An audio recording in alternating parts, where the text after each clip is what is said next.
Good afternoon, everybody. It is Steve Lookner with Agenda Free TV here to bring you more live coverage of the situation with Iran. The U.S. naval blockade on Iran, yes, is resuming in less than 24 hours. By the way, I apologize for the delay in getting on the air. There was a little bit of a delay here, so I do apologize. I appreciate your patience. But we're going to bring you the latest. There's been some reporting from Iran today of some new explosions. So we'll get you caught up on that. I just saw a report also from Amikai Stein, who I follow. Amikai is with I-24 News English. Actually, I-24 News Hebrew, and also Jerusalem Post. According to Amikai Stein says that President Trump told Hugh Hewitt today, "We will strike Iran with great force tonight and tomorrow."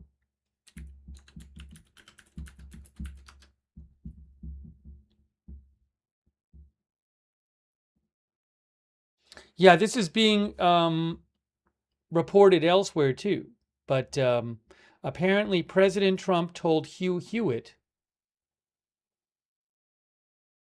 "We will strike Iran strongly tonight and tomorrow."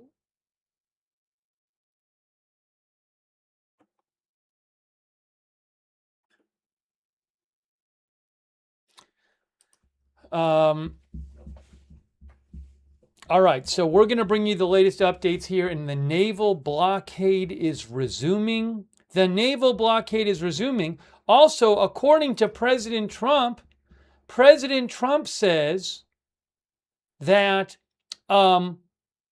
ships that go through the blockade will have to pay a 20% fee to the United States. I don't know if you saw this today. The Hormuz Strait is open and will remain open with or without Iran.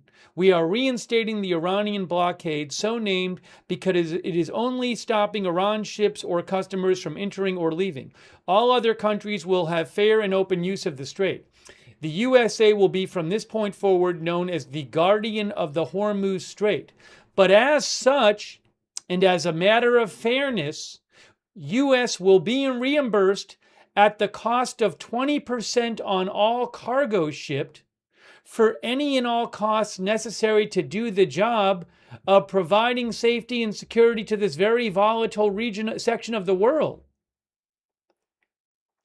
The process and formation will begin immediately. Thank you for your attention to this matter. Now, I guess strictly speaking, it says for any and all costs. I mean, strictly speaking, the US could say, well, actually, we don't have that many costs.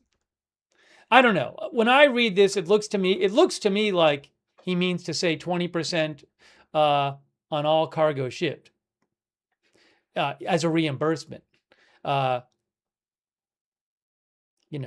I guess in theory he could say we had no costs this week, so we're not charging you.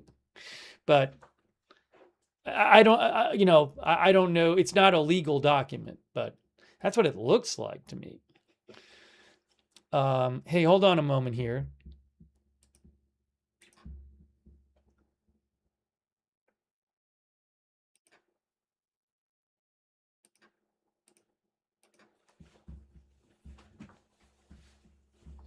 So we're keeping an eye on that. By the way, the foreign minister of Iran, who's one of their chief negotiators, he negotiates with the U.S. when they have some kind of in-person, big negotiation meeting. Syed Abbas Araghchi, who's the foreign minister of the of Iran, said President Trump is absolutely right. Whoever provides secure and safe passage of commercial vessels through the Strait of Hormuz should be compensated for this service. Iran has always been the guardian of the strait and will remain so forever. 20%, of course, is too much. We will be fair. That's from the foreign minister of Iran.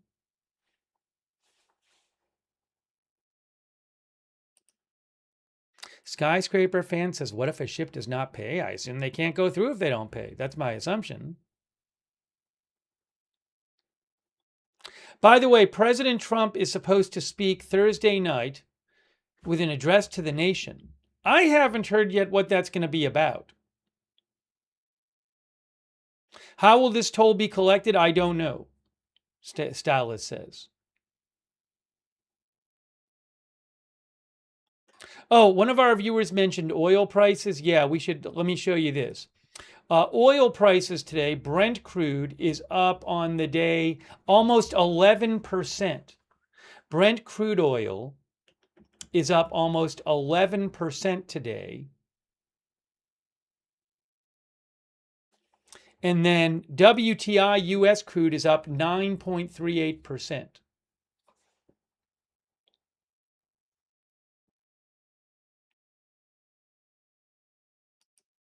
That's from tradingview.com.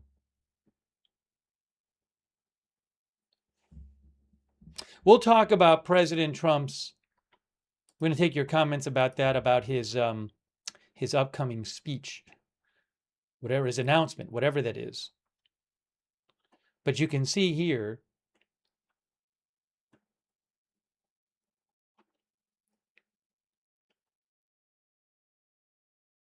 where did it go? Where did it go?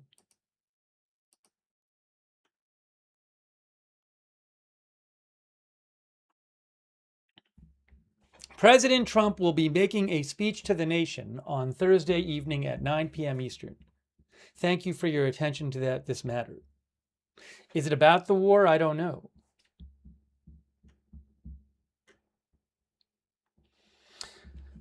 All right. A saved man thinks we're going to invade Karg Island. That's what a saved man thinks. Let me, first of all, I want to thank our moderators for being here. Ruth is moderating over on YouTube. Beth Mythical, thank you so much. Good Luck Duck Idaho star Matthew Kohai 3. Surly Devin Tariag over there on Twitch, thank you. Also, Linda Belk, Larry, Misha, who moderate for us on X.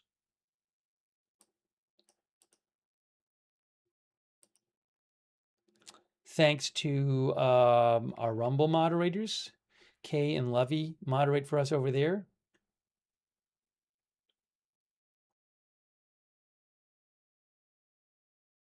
Thanks, Great Scott, for watching on Rumble. And also,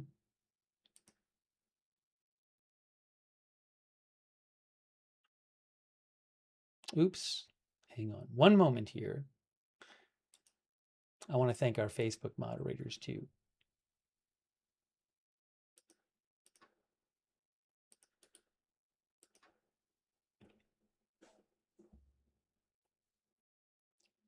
Andrea Holder is moderating. Thank you, Andrea. I appreciate it. Thanks, Thanks, Joanne Girardi, for the Facebook stars. Thanks, Kristen McConnell Gates, for subscribing. And Dolly Clark for subscribing. Also, shout out to our members on a couple people on YouTube.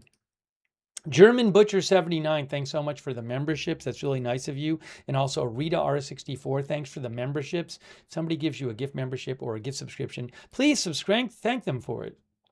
Thank you also Sabra on YouTube. Vectrin 79, thank you Vectrin. I appreciate that. Cyrus the Virus, thanks for the gift membership. April Lee, the April Lee Edit, thanks for being a member. The Watcher.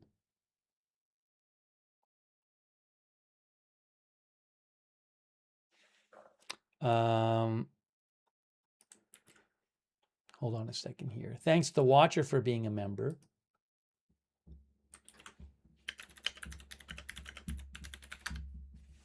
Lone Star Cowboy, thanks for being a member. The Watcher says Seegene won't like the 20% more war coming soon. I don't know who Seegene is, The Watcher. Owl Hippie, thanks for being a member as well. 10 to 2. 10 to 210, thanks for being a member. And Johan Wyback, thanks for being a member.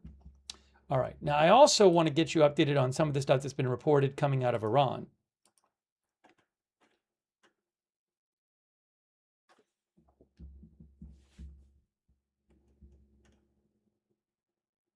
Oh, by the way, a few minutes ago, we have this from Iran. I don't know what to make of it. I don't know if this is true. But here is something from Iran state media. They periodically make claims like this. I don't know if this is true. This is from Iran state media Mer News. MQ-1 drone destroyed in the Strait of Hormuz. A few minutes ago, an American MQ-1 drone was struck and destroyed in the Strait of Hormuz by advanced aerospace defense systems of the Islamic Revolutionary Guard Corps. These systems are under control of the country's integrated air defense network. That's a claim from from about 10 minutes ago from Iran state media Mer. I don't know if it's true. MQ-1 drones, I think, are several $1 million.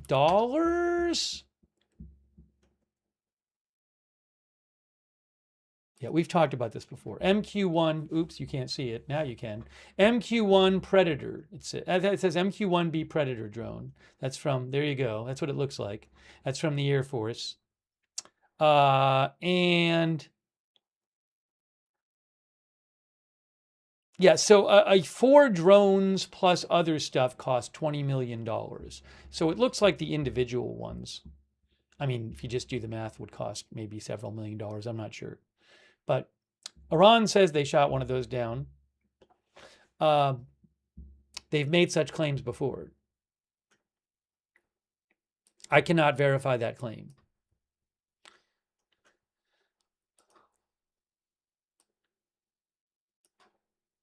Oops, hold on. One moment. One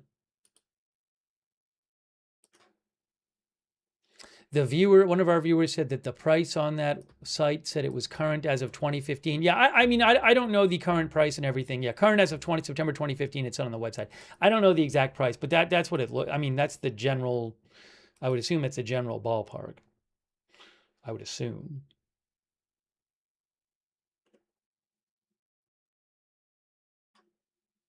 Oh, hey guys, also, here's something else about Hugh Hewitt.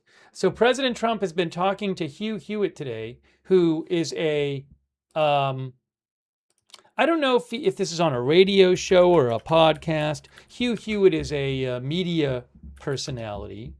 He's a radio host, conservative political commentator and radio host. Anyways, President Trump is doing an interview with Hugh Hewitt today. Meredith McGraw of Wall Street Journal reports that President Trump tells Hugh Hewitt the U.S. will strike Iran very hard tonight and tomorrow. And it's already nighttime there, remember. Also, he said that Iran's Pickaxe Mountain site is a possible target for a nice big fat shot. Pickaxe Mountain in Iran, by the way,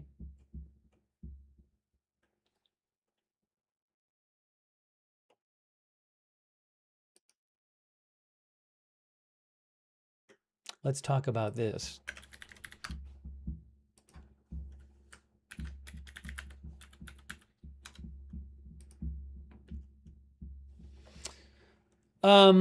According to an analysis of satellite images by the Washington Post, according to Wikipedia, this is the Wikipedia article on Natanz nuclear facility.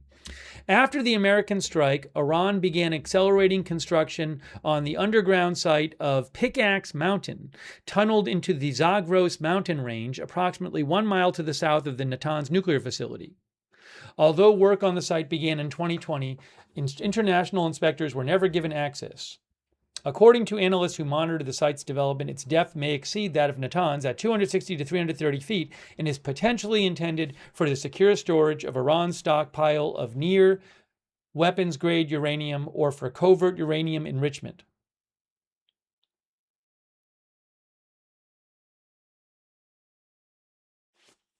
So that is apparently, if I'm getting this right, yeah, the Washington Post had an article last year that said after U.S. strikes, Iran increases work at a mysterious underground site, Pickaxe Mountain. Engineers have been tunneling deep into this mountain range since 2020, about a mile south of Natanz nuclear facility. The purpose remains unclear, said the Washington Post about Pickaxe Mountain.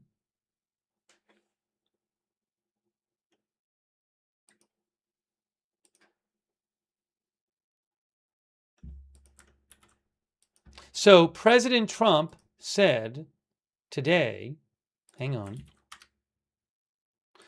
according to Meredith McGraw, President Trump told Hugh Hewitt that Iran's Pickaxe Mountain. First of all, multiple reporters are saying that, including Meredith McGraw, that he told Hugh Hewitt today, short while ago, I guess, because that's what it's being reported a short while ago, that the U.S. will strike Iran very hard tonight and tomorrow.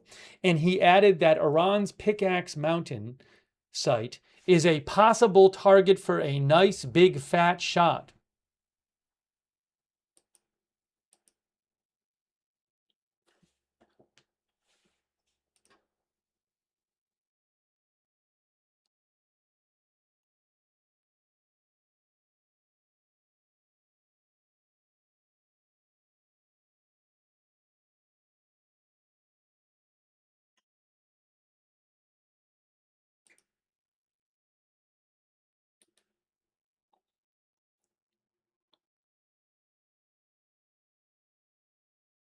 Yeah, Amakai Stein says that Trump told Hugh Hewitt, Trump says, Pickaxe is a possible target for a nice big fat shot right into the front door.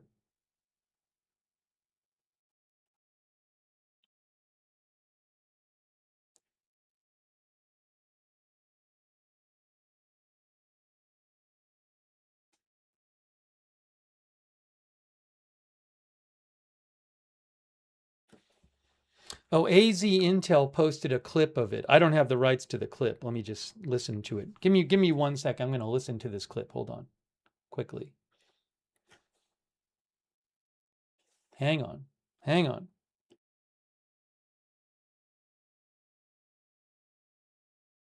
1 second here. 1 second.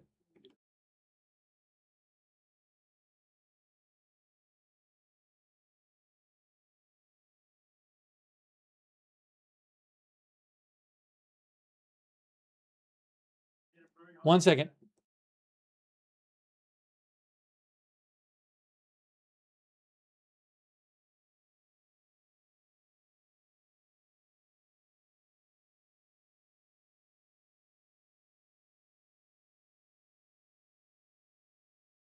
Yeah, I just reposted. AZ Intel posted a clip of Trump talking to Hugh Hewitt today. And he said, we're going to hit Iran very hard tonight, and we're going to hit them hard tomorrow. And there's not a damn thing they can do about it. He also said in the clip that Iran has big mouths.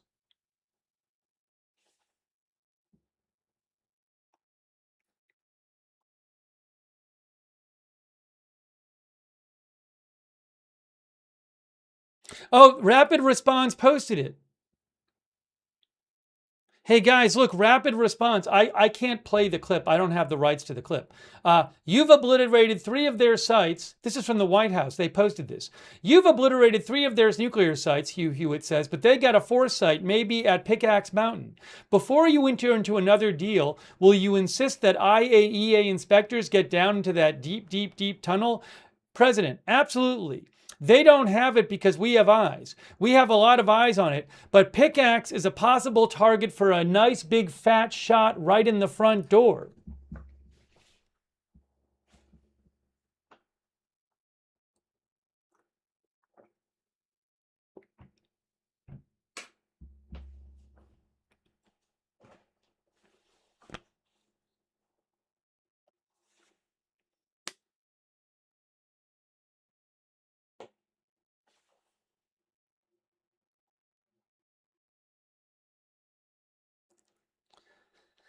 Again, President Trump saying, telling Hugh Hewitt that the U.S. is going to hit Iran hard tonight and tomorrow.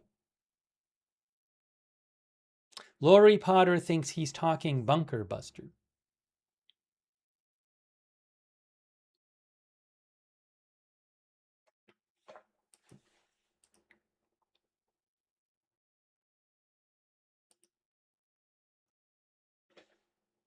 Keep an eye on oil price. Brent crude is up 11% on the day.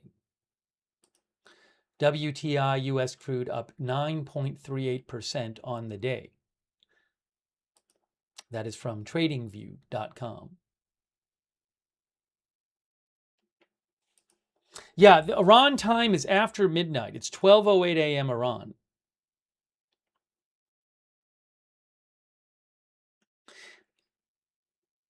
Caitlin Collins said President Trump said to Hugh Hewitt, hold on a second here. I'll tell you in a second. Caitlin Collins says President Trump told Hugh Hewitt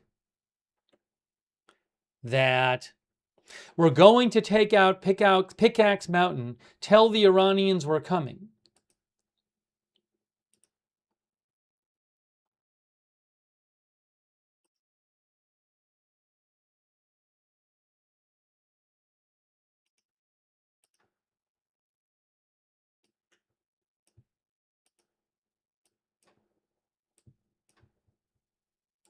Hey, a quick thank you to, thanks so much to German Butcher 79. German Butcher says drop 2 Moabs in the center of Tehran. Done. Thank you, German Butcher, for your support. Thank you, KB Camino. Yes, KB Camino, we already talked about this. President Trump, he said he will be addressing the nation at 9 p.m. on Thursday. I have not heard what that's about yet. Thank you so much, B Camino. I appreciate it. Thanks, Inked Patriot Queen, for being a member. Thank you, Jason D. in California, who thinks the U.S. is going to set up a Venmo account for payments from the ships, the 20%. Joking, of course. Thanks, Jason, Jess, and Ava. Thank you. Thanks also, German Butcher 79 again. German Butcher thinks a ground war will have to happen. No one has ever surrendered to a jet. Thanks, Gary F95, for the membership, for the gift membership. I appreciate that. So President Trump is saying Iran's going to get hit hard tonight and tomorrow. It's 12:10 a.m. there, right now.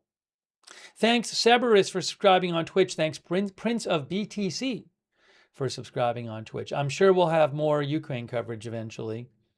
Kendra Fox, thank you for your support as well. Too much news going on. So much happening. But we're focusing on this right now.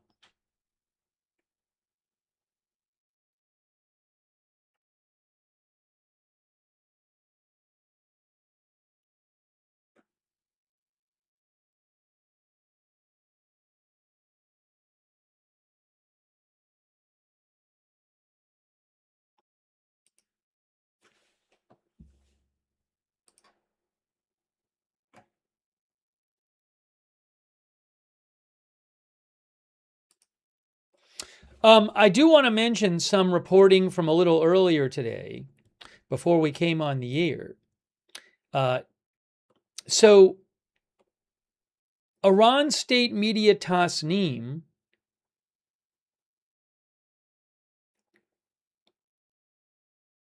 had reported some things, some other state media.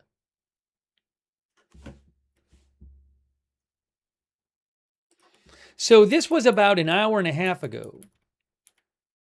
Check out some of these reports from state media Iran Tasnim. So about an hour and a half ago, they had reported reports of 6 explosions. Oh, sorry, if I go up a little bit. About 2 hours ago, an hour and 45 minutes ago, they said explosions heard in Bandar Abbas, Larak, and Kenarak. They said local sources report hearing several explosions in Bandar Abbas, which is near the Strait of Hormuz. According to local sources, missile and aerial attacks targeted areas in Larak and Kenarak, with reports indicating 4 major explosions in Kenarak. That was about an hour and 45 minutes ago. Now, I don't believe the U.S. has said they've carried out any new attacks. Who knows? Then they also posted a minute later air defense activity in Bandar Abbas. Air defense systems have been activated in Bandar Abbas following reports of 2 powerful explosions in the city. Then they posted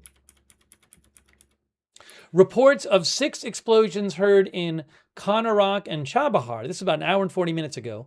A few minutes ago, residents of Chabahar and Konarak reported hearing 6 loud explosions in these areas, according to a Tasnim news agency reporter who spoke with informed sources. The location of these explosions is still unknown, and security forces are investigating the matter. In recent nights, several areas in Chabahar have been targeted by the American terrorist army.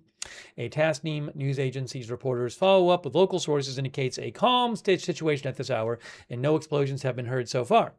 They also said, look at this. This was an hour and a half ago. Several violating vessels targeted in the Strait of Hormuz. According to a reporter from the Tasnim news agency, local sources report that several violating vessels have been targeted in the Strait of Hormuz. Remember, 4 times in the last week, the U.S. has launched strikes on Iran, saying after they say Iran attacked ships trying to go through the Strait of Hormuz. Now, so that was all from like an hour and a half ago. And then they said, now there was eventually, Tasnim posted this. Look right here. Denial of explosions in Lar in Sirik. But that's not a denial of, they talked about explosions in Chabahar and Konarak. That's not this. Follow-up reports from a Tasnim news agency correspondent in Fars province indicate that news circulating about an attack by the American enemy on the city of Lar is false and denied. Hormozgan province governorate says, at this moment, we have not had any incidents in the city of Sirik either. So that's not denying the reports from earlier, because those are different cities.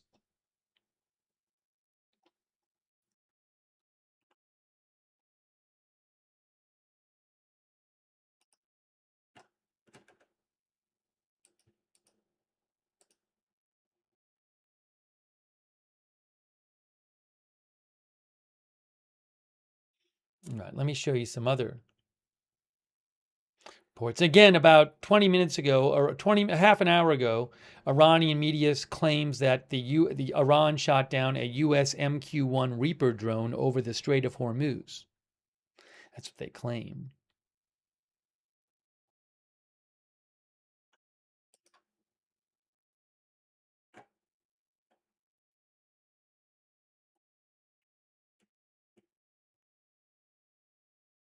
Here is a report from Far State Media. This was from about an hour and a half ago. An hour and a half ago, roughly. Reports of explosions heard in Bandar Abbas. A few minutes ago, several explosions were heard in the eastern part of Bandar Abbas. The exact location of these explosions is still unknown. Simultaneously, air defense systems have been activated in several areas of the province. Earlier today, the Bandar Abbas air defense system also intercepted an American Lockheed Martin loitering munition drone. They also said about an hour and a half ago, Fars News, moments ago, people in Chabahar and Konarak heard the sound of several explosions. Some local sources believe the location of the explosions is related to Konarak, and that people in Chabahar heard the explosions from Konarak. Official sources have not yet commented on these explosions.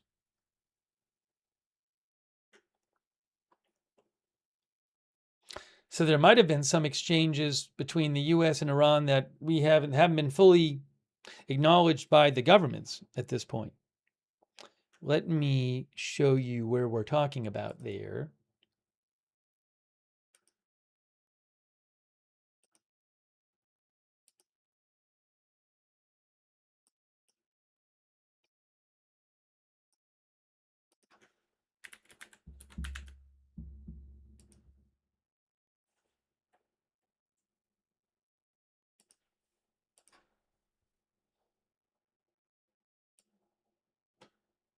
Hold on a second. I'm not on the right place. I'm not in the right place. Down here, I think we're talking about. I think they mean Konarak. It's the same thing, but so it's spelled differently in that translation. But there's Iran, there's the Strait of Hormuz, and when they say explosions heard in Konarak, they mean here. There's Chabahar, there's Konarak. This would be on the coast of the Gulf of Oman, near the Arabian Sea, east of the Strait of Hormuz. We're talking about here.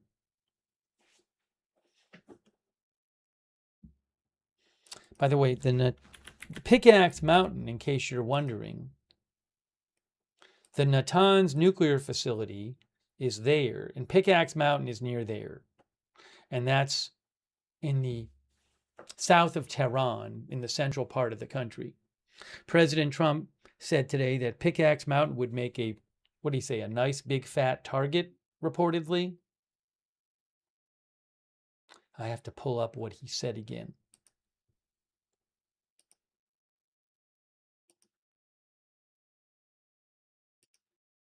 Yes, President Trump told Hugh Hewitt today, Pickaxe is a possible target for a nice big fat shot right in the front door.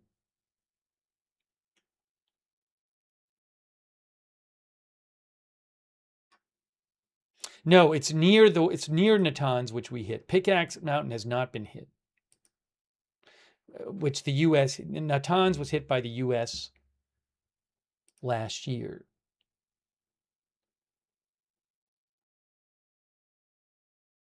In June.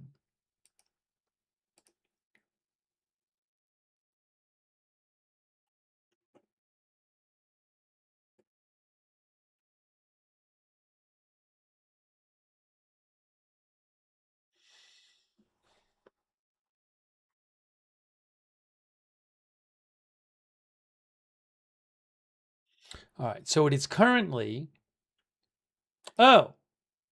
breaking news. I have an update for you. Not about this. MS Now's Jake Traylor reports. So I mentioned earlier that, and many of you know, that President Trump said he is going to address the nation on Thursday night at 9 p.m. MS Now's Jake Traylor, who covers the White House for MS Now, reports Trump's Thursday speech is slated to address newly declassified intelligence reports that the White House asserts reveal plans by foreign nations to interfere in the 2020 election, according to two White House officials granted anonymity to discuss internal plans. Again, MS Now's Jake Traylor reports Trump's Thursday speech to the nation is slated to address newly declassified intelligence reports that the White House asserts reveal plans by foreign nations to interfere in the 2020 election.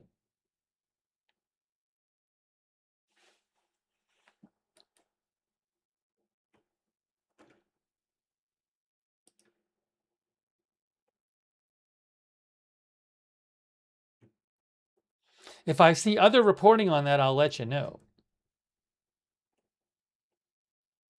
If that's true, it's not a war speech.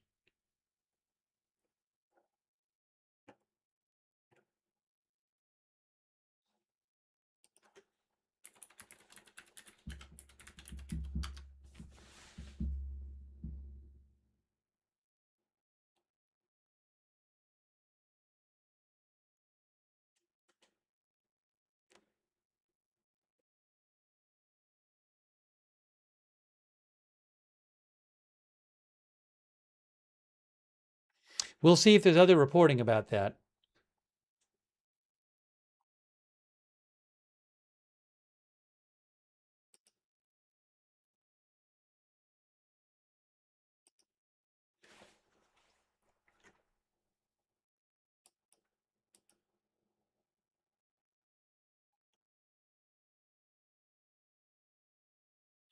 Now,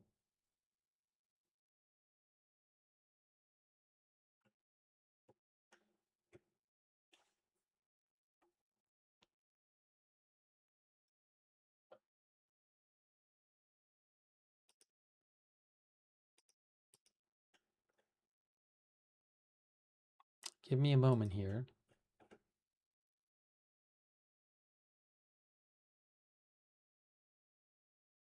There's also things going on between the Houthis and Saudi Arabia. That's a whole other thing. I want to mention this for a second. Talking about the Middle East. Yemen's Houthis strike Saudi Arabia's Abha airport with missiles and drones in a sharp escalation. This is from AP. The Iran-backed Houthi rebels in Yemen.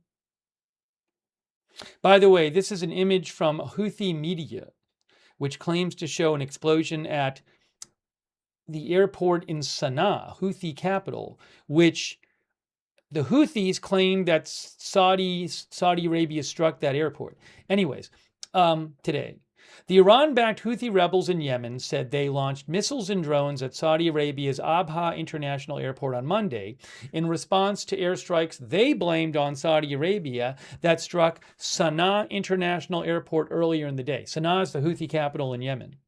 No casualties were reported, but the attacks marked an escalation not seen since a Saudi-led coalition struck Houthi-controlled areas several years ago. Saudi Arabian officials did not immediately respond to a request for comment about the airstrikes in Yemen. Houthi military spokesperson Brigadier General Yahya Sari, in a video statement on Telegram, warned airlines against flying through Saudi airspace, saying these warnings should be taken seriously until the blockade on Sana'a International Airport is lifted. The internationally recognized government in Yemen, remember there's been an ongoing civil war in Yemen, said earlier that the strikes that hit Sana'a International Airport were meant to prevent an Iranian plane from landing in Houthi-controlled Yemen. The Houthis vowed to retaliate for what they said was the Saudi strike on the airport, on the Sana'a airport, which marked the first major escalation between the Houthis and Saudi Arabia following a period of relative calm. The UN Security Council, in an emergency meeting this afternoon, officials expressed concern about the risk of a wider escalation.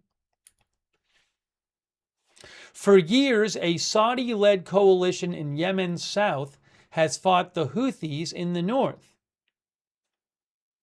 The Houthi military spokesman said on Telegram that Saudi Arabia launched the airstrikes in what he called the end of a period of de-escalation. He warned this aggression will not go unanswered or unpunished. The Houthi military spokesman claimed that the Saudi strikes, the alleged Saudi strikes in Sana'a were aimed at closing the airport there to humanitarian flights carrying patients and stranded individuals to and from Sana'a International Airport. Yemen's civil war began in 2014 when the Houthis seized the capital Sana'a and much of northern Yemen and forced the government into exile. A Saudi-led coalition, including the UAE, intervened the following year to try to restore the government to power. Tensions rose earlier this year between U.S. allies Saudi Arabia and the UAE as their years-long partnership in the war in Yemen broke down, leading to the UAE pulling out of Yemen. The official spokesperson of the Saudi-led Coalition to Restore Legitimacy in Yemen, Major General Turki al-Malki, said Monday night on X that air defenses dealt with ballistic missiles launched by the Houthis toward the southern region without providing further details. The attack on the airport in Sana'a, Yemen, comes after tensions between Yemen and Saudi Arabia flared earlier this month. The Houthis alleged that Saudi planes violated their airspace to try to prevent an Iranian plane from carrying a Houthi delegation to Tehran for the funeral of Iran's Supreme Leader Ayatollah Ali Khamenei. Yemen's defense minister said in a post on X that the Sana'a airport's runway was struck Monday to stop an Iranian plane transporting the Houthi delegation from returning from the funeral. In a video statement shortly before the strikes, Yemen's defense minister warned against infiltrating Yemeni airspace with Iranian aircraft. This is...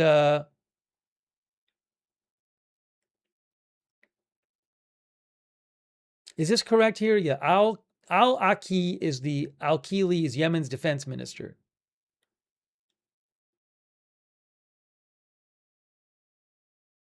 Yes, he said, at this moment we can say that our patience has run out. Accordingly, we will respond appropriately to this treacherous and brutal act, he's saying, by Saudi Arabia, and we will confront and deal with the hostile aircraft violating Yemeni airspace and sovereignty by all available means. The Houthis said the Iranian plane was diverted to Hodeidah airport where it landed. So, hostilities flaring between Yemen's Houthis and Saudi Arabia today. Something else to keep in mind. So I don't normally read that much from an article, but I want to just give you guys some background. It's kind of it's a complex situation I am not an expert on. You can see it says Yemen and there's Sana'a. Yemen is next to Saudi Arabia.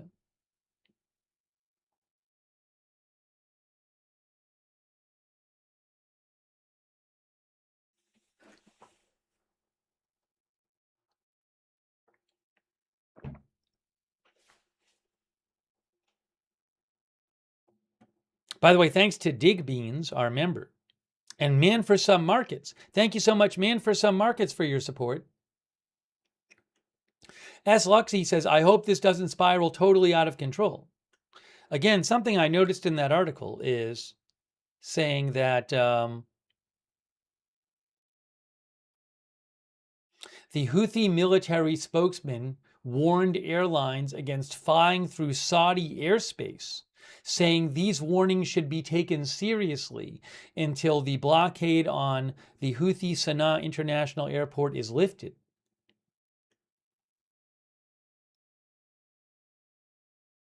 Keeper for Life thinks it all leads back to Iran.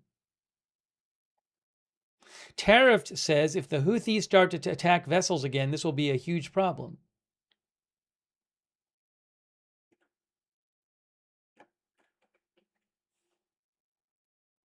We haven't even read the announcement from CENTCOM today about the blockade. It is 12:30 a.m. Iran time. 12:30 a.m. Iran time.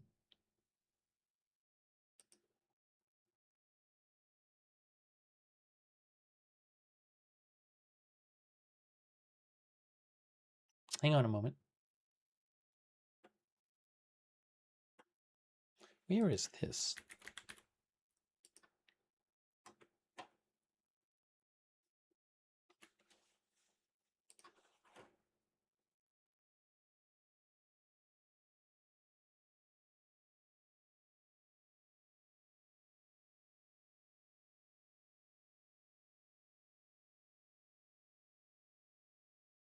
Hey guys, this is a new announcement. New announcement from the Iranian army. New announcement 9 minutes ago from the Iranian army. I just saw this. From the Iranian armed forces. Cruise missiles fired against hostile U.S. enemy vessels.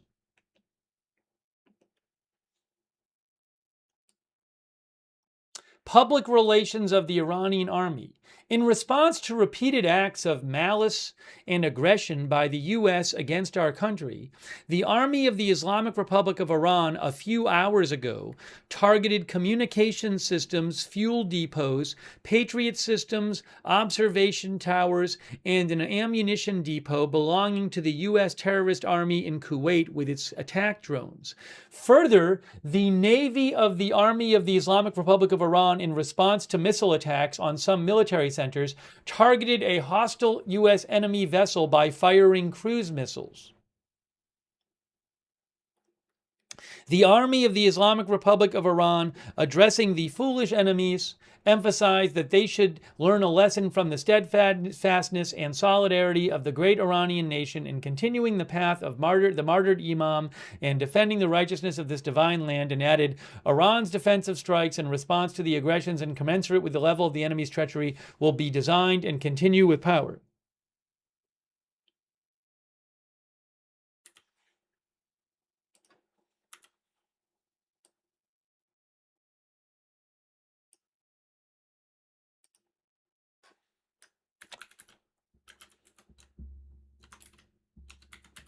Iranian armed forces say they targeted U.S. bases in the region with drones.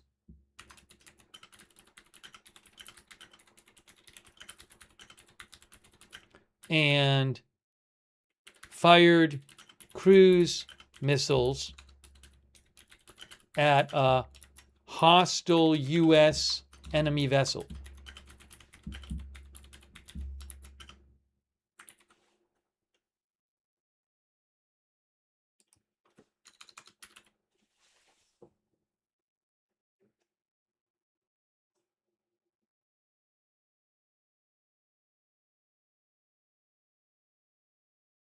U.S. bases. All right. Anyway.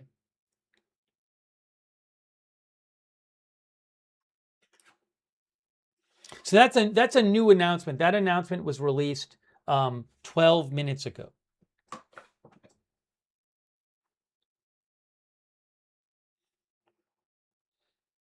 I can't verify that, but that's what they said 12 minutes ago. Cyan Bloodbane says, sounds like Baghdad Bob.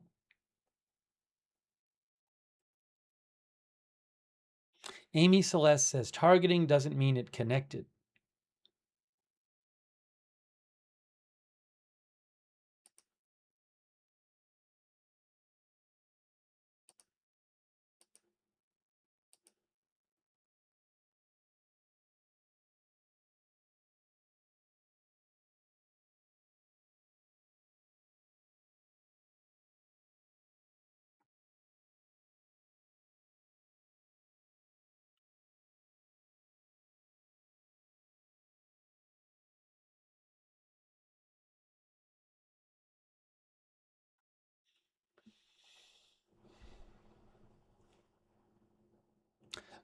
Let's look at what CENTCOM said today about the naval blockade.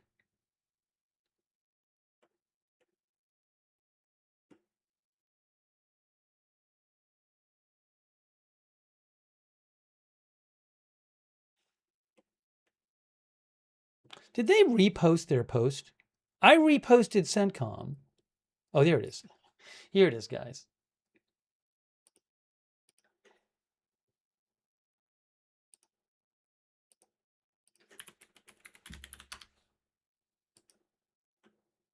Here. U.S. Oops, I froze. Look at me, I'm frozen. I am frozen. Oh no, I'm frozen. I'm going to unfreeze myself. All right, here we go. U.S. forces to resume naval blockade against Iran. Look at this.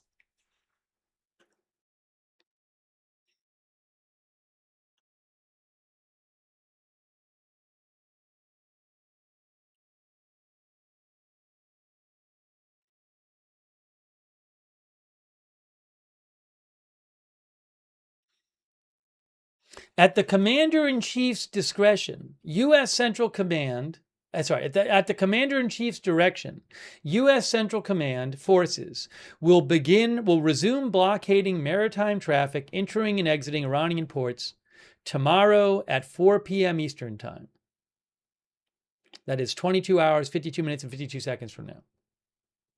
CENTCOM forces will enforce the blockade against vessels transiting to or from Iranian ports and coastal areas. The U.S. military continues to support traffic flow through regional waters for all vessels not violating the blockade. The resumption of the U.S. blockade against Iran follows the initial implementation from April 13th to June 18th. CENTCOM forces redirected more than 140 compliant vessels, disabled 9 non-compliant ships, and allowed over 50 commercial vessels supporting humanitarian aid to pass through the blockade during the 2-month period. All mariners are advised to monitor Notice to Mariners broadcast and contact U.S. Naval Forces on Bridge-to-Bridge Channel, Bridge-to-Bridge Channel 16 when operating in the Gulf of Oman and Strait of Hormuz approaches. Additional information will be provided to commercial mariners through a formal notice.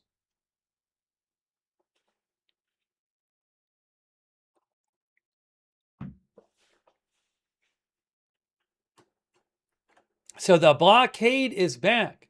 The blockade is back. Ricky Carroll says, take their oil refineries and game over.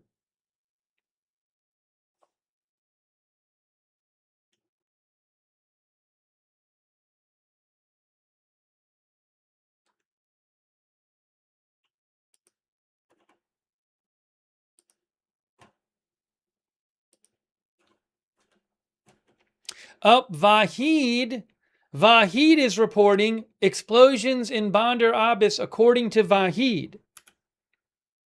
Vahid says he's hearing a few minutes ago explosion sounds in Bandar Abbas. That is from Vahid Online. Thanks for mentioning some reports in the chat as well. One of the viewers said Shin said something too. But Vahid Online is definitely reporting this. Oh, new strikes! Breaking news! It's breaking news! New strikes just announced by CENTCOM. Oh my gosh. Guys, CENTCOM just announced new strikes again. New strikes! Oh my gosh.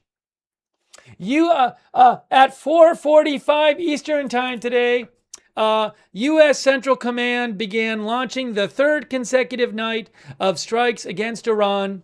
At the Commander-in-Chief's direction, these strikes will continue, imposing a heavy cost on Iranian forces and degrade their ability to attack innocent civilians and commercial shipping in the Strait of Hormuz.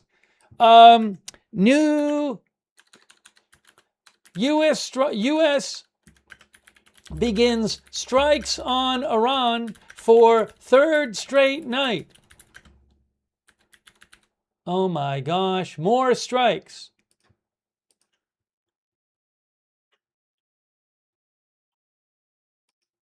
All right, let me do something really quick here.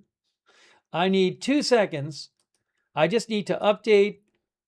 I got to update the title really quick. So bear with me for about a minute.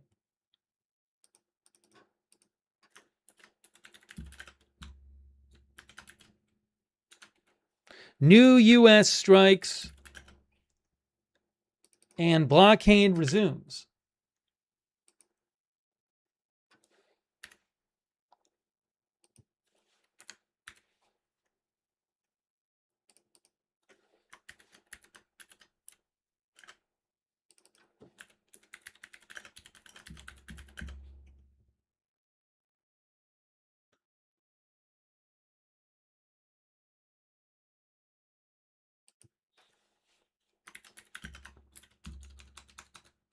The U.S. military announced it has launched, it has begun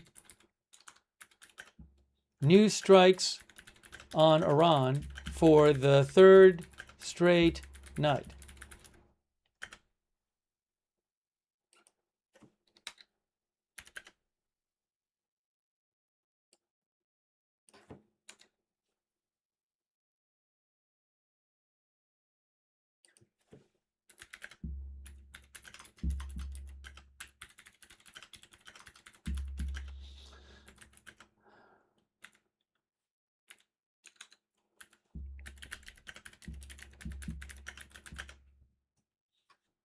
Okay. Give me about 15 more seconds. I am just updating the title here to reflect the fact that there are new strikes in Iran. New strikes.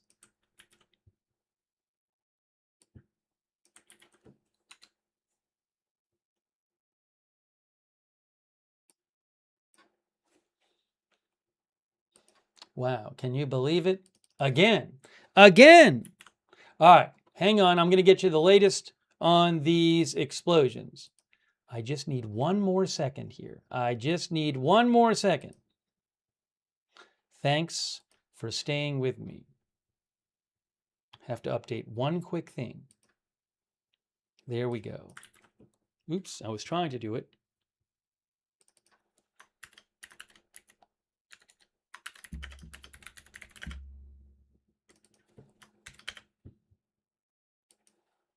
Okay, let's get the latest. Again, the U.S. has begun striking Iran for a third straight night.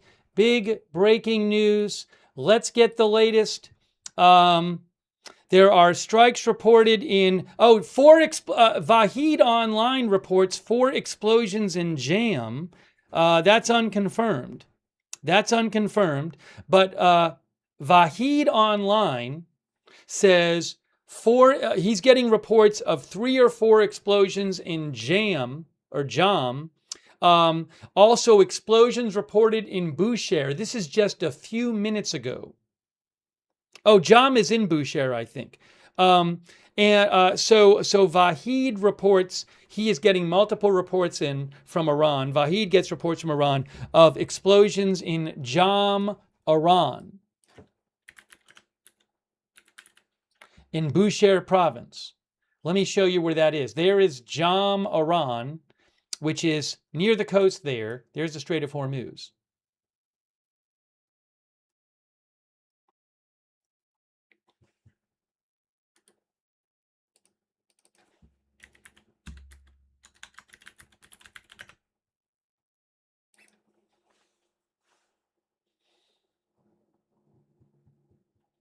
All right, give me a moment here. Bear with me.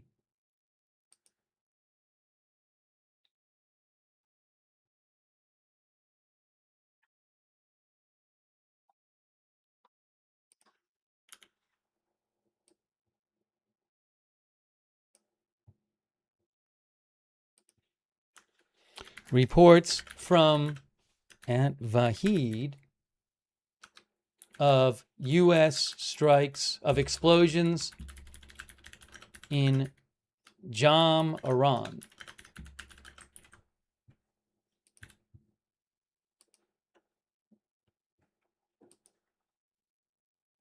So this wow. And President Trump said a little while ago, like in the last hour, I think it was sometime roughly an hour ago, President Trump said to Hugh Hewitt, reportedly, that Iran is going to get hit hard tonight and tomorrow.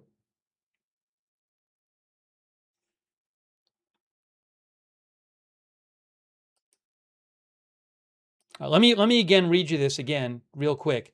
CENTCOM, look guys, just 7 minutes ago, CENTCOM says U.S. at 4:45 p.m. Eastern Time today, U.S. Central Command began launching the 3rd consecutive night, and I believe it's the 5th in a week or a 5th in 8 days, because it was.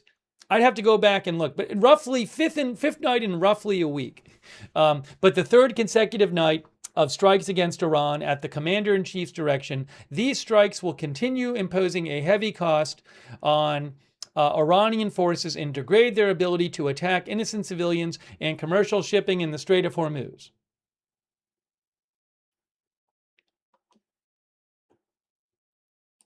Wow. Wow.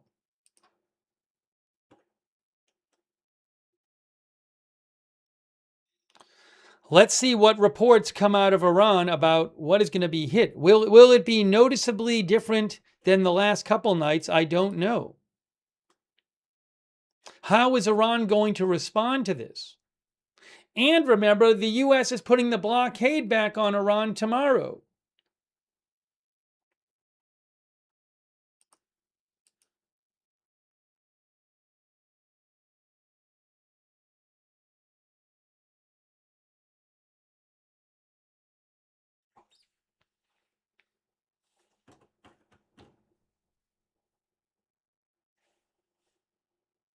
So Vahid said that he was getting reports of explosions in Jam, Iran, in Bushehr province.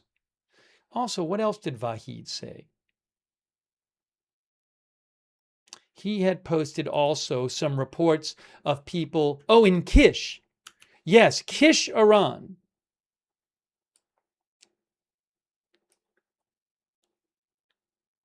Kish, Iran, I missed that before. Let me show you where that is. Is it Kish Island? I think it's right here. Kish, Iran. There's an island, Kish, which is near the Strait of Hormuz. See, it says Kish right there, Kish Island. I think that's what he's talking about, I think. It says Resort Island in Persian Gulf. There is an airport there.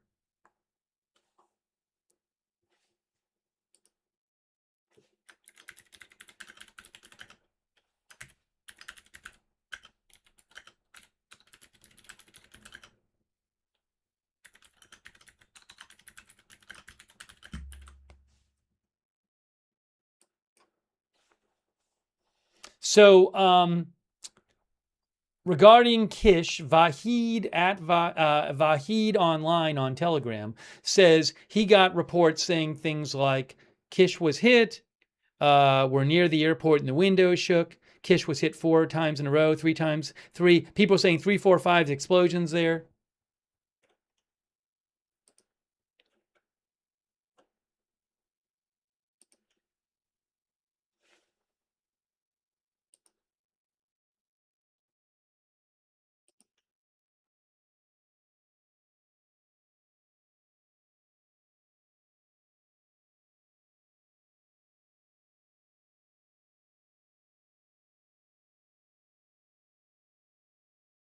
Crazy. I'm seeing some unconfirmed reports of some other explosions online. Not yet much yet from state media.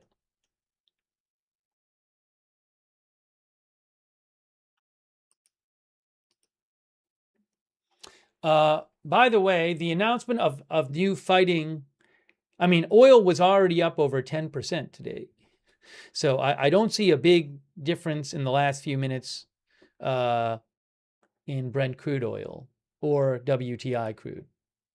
But WTI crude is up about 9% for the day, and according to TradingView.com, and Brent crude up to about 10.5% for the day. We'll see how this changes.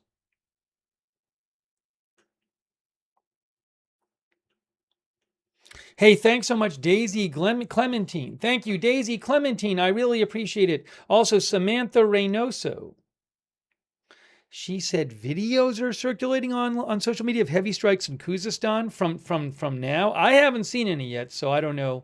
I mean, I'm not aware of any of them yet. I haven't seen them. Even the accounts I follow that post a bunch of videos that are unconfirmed, I haven't seen them there, so I don't know. I don't know. Thank you so much, Samantha Reynoso. I'd be careful with those. Thank you, Israel Bishop, for the memberships. I really appreciate Israel Bishop. Also, Holy Earth, thanks so much. Bayou Lafourche, thanks for being a member as well. And also, thanks so much to Huchat JR for your support and Sandra's 42 Library for your support on Twitch.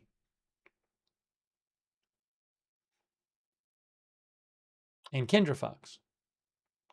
All right, let's try to get you more updates about the new strikes for a third straight night by the U.S.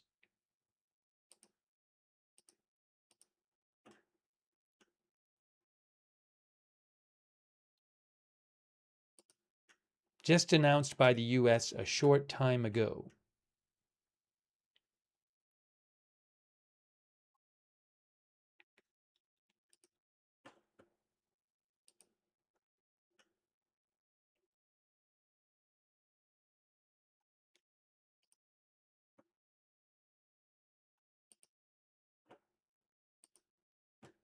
I have not seen much yet in Iranian state media about this, about explosion reports. I fully expect we're going to start seeing more.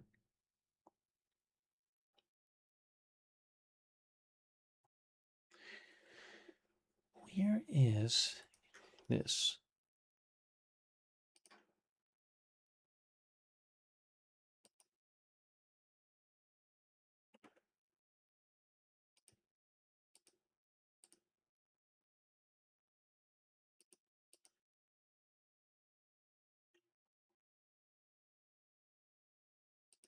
I'm seeing a bunch of unconfirmed reports floating around online, but I'd prefer to have a little more confidence in the state media ones.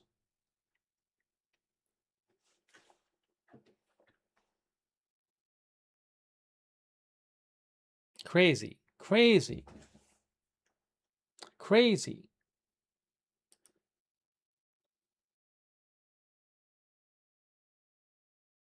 There are some unconfirmed reports floating around of explosions on Keshem Island. I would not be surprised if that's true, but I can't verify that at the moment.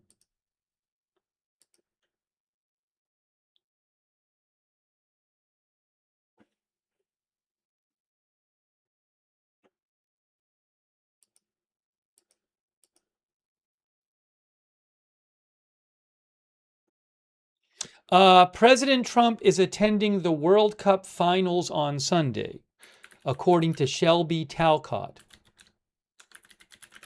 Guys.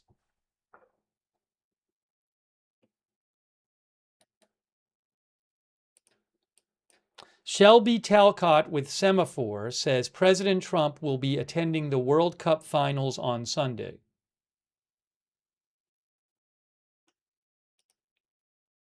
Oh, it's got deleted. It got deleted. Now it's not there anymore. It was there. It was definitely there. Oh, I'm going to grab a screenshot in case there's a question. I don't want to show it on the air. I'm getting a screenshot just in case anyone asks me. So, but it's now not there, but I can still see it. But she deleted it right after she posted it. All right, I have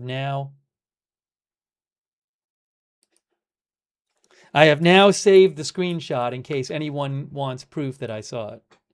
But she deleted it right away. It's gone. It's gone. So I take it back. That's Shelby Talcott, who is with Semaphore. Now, I wouldn't be surprised if it's true. Maybe they don't want it announced yet. I don't know. That was very quick. Oh, she reposted. Did she repost it? Nope, it's not there anymore. It was up there for a minute. All right, I'll keep an eye out.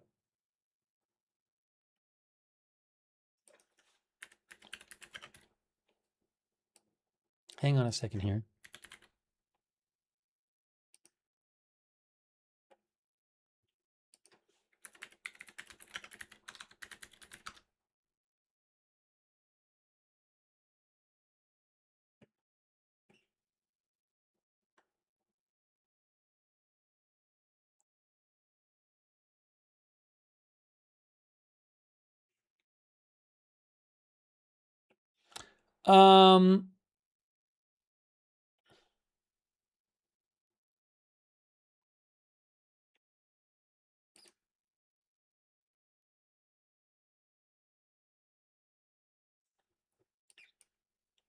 A quick update. Maybe we'll talk about this more later. AP is reporting that that the Homeland Security Secretary said there was a man killed in Maine today in a shooting involving ICE.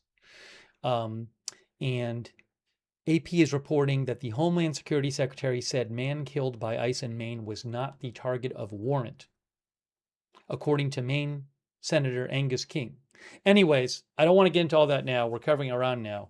That was from Michelle Price, AP via Michelle Price. But we can maybe talk about that later if we have time. So if I see big updates on that, I'll let you know. But for now, let's focus on, we got to keep our focus on Iran.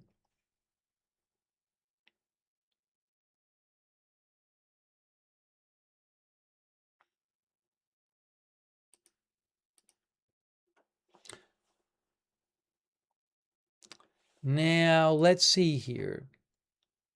By the way, Iran is very seismically active. They have a lot of earthquakes there. Some of the Iranian media is reporting about a relatively small quake in Mashhad.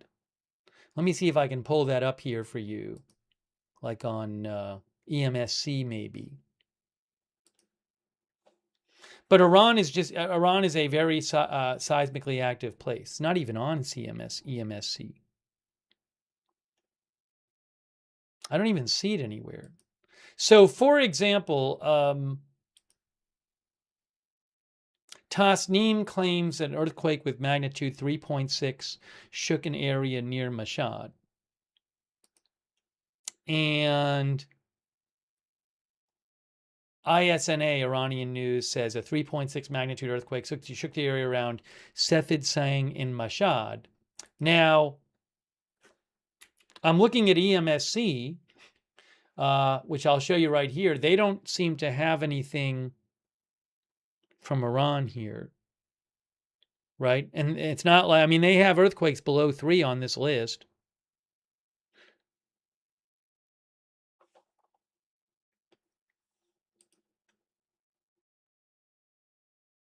I don't know that USGS has anything either. USGS has nothing on there. So we'll see. It's interesting that they're reporting on that, but I don't see it on the earthquake sites yet.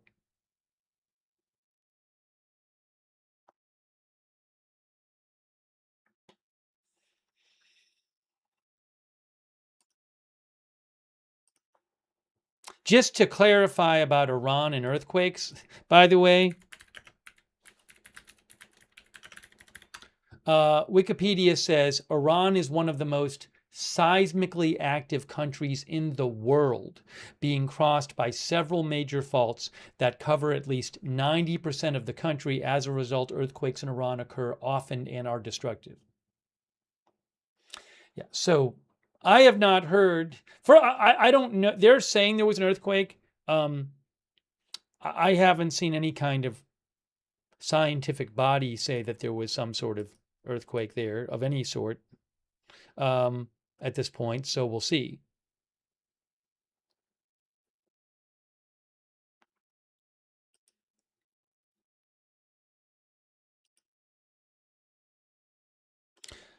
Oh, Bandar Abbas. New report of explosions in Iran. New report of explosions right now, guys. IRNA says 3 explosions in Bandar Abbas.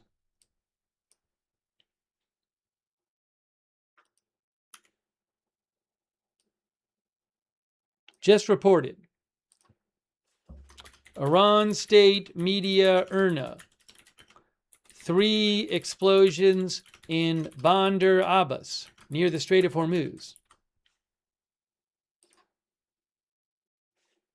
3 explosions heard in Bandar Abbas.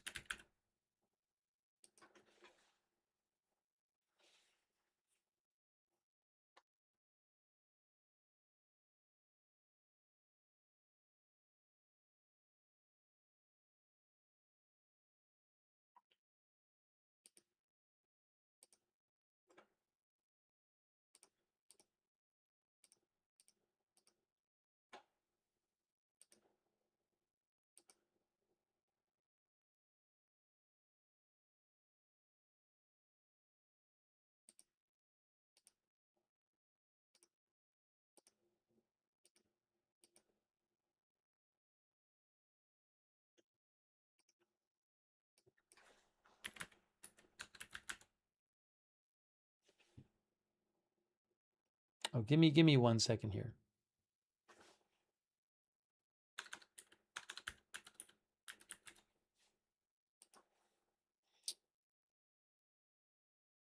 Regarding the reports in Iranian media of a small earthquake, a 3.6 near Mashhar. Mashhar is up here in Khuzestan province. That's where it is right here. Again, I haven't seen it reported on the earthquake sites that I look at yet. So I'll keep an eye out.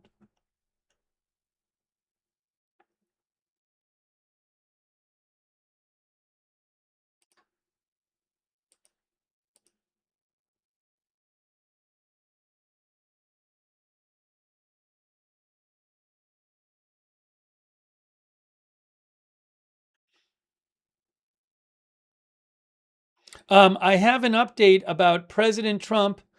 News Nation is also reporting about the same basic thing that MS Now is reporting. News Nation's Libby Dean reports that President Trump's address to the nation on Thursday night at 9 p.m. Eastern Time is expected to focus on newly declassified intelligence reports.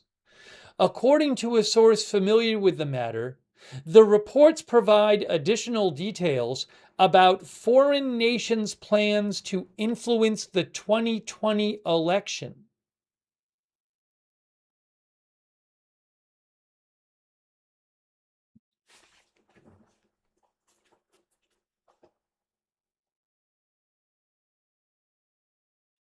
One of our viewers, GPV80, says seismograph detected a bombing instead of an earthquake. Well, I don't look. I haven't seen confirmation there was an earthquake from any earthquake authority out there that other than other Iranian media, which is not an earthquake authority. So I don't know what happened, but it's not like I would assume if there was really a 3.6 earthquake that the USGS and EMSC will be reporting on it. And I haven't seen either of them say that there was.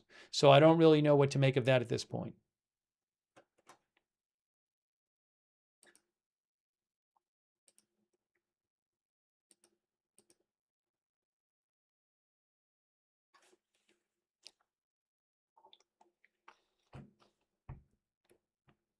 And Iran is very seismically active, but I just haven't seen confirmation of that yet. I'll have to keep looking.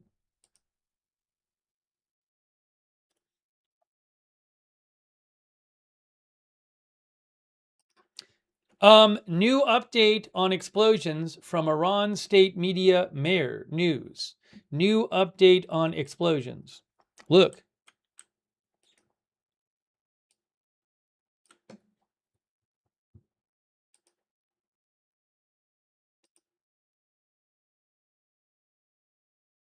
Here it is. Explosions heard in Hormozgan province. Hang on one more second here.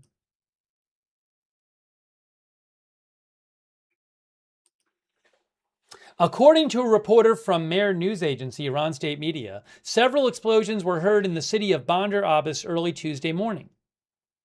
The explosions were concentrated in the western part of the city, and the nature of these explosions is still unknown. Furthermore, some news sources, maybe they're talking about Vahid, I don't know. Some news sources are reported hearing explosions on the islands of Keshem and Kish. In some areas, the sounds may be related to clashes in the maritime zone and the Strait of Hormuz. Oh my gosh. Oh my gosh.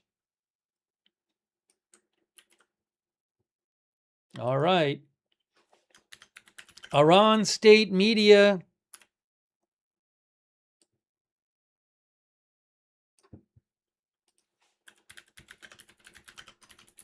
Mehr, some of the recent explosions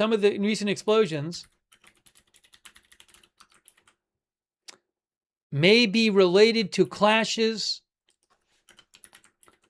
in the maritime zone in the Strait of Hormuz on the water.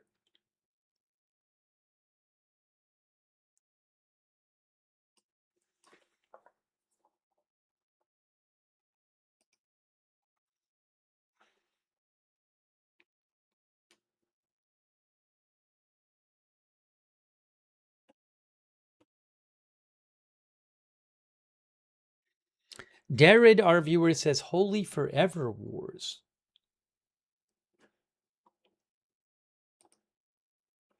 Press TV, and I believe others have reported this too. Press TV, Iran state media says at least 4 explosions heard in Erbil, northern Iraq. I saw some reports of that about 15, 20 minutes ago. I don't know what the deal with that is.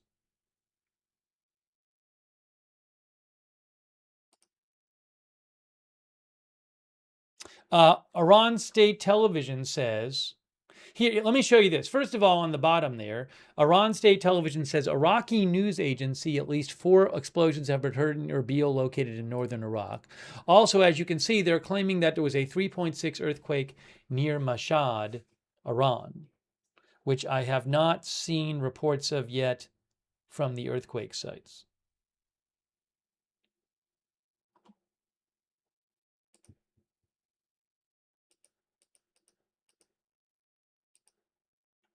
I'll check again.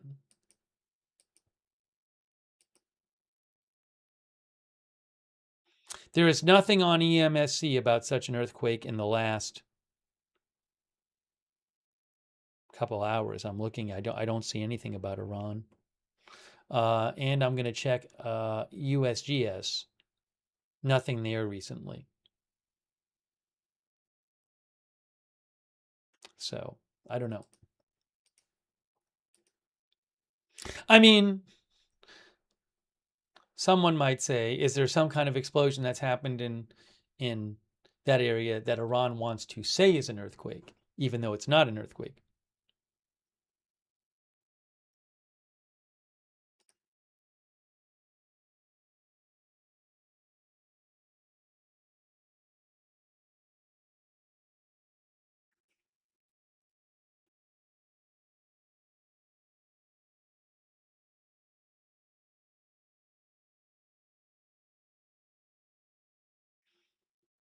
So we are covering the 3rd straight night of U.S. strikes on Iran.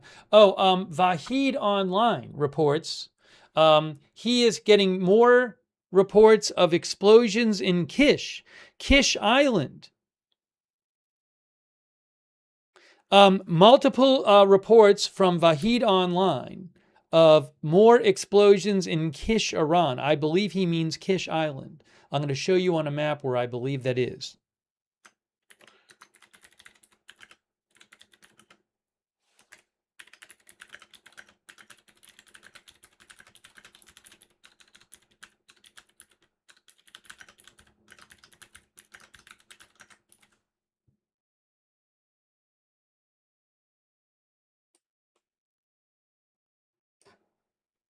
Let's look for a second. At Kish, Iran. Oops, here. Kish, Iran. There's an island here, Kish. So there's Keshem. This is the Strait of Hormuz, and Kish is right here. No, is that Kish? Is it here? Kish.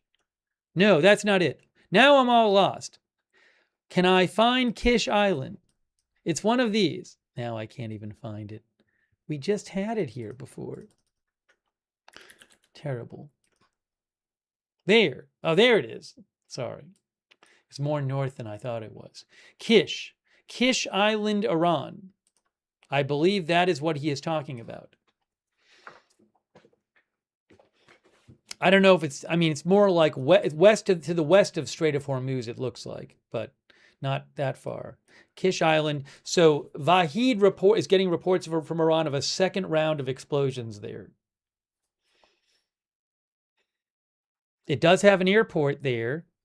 It says a resort island. I don't know what else they do there. They have a dolphin park on the island and a beach park. Men's beach, women's beach. Quiche, one of the viewers says it's Quiche Island.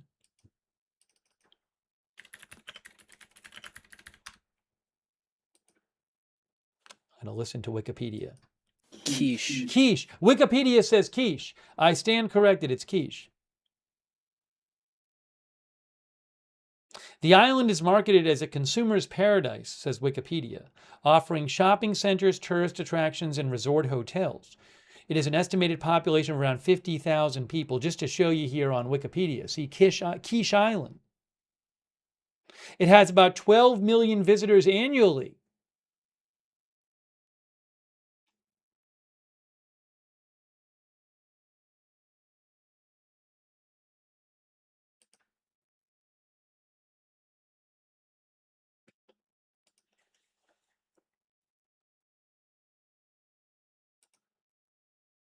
More reports of explosions. New explosion reports. This is from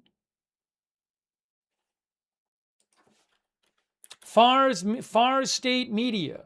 Reports of several explosions heard in, I think it's JAM. They say Jam in JAM or JOM in Bushehr province. A few minutes ago, residents of Jam in Bushehr province reported hearing several explosions. The exact location of these explosions is currently unknown, and further updates will be provided as they become available. CENTCOM announced earlier today it had launched another attack on targets in Iran. Fars says earlier today, the country's air defense system shot down an enemy drone in the south of the country. I believe this is JAM. Let's see here.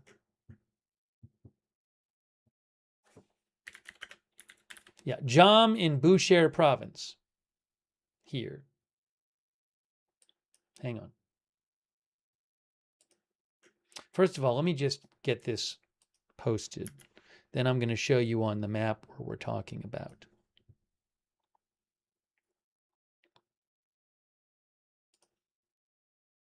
Jam is here on the coast there in Bushehr province.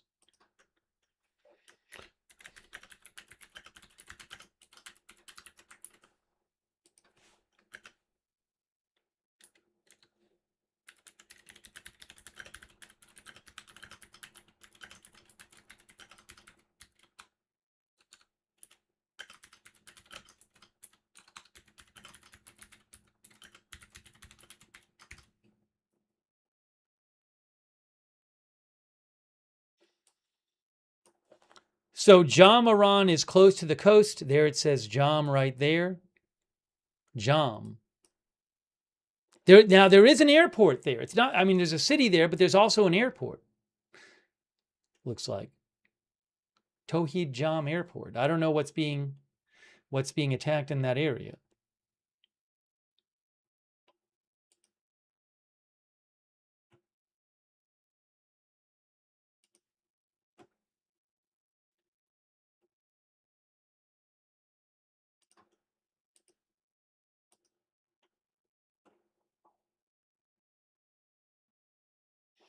Oh, there's going to be an executive order signing. Oh my gosh, President Trump's going to be on camera shortly. I bet he'll talk about this. President Trump is about to sign executive orders. Hold on. We got to get the live video of President Trump. The press was called into the Oval Office. President Trump's going to sign executive orders, and I bet he'll talk about Iran. Maybe he'll take questions.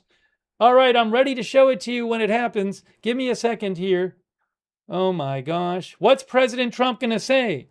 What's he going to say about his speech on Thursday? That's supposedly going to be talking about the 2020 election. Everything is happening. Hang on, I got to get organized here. Give me a moment. We got to show you President Trump signing executive orders while the U.S. is launching strikes. Maybe the executive orders will be about Iran. I have no idea.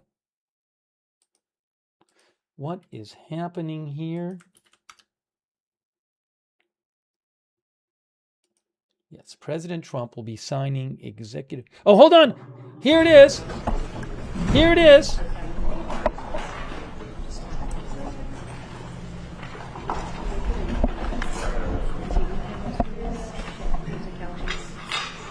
Almost 3 million. Hi. Presidency.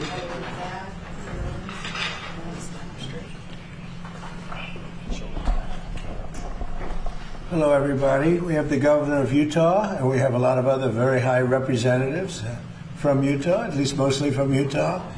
And we're doing something very dramatic and very important for the people of Utah and the people of our country, because many people use it. We're terminating certain monuments. They call it monuments, not the ones we have outside, but these are large, thousands of acres. It's a total of almost 3 million acres, and we're going to be discussing it. But in fact, I think we'll start discussing it right now before I sign. After that, we're going to be signing 2 documents that are close to 1.5 million acres each. And Governor, do you want to say a few words about what we're doing and explain it to the press? Yeah, well, thank you, Mr. President. This is a big day for Utah. The president did something very similar several years ago during his first term. Of course, the monuments were re-expanded under the past administration, and this matters to Utah. We believe that under the Antiquities Act, it's very clear that that these monument designations are supposed to be the smallest area possible to protect the antiquities, and these multi-million acre monuments that are bigger than the state of Delaware certainly do not fit that designation. Now, we definitely care about protecting these antiquities, and will continue to do so. The problem is with these giant monument designations, there are no resources that come with those. We have 9 monuments in Utah. 7 of them are around 700 acres to 7,000 acres. That's what this was meant to be, not millions of acres as what happened with Grand Staircase Escalante and Bears Ears. And so we're grateful that the president has made a determination that we need to right-size these monuments. Again, this does not remove the other protections that already exist in those areas, just making the monuments more manageable so that we have the resources necessary to continue to protect these antiquities. I know we have the Deputy Secretary of the Department of Interior here with us. Kay, is there anything you'd like to add? I'll just say the Antiquities Act is 120 years old, but the first monument that was created was only 1,200 acres. So if you think about it, since then, President Clinton, President Obama, and President Biden have increased the acreage in the state of Utah and locked those acres up. Over 3 million acres. For nobody to use, right? You can't do anything. You can't go hunting. You can't go fishing. You can't do anything. You can virtually not even walk on it. That's exactly right, sir. So Right. you were remedying that. I remember now. I do remember. I have a great memory. And Mr. President, I know Senator And this Lee's is been- actually better than the first what we're doing. It is better. Yeah, Senator Lee's been very involved, I know, in conversing with you. Good. That's true. Mike? Smallest area compatible with the objects to be protected. That's always been the standard under the Antiquities Act. President Biden, President Clinton, and President Obama overlooked that standard. President Trump is fixing it today. Thanks, Mike. You had something to say. I thought that was very important. Celeste. Well, I think it's worth noting for the press in the room that both of these monuments were created over the unanimous opposition of Utah's federal delegation, our governors, the county commissioners, the locals who are worried about losing multiple uses on these federal lands. And we're standing here with the governor, the Speaker of the Utah House, the entire Utah federal delegation supporting a president listening to the people of Utah and saying, we know you value this land, you want it used for multiple use and not locked up. And so this is a very different process than how the monuments were created. Well, they took the land away from the people, quite honestly. It was ridiculous. And I remember Orrin Hatch, before he passed away, he was a great guy, he was a friend of mine, and he felt so strongly about this. And we signed, and then they terminated it after they got in office, which was crazy. And we're putting it back, but we're actually giving more than we did the first time back to the people of Utah. Please, go ahead. Couldn't have said it better than Representative. May I point Yes, something out? please. I think people don't understand Utah. All right, so we're just waiting. I know there's strikes ongoing in Iran we've been talking about, but President Trump very well might take questions in a minute. I just want to see, he very well might take questions on what's going on in Iran. So let's give it a minute and let's see if he takes questions. About 5 or 10% of the land with local government. So not only do you have all these dynamics, you have an economy. You can't pave roads, you can't build schools, you can't pay fire people, police department, because of this dynamic of 95% federal lands.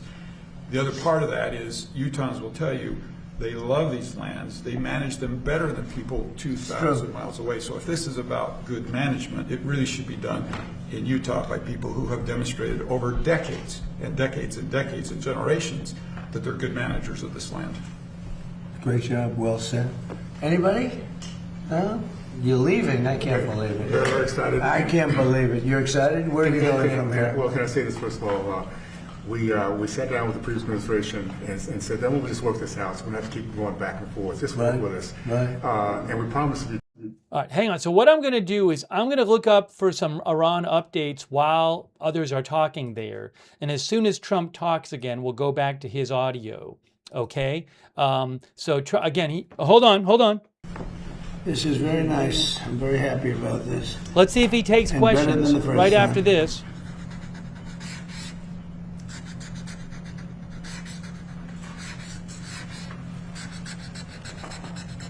Will he take any questions?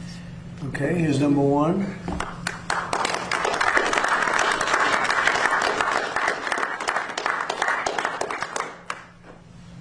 Okay, number two. Here you go. Thank you.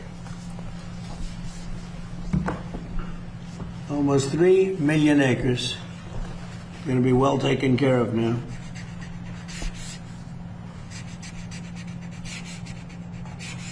And waiting to see if he'll take questions. If not, we'll go right back to the Okay. updates from Iran. Penn, who should I give this to? Maybe the governor's representative, right? And Mike, how about taking one, right? Thank you. So we've done something that was, I think, very desperately needed. It was very unfair to the people of Utah. And now fairness has been brought back. It's going to be better taken care of. And they'll be able to use it a little bit. So there's something very nice about that. Okay. Thank you, Mr. President. Thank you. Do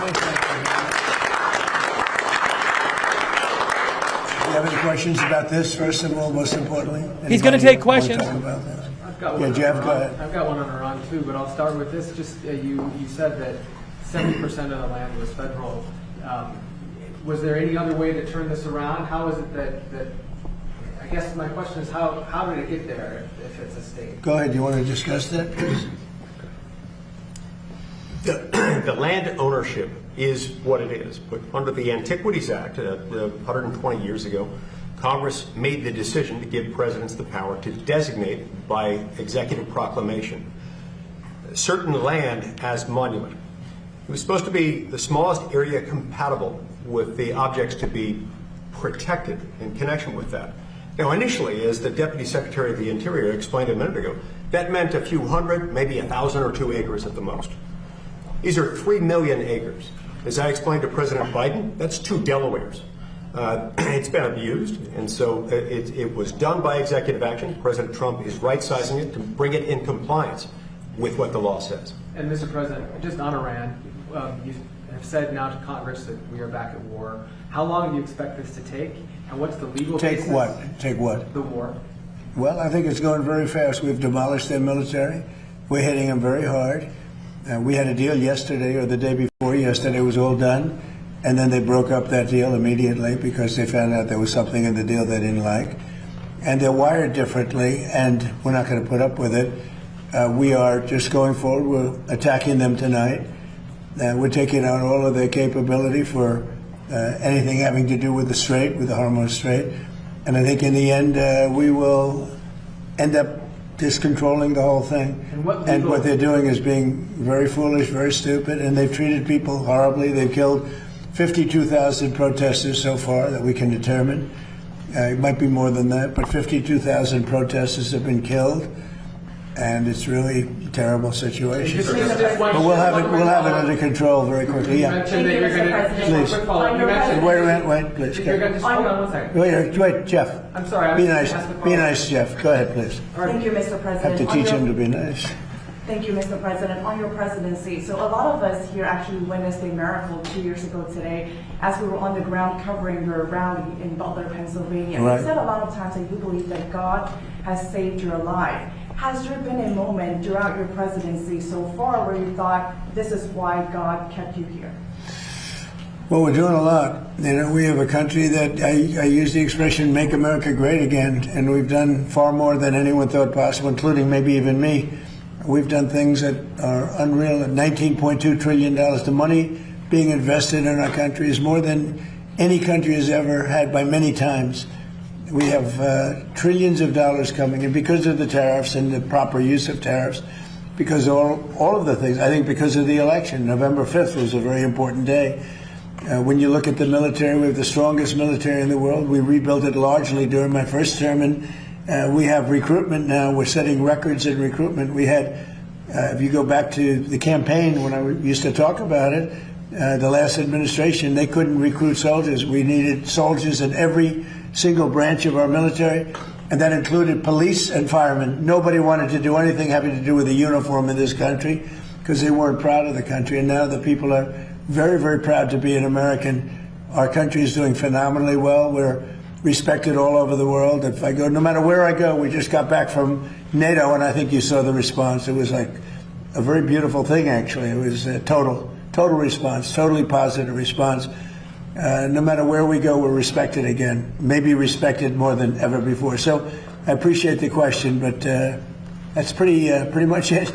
Mr. President, thank you. Cameron Arkin with Town Hall. I was curious about there are reports about Iranian drones in Cuba. There are concerns about that. Where does the relationship with the U.S. stand there? Is military intervention still on the table there? Well, if they do have that, and they might very well have that, we'll take care of it. Marco's just in the other room. And if they do have that, we'll take care of it in short order. We're not going to have a problem. We're not going to allow that to happen. So it could be that they're storing some. We're looking into it now. It could be so, and it maybe isn't. But we'll figure it out fast. And what are you expected to speak about on Thursday, you think? I'm going to speak on Thursday. We were thinking one of the nice, but this has been such a busy news day today with all that's happening. A lot of very positive things have happened, including the Indy. We're going to have an Indy race, as you know, in 41 days. And that's going to be incredible. Around the Capitol, around down Pennsylvania Avenue, it's going to be something. They have 250,000 tickets ordered. It'll be like UFC, which set every record in the book for that business, which is the business of fighting. So we have the Indy cars coming, and it's going to be great. And while we're talking, I have to pay on behalf of Mike and myself and I think everybody's standing behind me very strongly. I want to pay my respects to Lindsey, who was our friend. He was a friend of all of us. He was a great guy. He was a great politician, actually. And it's hard to believe he's gone. He spoke to me just before he passed away, just to say hello. He got back. He felt fine. He was a little tired. And then this whole thing happened.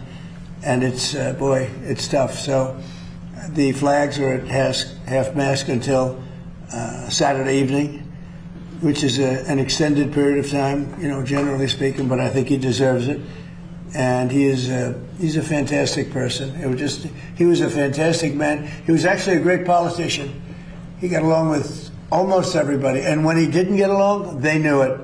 He was tough, but he was a good man. He was very much in favor of the Save America Act. He called me about that. We were talking about that and some other things. But he just felt tired, but he felt fine. And then this horrible thing happened just a short time afterwards. So it was terrible. I just want to pay our respects. Mr. President, you mentioned that Iran has agreed to a deal and then walked away from it. Have you reached the conclusion that a negotiated settlement won't be able to happen? No, I never reached that conclusion, but we're hitting them very heavy tonight, as you know. We have tremendous amounts of ammunition. We have numbers that we haven't had in years, and we're hitting them very hard, and it'll continue, and we'll see what happens, but we're knocking out all of their offensive capability, and we're controlling the straits. We're putting the blockade back. And it's a blockade not for anybody but Iran. In other words, anybody doing business with Iran can't go through. Everyone else will be able to go through. So it's a blockade. It's a very strong blockade. The blockade was probably more effective even than hitting them, but I think the combination is the thing that really does it. But do you think a deal is still possible? Do you think they'll return to that? Yeah, I think a deal is possible. Sure, I do. But, Mr. President, you noted the United States is bombing Iran again. I mean, you've been bombing Iran for months now. Is this just the new normal for the American people? No, well, you know, we're in Vietnam for 19 years. We're here for 4 months.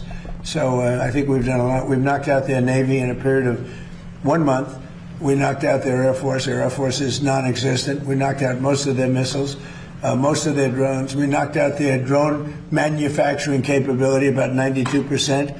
Their missile capability for manufacturing, we knocked out 89%. And they have a little capability, but they don't have any capability for us.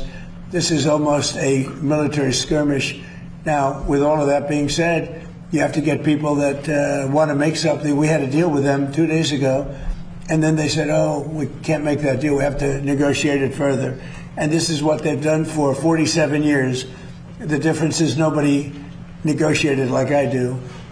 And this should have been done by Bush and Obama and Biden and people before them, frankly. It's 47 years they've been ripping off everybody and really hurting and killing thousands of people. So they killed 52,000 protesters, but they killed many, many people with Soleimani, who I killed in the first term. Soleimani killed many people, many people, and not only killed, when you see a young former soldier walking around with no legs, no arms, a face that's been horribly hurt, that was done by Iran. That was done by Soleimani, who was a person that was very evil. He was an evil genius. He was looking to take out a lot of our military installations in Iraq and Iran, and I got him before he got us. So we have to do what we're doing, and the strait is open. It will be open. We've cut down their capability very substantially, but they're going to fight for a while. Our military has done a fantastic job. And, the bottom line, though, and I say it to everybody, and I say it as much as you want to listen, Iran will not have a nuclear weapon. If we didn't bomb them with the B-2 bombers, that plane right there, if we didn't bomb them, they would have had a nuclear weapon long ago. 1 month, within 1 month from the day we bombed them, they would have had, if we didn't do it, they would have had a nuclear weapon. If they had a nuclear weapon, Israel would no longer be with us. The Middle East probably would no longer be with us, because you saw they sent missiles to 5 different countries that never even knew they were involved, because they're stone cold crazy. They are crazy, and we're not going to put it up. Yeah, I want to be reimbursed because we're protecting a very rich portion of the world. We're spending money, and so what we've done is we are going to be reimbursed for protection. We're protecting by the countries that we're helping. For instance, You look at the 5 countries. You have Saudi Arabia, you have UAE, you have Qatar, or Qatar as I always say, you have Qatar, Bahrain, and by the way, you have others. You have Kuwait, and you have others, and they will do very well.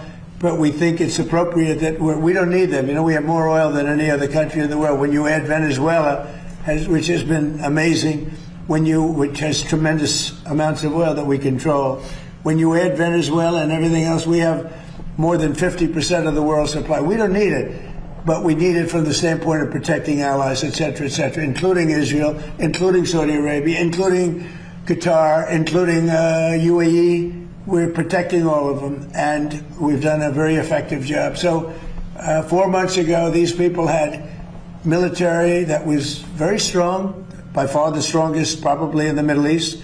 They were called the bully of the Middle East. Now they don't have a Navy. They have 159 ships underwater. They had a total of 159 ships. Now every one of them is underwater. They had 230 airplanes, attack planes. They're all gone. They're gone.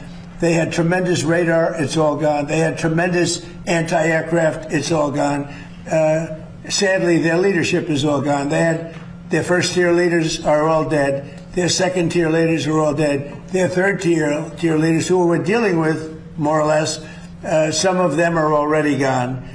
And then you read fake news like your network, CNN, which is fake news. You read them, you have them say, well, actually, aren't they doing quite well? Let me just tell you, they have now inflation of over 300%. 4 months ago, they had inflation of 5%. Now they're at over 300, could be 350%. They made a deal, they broke it, probably 10 times.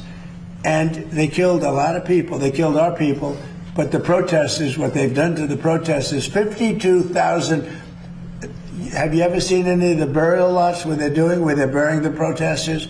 They killed 52,000 protesters, and on my watch, they can't do any of that. So we have them in a position that they don't have any military. There's not a thing they can do about it. All they have is fake news, because they have the fake news, would rather see us lose the war than win the war, which is really treasonous, in a certain way. So we're doing another very major attack tonight. They want to make a deal. They came back. We made a deal 2 days ago, and they want to make a deal. They've been negotiating for 47 years, but nobody's ever hit them militarily. We're hitting them very hard. Thank you very much, everybody. Thank you very much. Thank you, guys. Thanks, guys. Thank you, Peter. Thank you, press. Thank you, press. Thank you, Thank you, press. Thank you. Thank you, guys. Thank you so much. Thank you. Thank you, press. We're talking about. Thank you, guys. Thank you, guys. Thank you, guys. Keep going. Thank you, guys. Peter, keep going. Thank you. Thank you, guys. Thank you. Thank you. Mr. President, thanks for you guys. Thank you.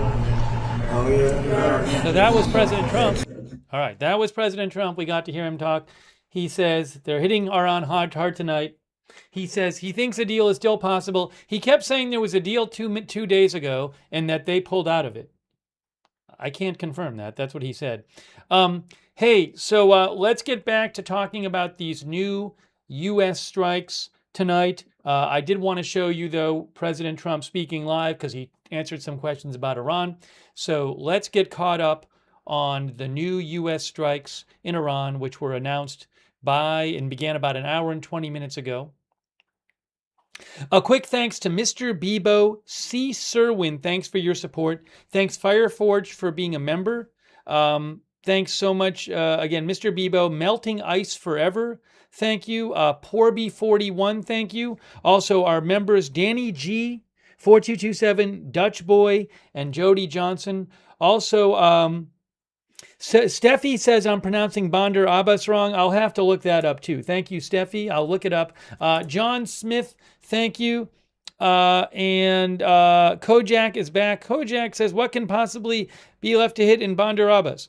Thank you, Kojak is back. Robert Robinson and Sabra and Israel Bishop, thank you. And also Big Dog Gaming over there on Twitch. Joan Spoon on Twitch. Cece on Twitch. Raffle on Twitch. M. Solomon there. Thank you. Sandra's 42 Library and Who Shot JR on Twitch. All right, let's get you the latest updates here. Give me a moment. Give me a moment. Hang on one moment here, guys. Thank you for your patience. So let's get you the latest updates on the U.S., the ongoing U.S. strikes, third straight night of strikes. Now,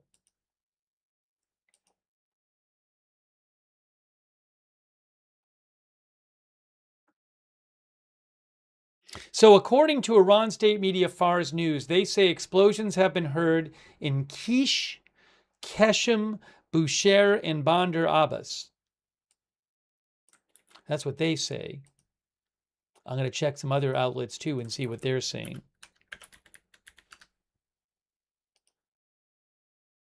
Hold on, let me play this here. Oops. Bandar Abbas. Bandar Abbas. Bandar Abbas, I guess it is, as our viewer said, according to Wikipedia. Bandar Abbas, according to Wikipedia. We'll go with that for now. Now,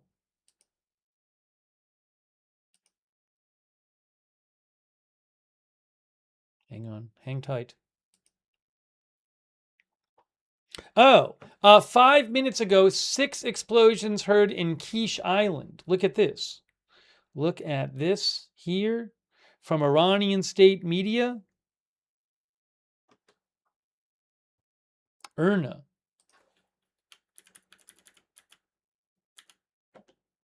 An IRNA reported that 6 explosions were heard on Kish Island. That's from 5 minutes ago.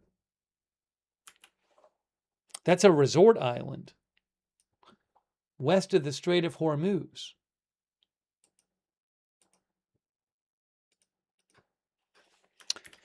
Iran state media IRNA. 6 explosions were heard on Kish Island.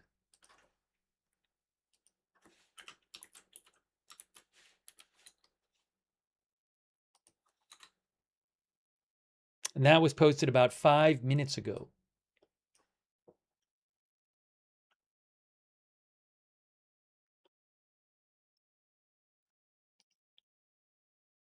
Vahid Online posted about 5 minutes ago saying that about 10 minutes ago, explosions in Chabahar.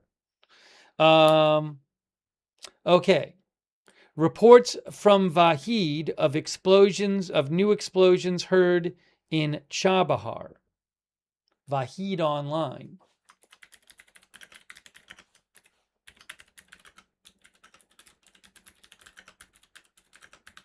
And this would be about 10 minutes ago.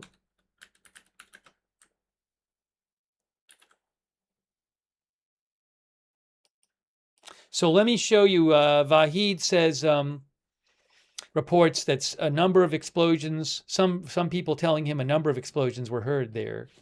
One person says heavy shelling. Let me show you what we're talking about here. First of all, as I mentioned to you, Iran state media reported about Kish Island. We've been hearing about explosions there. We usually don't hear about explosions there. Kish is near the southern coast of Iran. There's the Strait of Hormuz. There's Kish there, and it is a resort island. Unless there's another Kish I don't know about, that's the Kish I believe it is. There is an airport there. And also Chabahar is going to be to the east of the Strait of Hormuz. Over here, Chabahar, right there, Chabahar. Where we've heard of explosions reported in past rounds of attacks.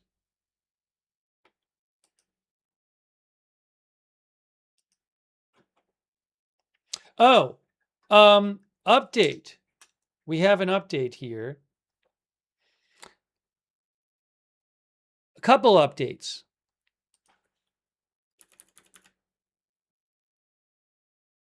Oh, hold on. I want to mention one other thing as well.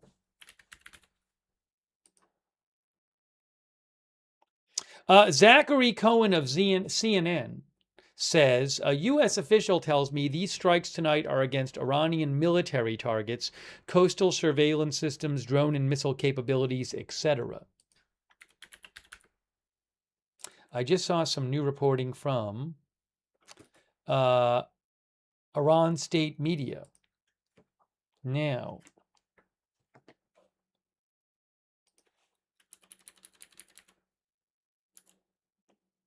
this is from Iran state media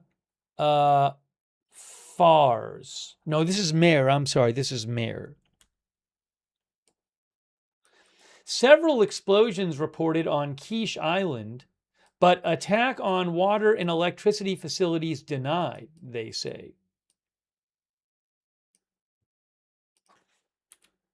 Quiche Island experienced a series of attacks, a series of explosions on early Tuesday morning, and initial investigations suggest the attack targeted the port area on Quiche Island. Immediately after the attacks, firefighters and emergency services personnel arrived at the scene to manage the situation. So far, no official has commented on the cause of the explosions, the extent of the damage, or any potential casualties, and investigations are ongoing. Furthermore, following reports circulating on social media about an attack on Quiche Island's water and electricity facilities, investigations indicate these claims are unfounded. Says state media, no damage has been reported to the island's water and electricity infrastructure, and services from both sectors are operating normally, they say. Now, so they say that the port area at Quiche Island has been attacked. Iran state media Fars. No, Mer. The port area of Quiche Island has been attacked.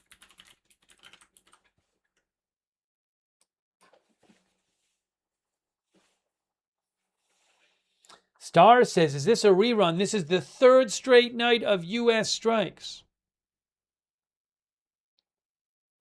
Somewhat Deranged says, is it the fifth time in a week? What I can tell you is I can look at my channel and go back. So we've covered it the last 3 nights, and then we covered it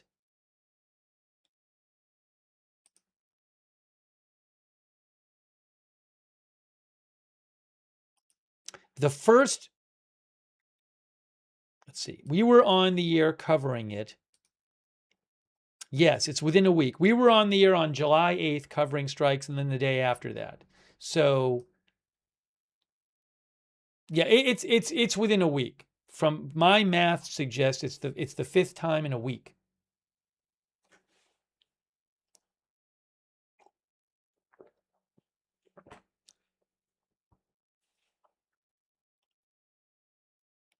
Now, also, Mayor News says explosions heard near the counties of Jam and Kangan in Bushehr province. That is from about 20 minutes ago. On Tuesday morning, the sounds of several explosions were heard in areas of the counties of Jam and Kangan in Bushehr province, but official sources have not yet commented on the matter. They also said no casualties reported in the attack on Bandar Abbas so far. According to informed sources, investigations by a reporter from Mer News Agency indicate the attacks on the city of Bandar Abbas this morning have not resulted in any casualties.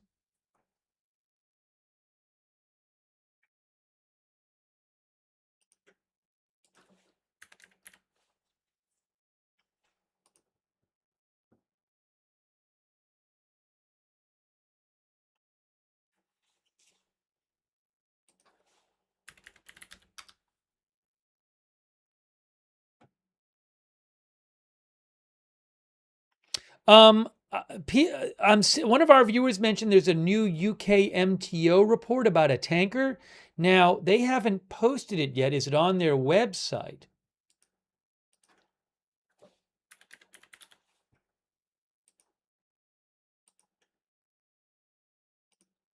Hang on.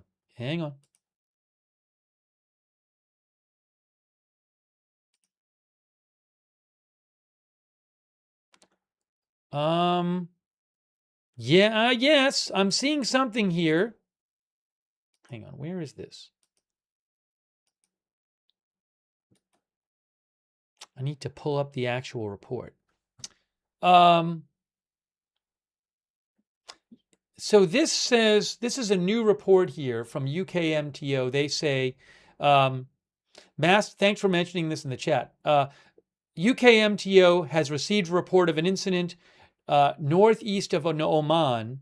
A tanker was hit by an unknown projectile on the starboard side engine room. All crew are safe and accounted for with no environmental something or other. Hold on a second. I'm guessing they'll post this in a second.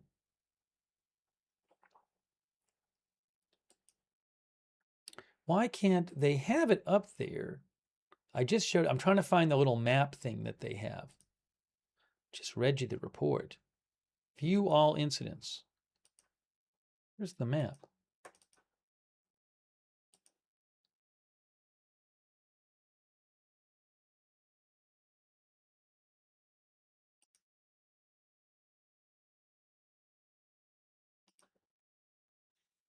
For some reason, I can't get the map. I can show you where it is. It's here. It's to the east of the Strait of Hormuz. It looks like right there. See where the red marker is? Right there. That's where the new reported attack on a tanker being hit by a projectile on the starboard side engine room. I assume that's Iran, maybe who attacked a ship that was trying to go through the Strait of Hormuz, was leaving without their permission. That'd be my assumption.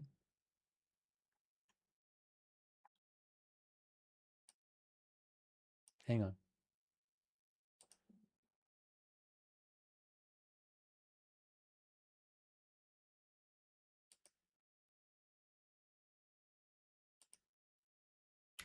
All right, so we showed you that. For some reason, they haven't posted on their X account yet. I don't know why. Did they post it and delete it? Well, it's still up on their website. So anyways, I showed you. So UKMTO is reporting what appears to be a new... Oh, hold on a second. Hold on a second. Hold on a second. Hold on. Hold on. Breaking news. Breaking news from the UAE. Look at this. Breaking news from the UAE.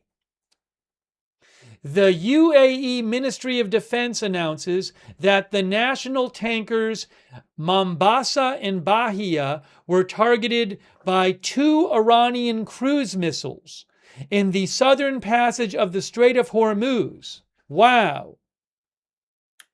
Wow. Hold on a second here. Give me a moment. And a crew member died and some were injured. All right, hold on a second. Let me just post this. But 2 UAE, 2 tankers were targeted. 2 national tankers. I assume that's national UAE tankers. Just do this real quick.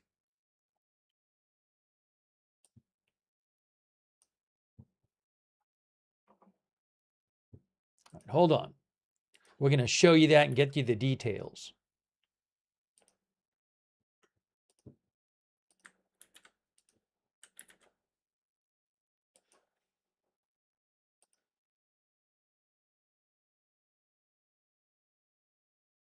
Okay, the UAE announces, the UAE Ministry of Defense announces that the national tankers Mombasa and Bahia were targeted by 2 Iranian cruise missiles in the southern passage of the Strait of Hormuz in Omani territorial waters.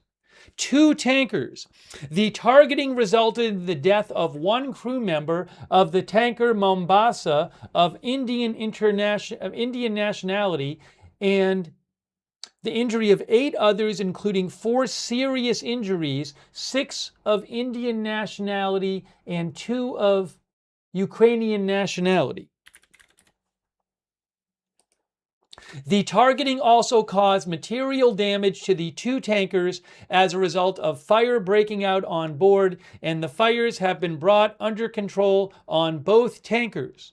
The UAE Ministry of Defense condemns this brazen attack, which constitutes a serious violation and a clear breach of international law threatening the security and stability of the region. It emphasizes that the state reserves its full right to respond to this escalation and to take all necessary measures to protect its territories, people, and residents, thereby ensuring the preservation of its sovereignty, security, and stability, and safeguarding its interests and national capabilities.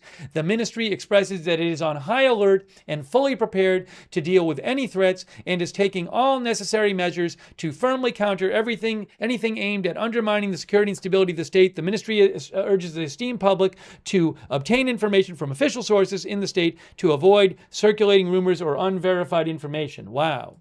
So, the Mombasa was attacked. That's a container ship. Well, do I have the right one? Hold on. They said it's national ship.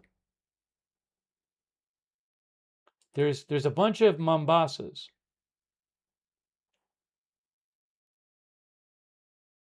Trying to figure out which one it is. Also, the Bahia.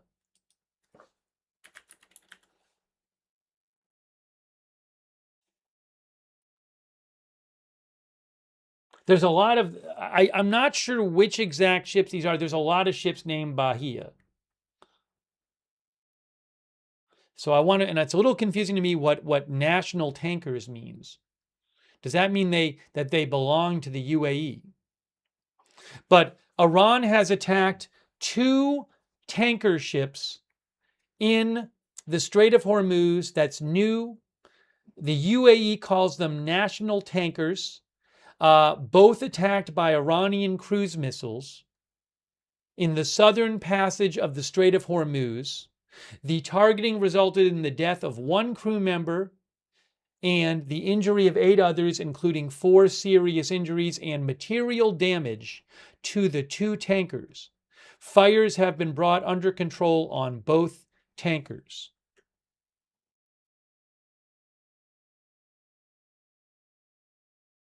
I'll try to get you, I don't have more information on this. Let me see if I can get some more information here on this. But big breaking news, Iran has attacked 2 tankers in the Strait of Hormuz.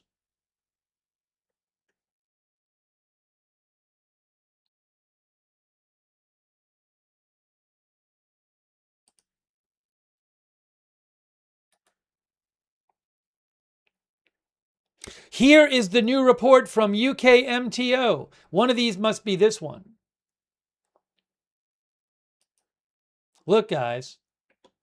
So this must be about one of those 2 tankers. UKMTO has received a report of an incident 40 nautical miles northeast of Kalhat, Oman. The master of a tanker reports being hit by an unknown projectile in the starboard side engine room. All crew are safe. So I don't know. I mean, the UAE said 1 crew member died and 8 were injured, or 6 were injured.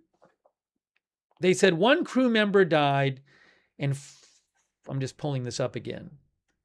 And 8 were injured, including 4 seriously. I don't know if maybe on all those were on one of the ship, because this says on this ship that all crew are safe. That could end up being wrong, or maybe all the injuries were on one ship. I don't know.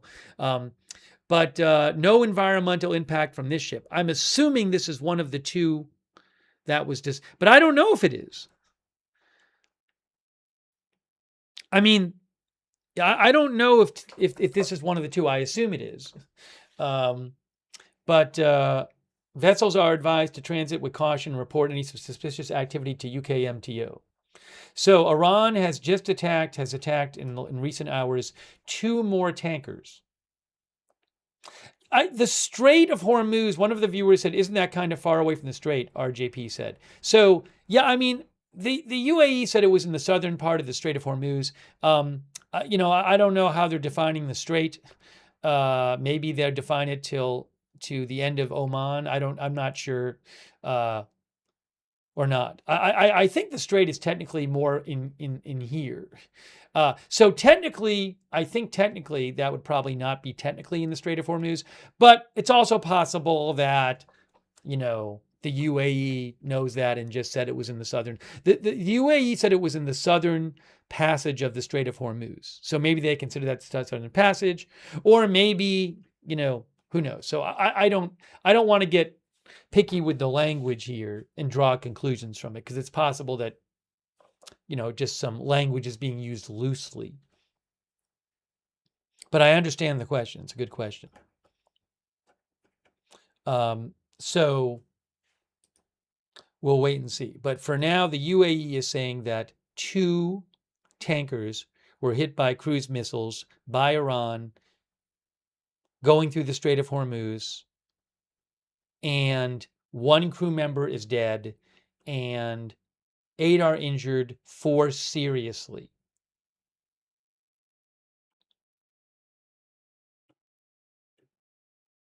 Wow.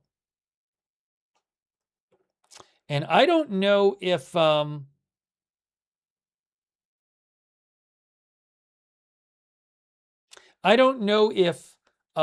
this is technically the reason for the U.S. attacks, or if they would have attacked anyway tonight.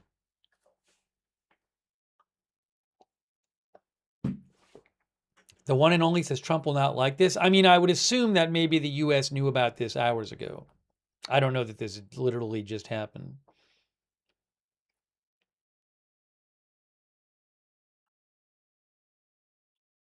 The UK MTO said it was reported to them, that one they talked about, was reported to them at about an hour and a half ago, which would have been after the U.S. begun strikes. Wow, though, that's a big deal. Condolences to the family of the person who died, and thoughts with, I hope the people who were injured are okay. I wish I knew more about what they said about what they meant about national tankers.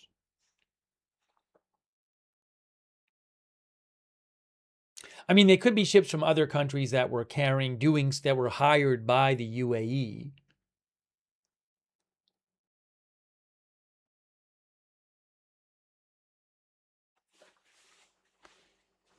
Wendy Lance thinks it's getting worse before it gets even better.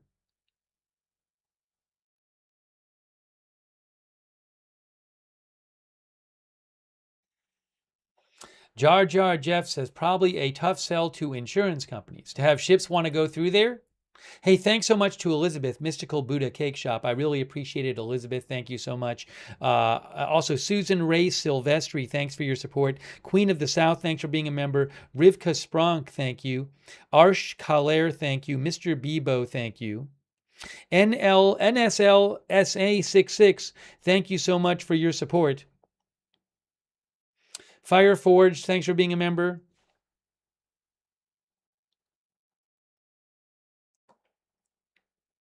Wow. Thank you, Dusky 10 FPS, for subscribing on Twitch. And also Big Dog Gaming, Joan Spoon on Twitch. Thank you. Cece. My best to you on that news, Cece. Best thoughts with your family. Thank you, Cece.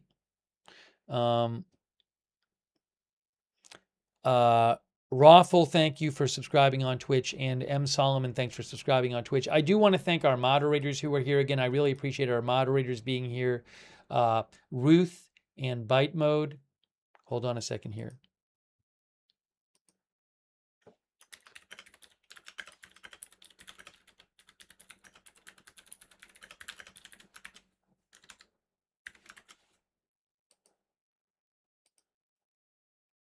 Ruth in Bite Mode and Haley Girl are moderating over there on YouTube. I really appreciate that. Thank you. Our moderators on Twitch, thank you. DeBears, Good Luck Duck, LB Prairie Dawn, Idaho Star, Matthew Kohai 3, Sarah, and Surly Dev. They're all over there. Linda Belk, Larry, Misha, who moderate for us on X. Thank you. Also, our Rumble moderators, Lovey and Kay, moderate for us over there on Rumble. Thank you, Lovey, who's moderating over there right now. And also, thanks so much to our Facebook moderators as well. Appreciate your help in the chats. The moderators, thank you. Paul Anderson moderating over there right now. Thanks, Paul. And all of our other moderators there. All right, now, let's get up to date here. But wow, the UAE says 2 tankers were attacked in the southern Strait of Hormuz, and they say 1 crew member dead and 8 injured, 4 seriously.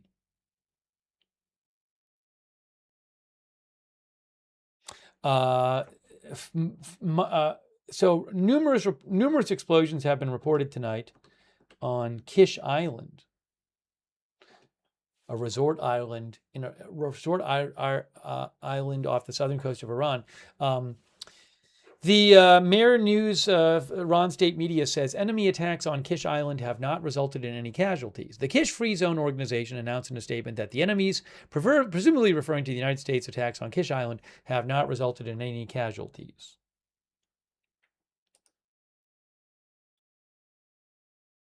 So Fars News, Iran state media, said that the UAE claimed 2 tankers belonging to the UAE. That when I read national tankers, that's what it seems like to me. I just wasn't sure they meant that. Yeah, I don't know what I see some news reports that are using that language, national tankers. I think that means those tankers belong to the UAE, but I'm not positive.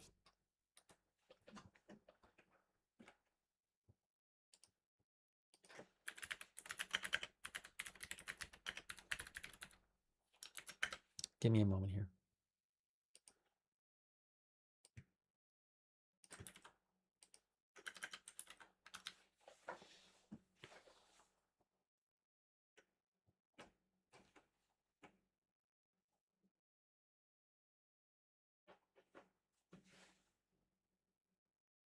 Yeah, so that's my assumption.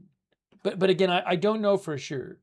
But they say the Ministry of Defense announces that and I don't know, I mean, if it was just 2 tankers that had no connection to the country, I don't know that they'd be putting something out like this. It's not like it happened off the UAE coast.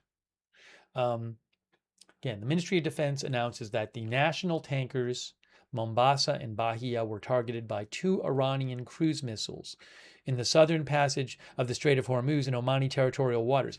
Let me remind you that the stated, all these, we've had about, I think, 7 or 8 nights of attacks, maybe 7 in the last few weeks by the U.S. on Iran. And the stated purpose of those attacks, the major stated purpose we've seen, is to prevent Iran from attacking ships, right? So if we go to the announcement today from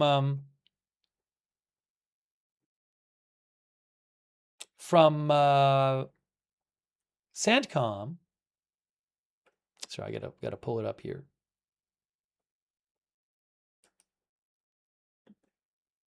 You can see CENTCOM says that the attacks today will continue imposing a heavy cost on Iranian forces and degrade their ability to attack innocent civilians and commercial shipping in the Strait of Hormuz. And they usually say that every time, something like that, every time they're attacking. Well, Iran is still attacking ships in the Strait of Hormuz. They just hit 2 more with cruise missiles.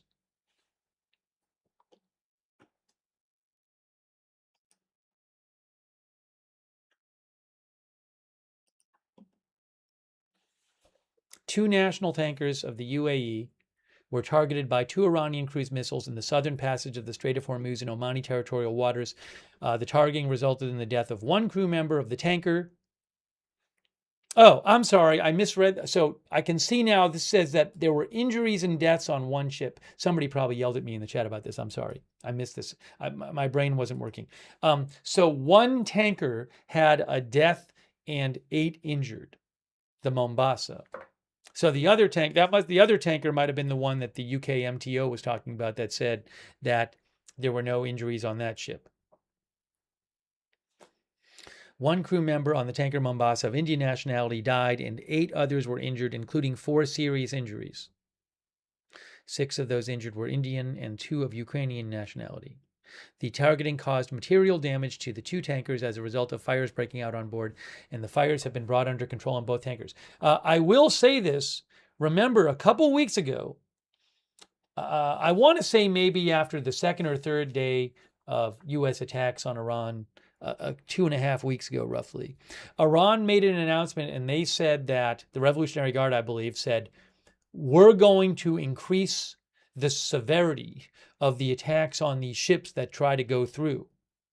Because before, for a week or two, I believe they would launch like a drone and hit the bridge of the ship, and they would not hit the engine room. Well, now they've been hitting engine rooms, and we can see they've caused a fatality.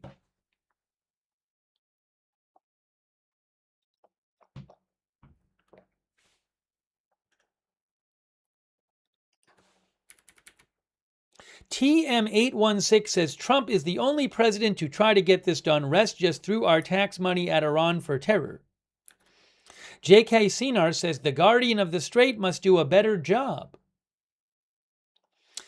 A fly in dust man says Iran doesn't have to do much to close that strait. Hit 1 or 2 tankers a month and the insurers will walk out. Melissa says, why don't they want them going in the southern route? The southern route is not in Iranian territorial waters. Iran wants all ships that go through the strait to have its permission and go on its preferred route, which goes through Iran's territorial waters. I assume that's because they want to, and they've talked about collecting fees from the ships, and they want control. So, they want, if they want control over us going through, it would make sense if they want control over the strait that they would want ships not going all over the place, going through one route, and it makes it much easier for them if it goes right near Iran, or right. I mean, I think the route previously was going around this island here, but if they want to keep tabs on the ships, they want them closer to Iran.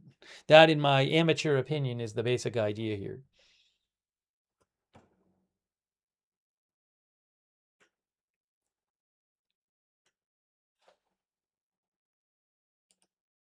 But the Iranian coast is on the northern side of the strait, but this here is the Omani coast. That's not Iran, that's Oman.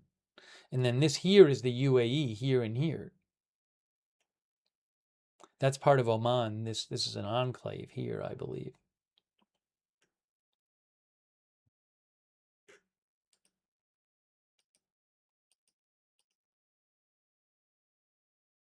Oh, hold on a second here. We have a statement from ICE about the shooting in Maine that came out. Hang on, I'm just seeing this right now. Brooke Taylor of Fox News says ICE has released a statement. According to Brooke Taylor of Fox News, this is the ICE statement of a man that was killed in Maine.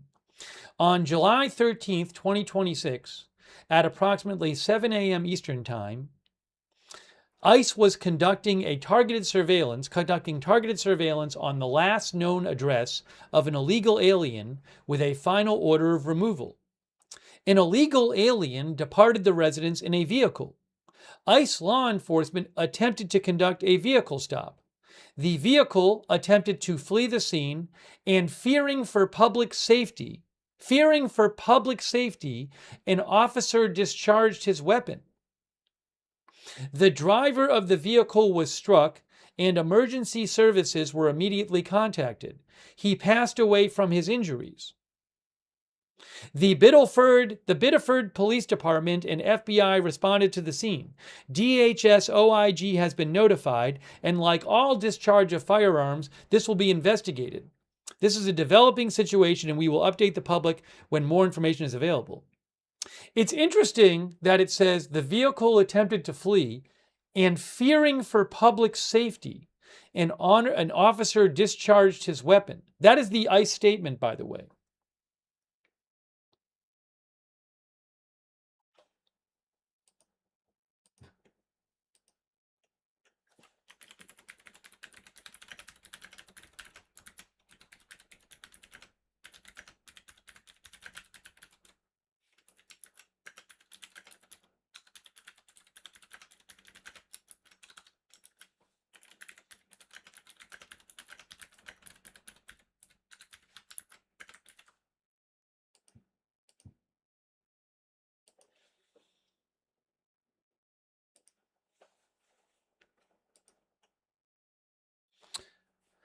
By the way, really quick, it's been reported in multiple outlets that Senator Angus King said that the man who was shot in Maine was not the intended target of the warrant.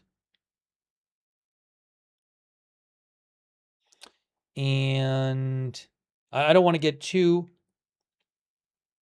and CBS News says the Maine Immigrants' Rights Coalition identified the person who was shot as a 26-year-old Colombian man who was authorized to work in the U.S. and had been issued a Social Security number. Anyways, if I see more big headlines on that, I'll let you know. I want to keep the focus on Iran right now.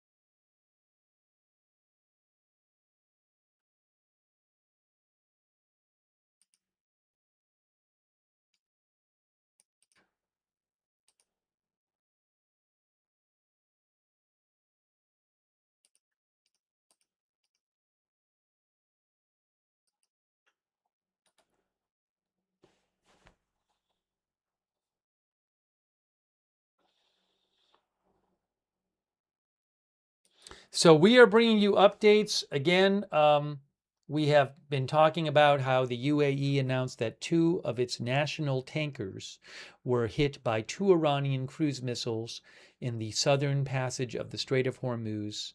And they said both tankers were damaged and had fires caused. And on one tanker, 1 crew member died, 8 injured, including 4 serious injuries.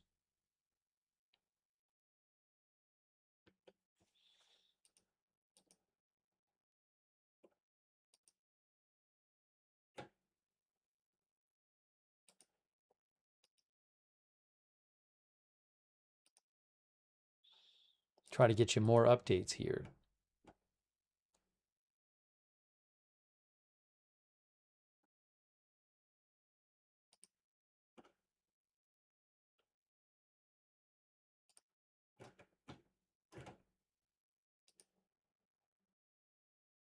Now, also, I would certainly expect Iran to start launching missiles and drones at neighboring countries, as they usually do when the U.S. launches attacks on them.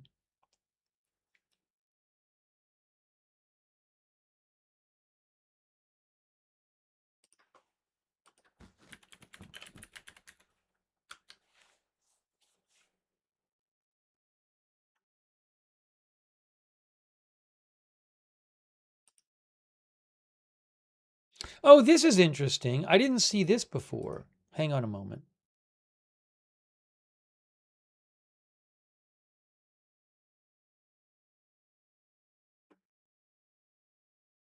There's unconfirmed reports.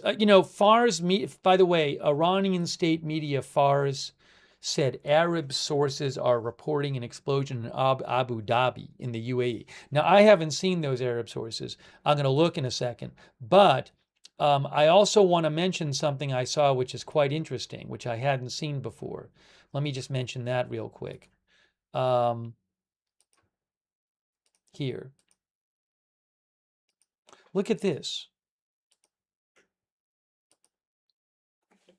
U.S. mission to UAE. Security alert. This is from 4 hours ago. The U.S. Embassy, Abu Dhabi, UAE, cancellation of consular appointments. The U.S. Embassy in Abu Dhabi and U.S. Consulate General in Dubai have canceled consular appointments from today through Wednesday due to the regional security situation.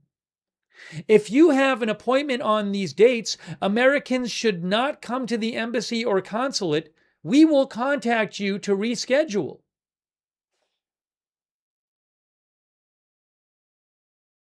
For 3 days, between July 13th today and July 15th. It's now July 14th in the Middle East, in Iran, at least.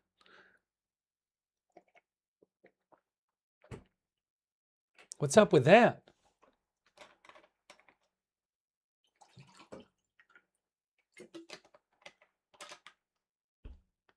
Is that because the blockade is starting or something else? Dave Martin says closed for business. Squinting Cat says that's not good.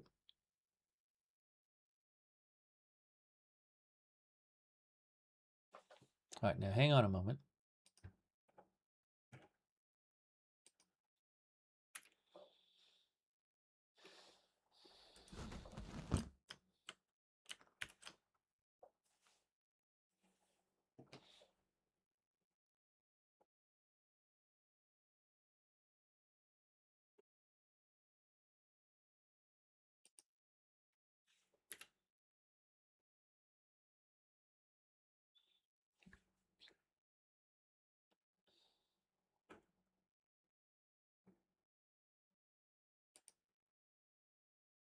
Checking some things here.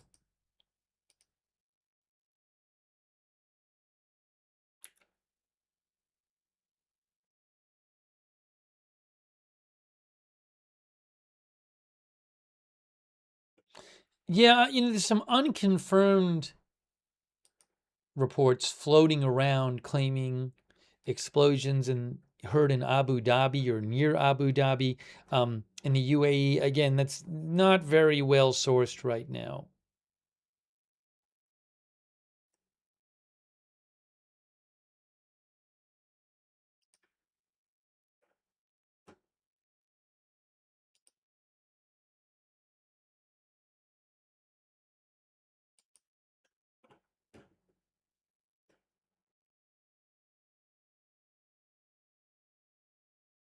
Hang on, what's this? What is this?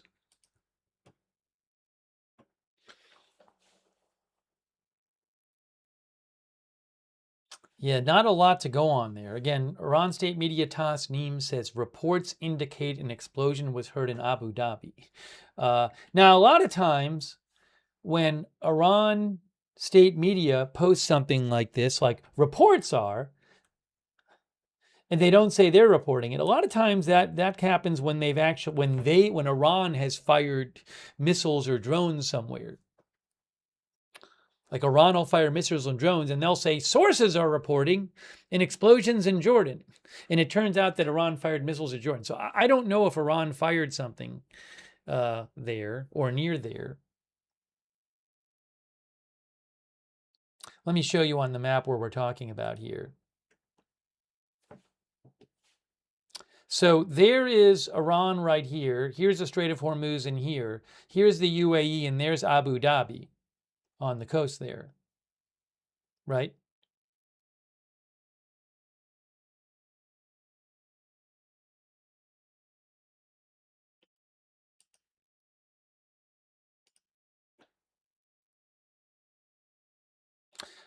Fars says now, look, Arab sources, they say, are reporting an explosion in Abu Dhabi, the capital of the UAE. Is that true? I don't think there's been a UAE, although it is weird that we saw this 4 hours ago, the U.S. mission to the UAE said we're canceled all consular we've canceled consular appointments from the 13th to the 15th of July. Americans should not come to the embassy or consulate. We'll contact you to reschedule. So what's that about? So, I mean, did the U.S. have some information that Iran might target Abu Dhabi? I'm not sure. Or the UAE?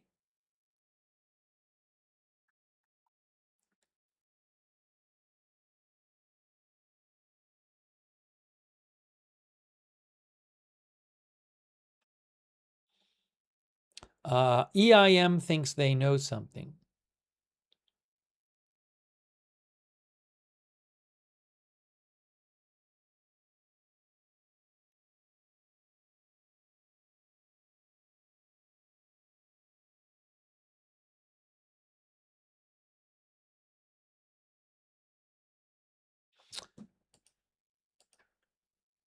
Oil prices on the day are up Brent crude is up 10.76% on the day. That's according to tradingview.com. 10.76%. And also we have here WTI crude is up. Oh, what happened with WTI crude is the day resets, I think, around 6 p.m. So right now it's up 0.7%. But if you look at the 5-day chart there, over there on TradingView, if you look at the 5-day chart, you can see that back a couple days ago, it was trading at, well, I mean, even yesterday it was trading at, even on the 13th, it was at 72.85, and now it's at 78.49. A couple days ago, it was around 71.50. So it's up roughly 10% over the last couple days.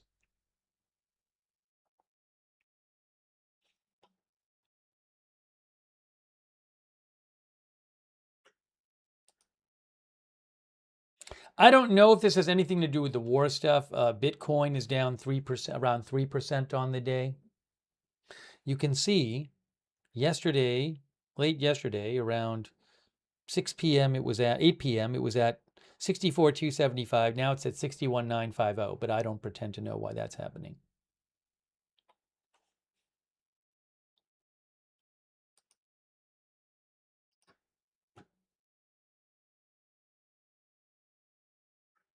Hang on. Get you more updates here.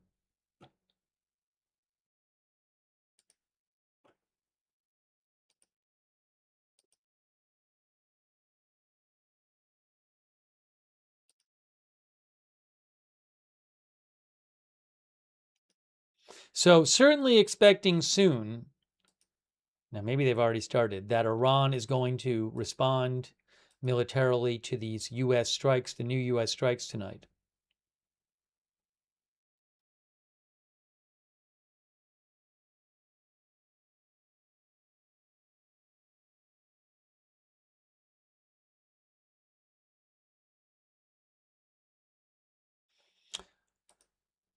Barak Ravid of Axios is reporting that President Trump gave the Saudi Crown Prince Trump's backing for risky strikes against the Houthis.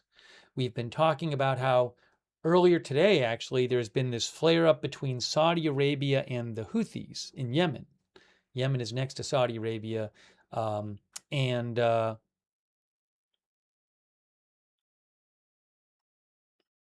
Axios says a renewed military conflict between Saudi Arabia and the Houthis could worsen regional tensions and broaden the war between the U.S. and Iran. Just a little reminder of that, what happened with that, if I can give you that.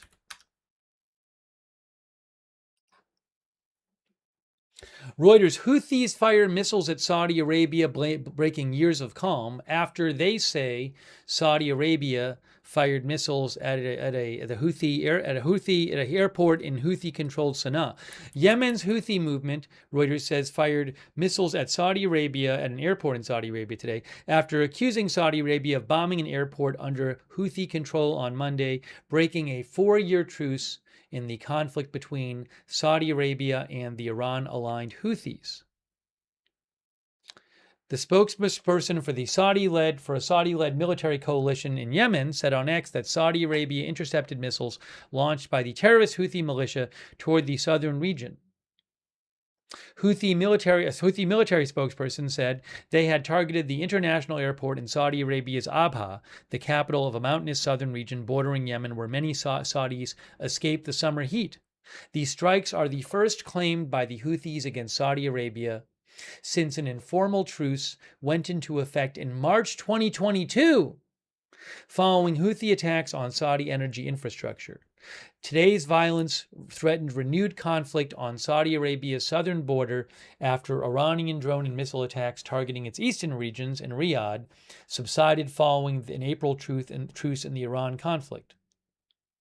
Saudi Arabia's size relative to other much smaller Gulf states meant it fared better during the war, continuing to export oil via a pipeline from its east to its west coast on the Red Sea, bypassing the Strait of Hormuz. However, a wider conflict with the Houthis who have in the past targeted Red Sea shipping could challenge that. Now, just to show you here on the map, so Saudi Arabia has been, they haven't been able to ship oil out the way they normally would through the Strait of Hormuz because of the war going on and Iran attacking ships in the Strait of Hormuz. So they've been sending oil by pipeline to the west of the side of the country and sending it out through the Red Sea. But in Yemen, the Houthis, which control Sana'a, they previously have attacked shipping in the Red Sea, and in theory, they should try to attack shipping and stop ships from coming out here into the Gulf of Aden and then into the Arabian Sea. And if they attack shipping in the Red Sea and attack shipping in the Bab al-Mandab Strait, that could prevent Saudi Arabia from shipping its oil out the way it's been again redirecting its oil from the Strait of Hormuz to the Red Sea. So if the Houthis were to start attacking shipping in the Red Sea and the Bab al-Mandab Strait, that could have a huge impact economically for the world. So we'll have to see what happens with that.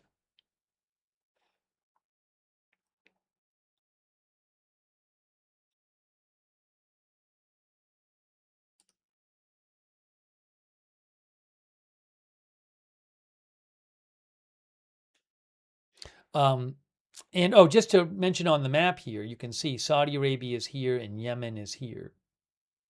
Reuters says that Yemen has faced civil war and proxy warfare from outside powers for more than a decade after the Houthis seized the capital of Yemen and forced the internationally recognized government to relocate to the south.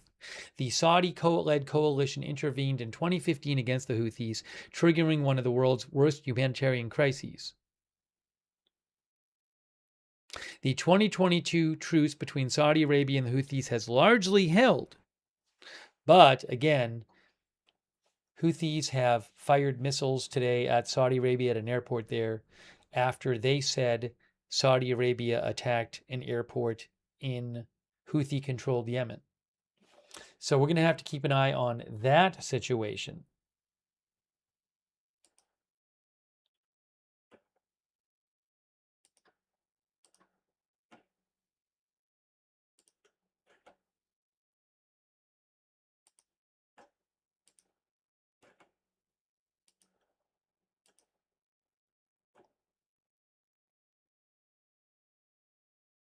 And yes, as our viewer TMB points out, the Houthis are supported by Iran.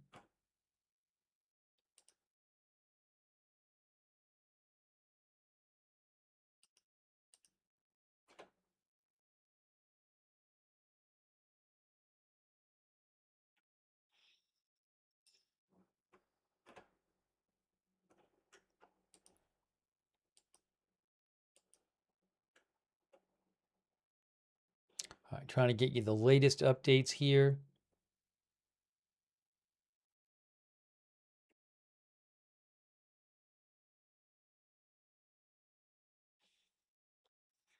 And we're waiting to see. I'm sure Iran will be launching missiles and drones now that the U.S. has launched strikes at Iran tonight.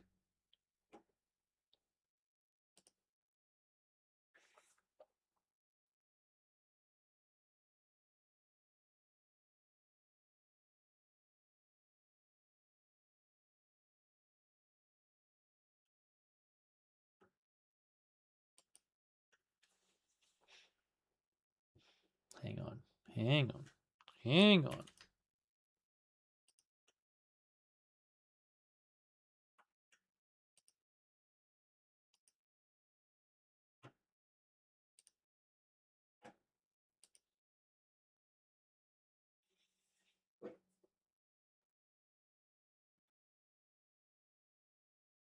Michelle Lausen says, what's the purpose of having a blockade when Iran has imposed a closure of the strait? So Iran is saying that ships cannot go in and out of the strait from other countries unless they get Iran's permission. Now, some try to do it and make it through, but Iran also attacks ships, as we've heard had happened in the several hours ago, apparently. 2 UAE tankers have been attacked by Iran. But that's not, they're not blockading.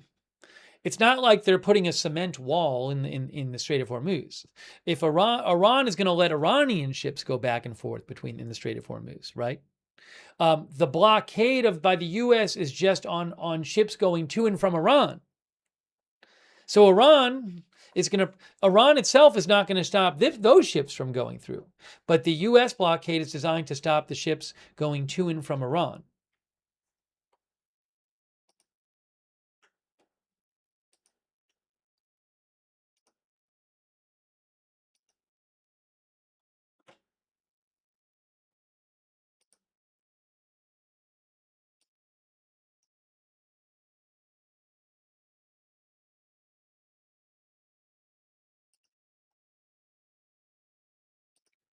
All right, give me a moment here. Give me a moment here. We're bringing you the latest updates.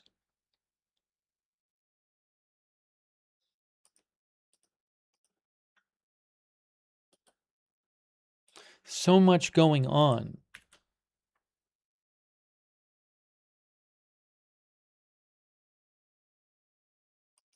The UAE, well, they just posted the same thing in English that they posted before. But 2 UAE tankers were hit by Iranian cruise missiles, according to the UAE. Both sustained damage in the southern route of the Strait of Hormuz, and 1 crew member was killed and 8 were injured, 4 seriously.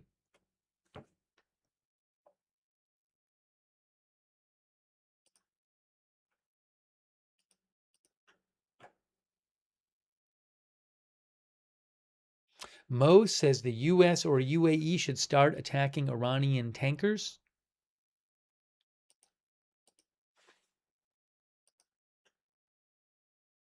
Less than 21 hours until the U.S. blockade on Iran restarts.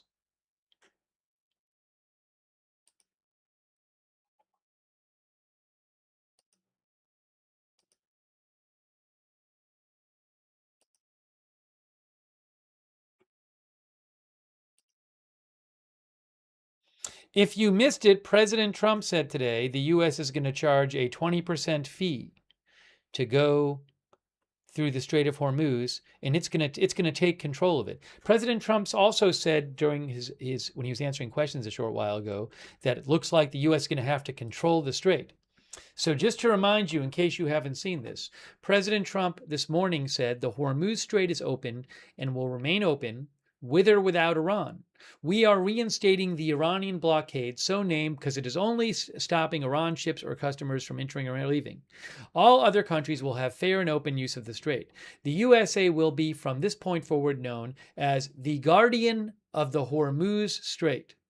But as such, and as a matter of fairness, we will be reimbursed, the U.S. will be reimbursed at the rate of 20% on all cargo shipped for any and all costs necessary to do the job of providing safety and security to this very volatile section of the world. The process and formation will begin immediately. So any ships that go through, like how soon is this going to take effect? Like if a ship goes through with U.S. help, sneaks through there with U.S. help in a week, are they going to have to pay the 20% fee already?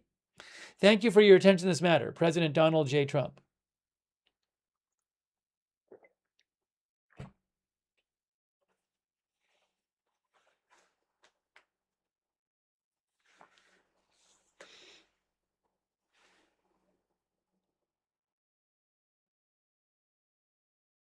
He said 20% on all cargo shipped. So if you ship oil through, you would have to pay 20% on the value of the oil on the ship.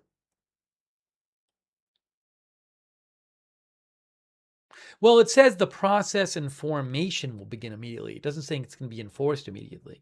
I don't know. Hey, thanks to Sabra. I really appreciate it. Sabra, thanks for your support. Also, Least Trustworthy Weasel, Daisy Clementine, Cicero Orator, or orator. Cicero Orator, thanks for your support. Sparky the Human, thanks for being a member. Crazy Yoda, thank you. Crazy says degrade means lessen the threats in the straits. Crazy thinks without the U.S. strikes, we would have dozens of ships hit at the same time. Crazy Yoda says, the fact we have helped upwards of hundreds out makes that fact. We are not done. Hey, thank you so much, Crazy Yoda.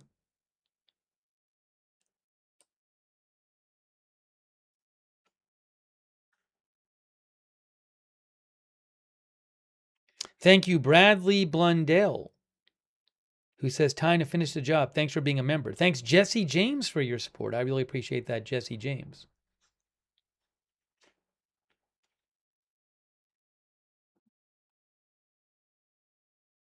Craig Butler says, how long do you say this war will last? I have no idea.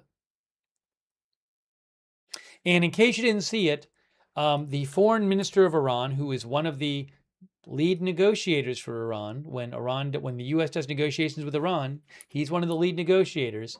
Syed Abbas Araghchi, foreign minister of Iran, said, the president is absolutely right. Whoever provides secure and safe passage of commercial vessels through the Strait of Hormuz should be compensated for this service. Iran has always been the guardian of the strait and will remain forever.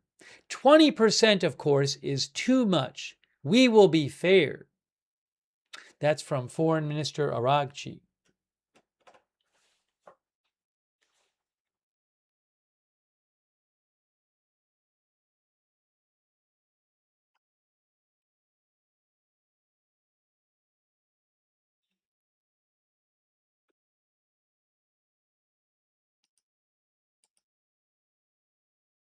President Trump has mused before, and I believe maybe answered questions before, just loosely suggesting the possibility of charging a toll. He's never done this before. He literally announced it's the policy now. That's very different than saying, I don't mind the idea of a toll or something. He announced it as policy today. It says it's being implemented.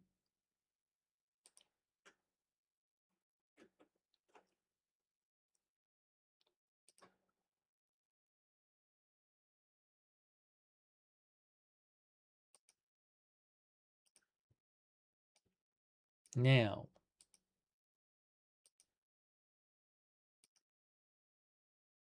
new explosions reported. I'm seeing reports of new explosions from Vahid Online.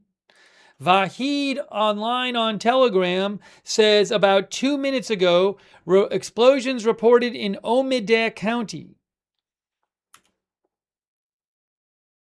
One report claimed Vahid claimed that a missile tunnel had been attacked in Omidyar, in Khuzestan province. So again, reports from Vahid Online on Telegram. New explosions in Omidyar County, Iran.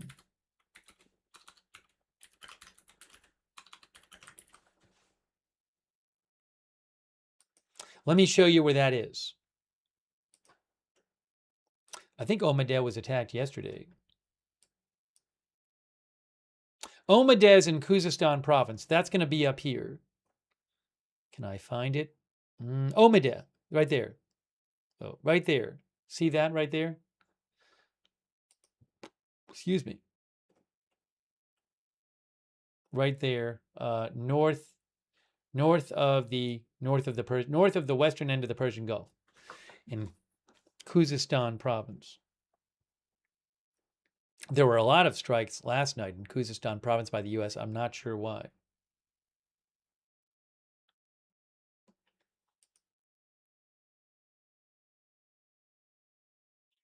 Vahid posted a video from Kish Island, apparently. Now, I don't have the rights to show that video. I wonder if Ali BK posted it too. Let's see. Might be able to show you a screen grab or something.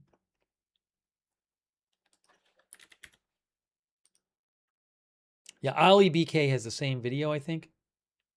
Hang on.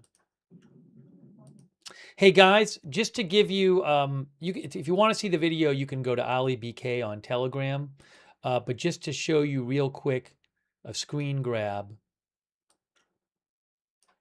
from Ali BK. Oops. He's a couple of this video is making its way. There's a video and it appears to show a coastal area at Quiche Island. So I don't know if that's legit. Again, Ali BK posted that. It's the same one that Vahid posted somewhere online, not identified who took it. But you can go to Ali BK3 or Vahid Online on Telegram, for example, if you want to see that. Probably floating around other places as well.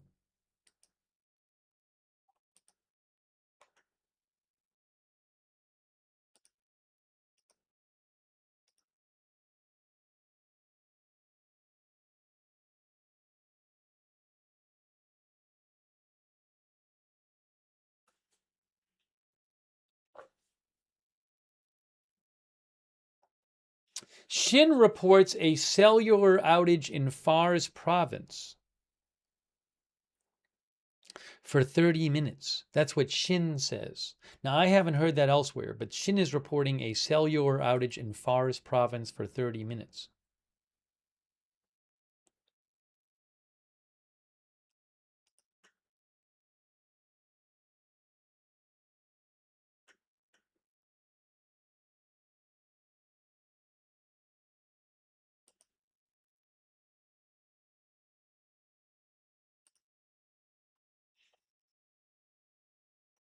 Hey, thanks E1991M. Sometimes I get videos from, for example, the news agencies I pay for stuff. So just they're all different. So just have to show you only the ones I have the rights to. Thank you, E1991M. I appreciate that. Alex78, thank you. Sasiad. Sasiad says, so instead of, from Poland, says, instead of paying Iran fee, we will have to pay the U.S. Thanks, Jennifer Taylor, for the gift membership.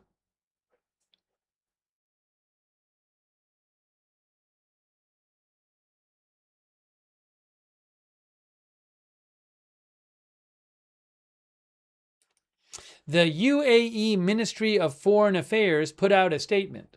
UAE condemns in the strongest terms the Iranian hostile attacks targeting 2 national tankers in the Strait of Hormuz.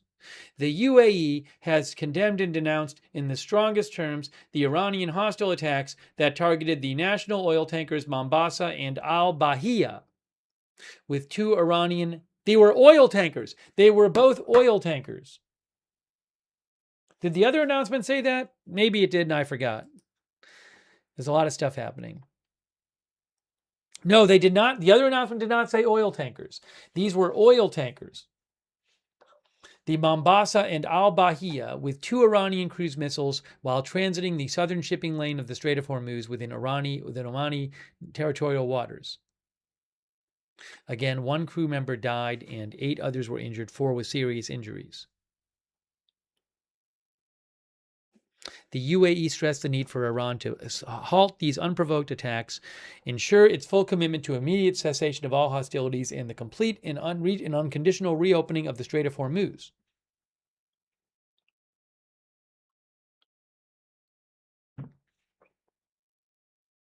So it was the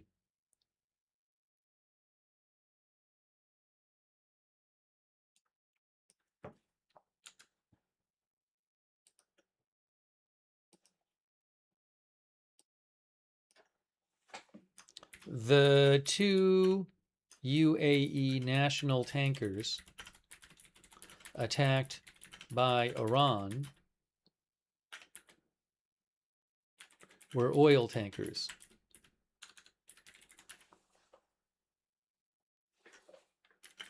According to the UAE. Oops.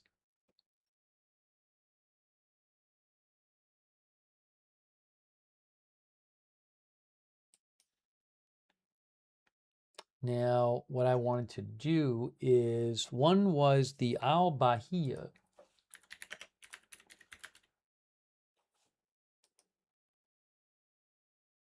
This says LNG tanker, though. I don't know if that's the same tanker, though. I have no idea. Anyways, this announcement, as you can see, it says, literally says the national oil tankers. That's what the UAE Ministry of Foreign Affairs says. That's according to them.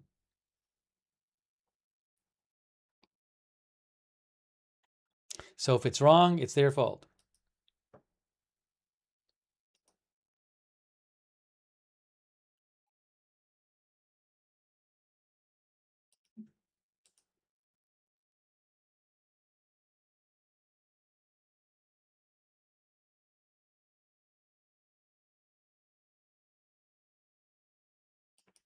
Oh, guys, the DHS actually posted their statement. You know, I didn't realize they had posted it on their website. I had read you this before. Brooke Taylor had reported it, but I didn't realize. I guess I checked the ICE social media and I didn't see it, but they posted it on Homeland Security. So let's just take a look at this real quick. Here is the statement from Homeland Security about the man in Maine who was killed in an ICE shooting today. On July 13th, 2026, at approximately 7 a.m. Eastern Time, ICE was conducting targeted surveillance on the last known address of an illegal alien with a final order of removal. An illegal alien departed the residence in a vehicle. ICE law enforcement attempted to conduct a vehicle stop. The vehicle attempted to flee the scene and, fearing for public safety, an officer discharged his weapon. The driver of the vehicle was struck and emergency services were immediately contacted. He passed away from his injuries.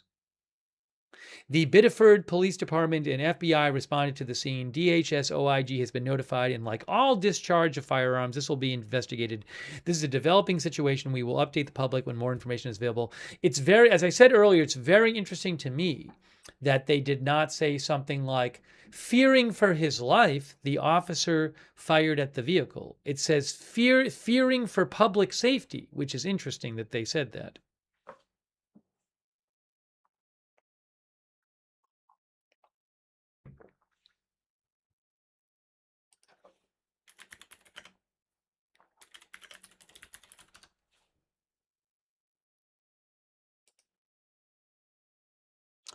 As AP points out, that, hold on a second here.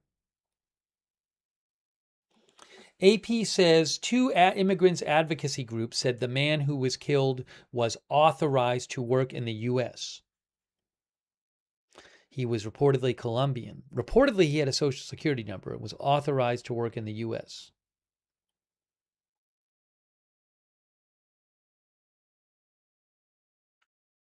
The agents in this incident were not wearing body cameras, according to, I believe Senator Angus King said that.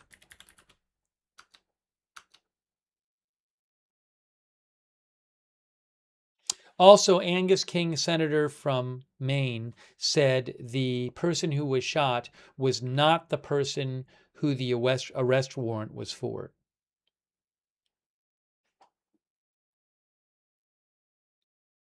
There's some videos floating around that I've seen of around the time of the shooting. I have not seen a video that clearly shows the exact moment of the shooting.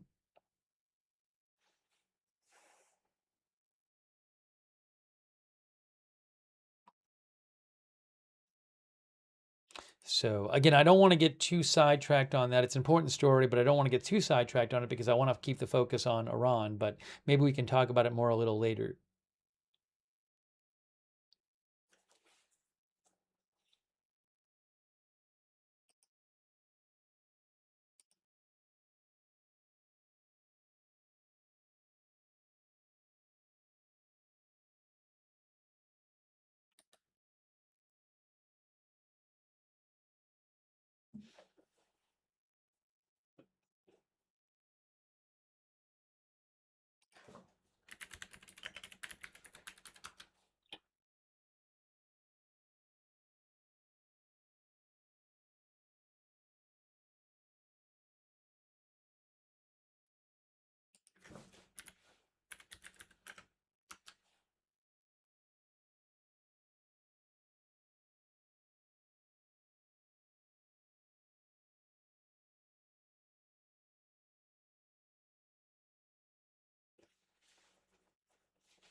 Give me one quick second here.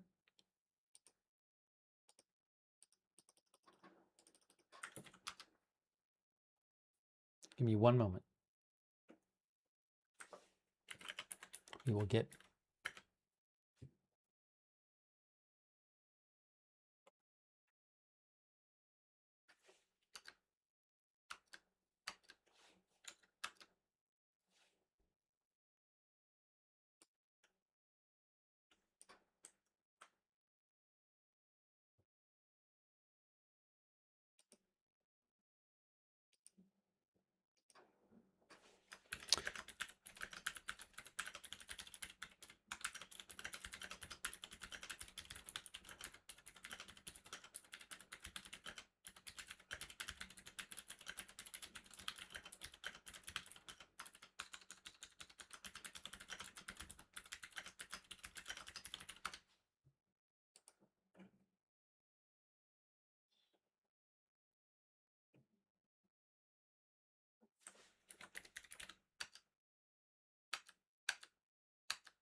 Hang on.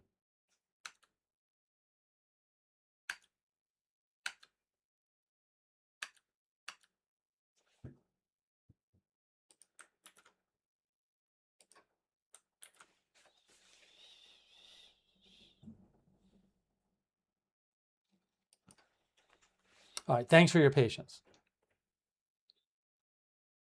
Let's get back to updates.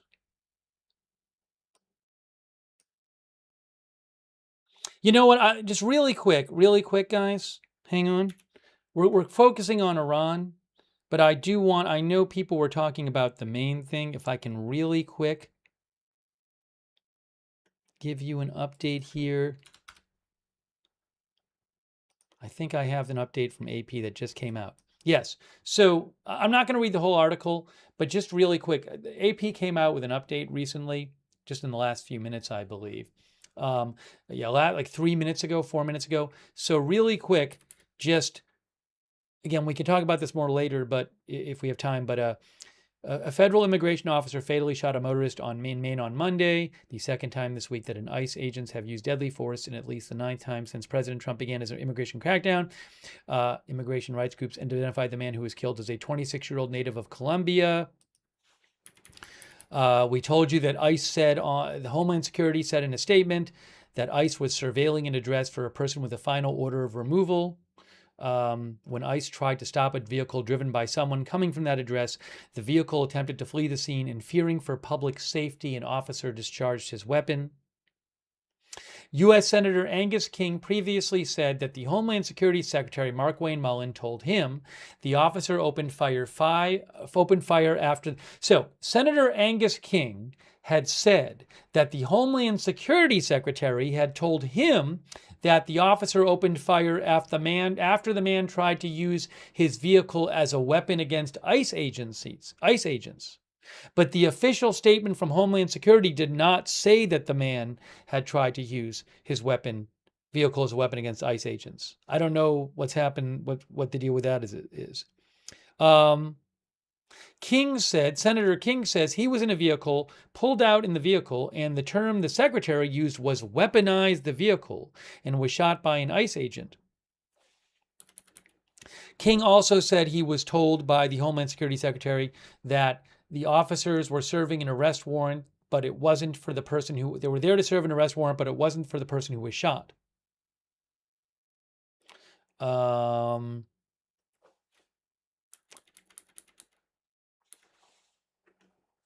One witness said he looked out of his third-floor window after hearing a pop, pop, pop sound and saw a small car turned 90 degrees to the curb with an SUV behind it.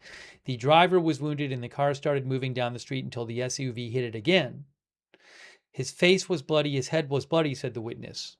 I clearly heard the victim say, I tried to stop. I clearly heard him say that. Again, I don't know what happened specifically.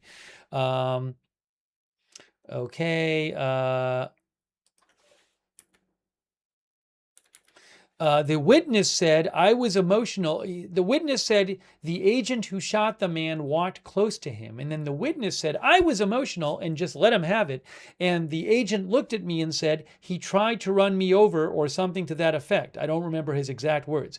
The agents involved in the shooting did not have body-worn cameras, said Senator King. The man was authorized to work in the U.S., advocates say. Two advocacy groups, Maine Immigrants' Rights Coalition and Presente said the man who was killed was authorized to work in the U.S. His family is not ready to speak publicly about the shooting. Okay. Anti-ICE protesters gathered at the scene. All right. Anyway, so I just, again, I don't want to, we're here to focus on Iran. That's the purpose of the stream. But I wanted to give you that. That was an update that just came out a few minutes ago from AP. So I wanted to pass that along.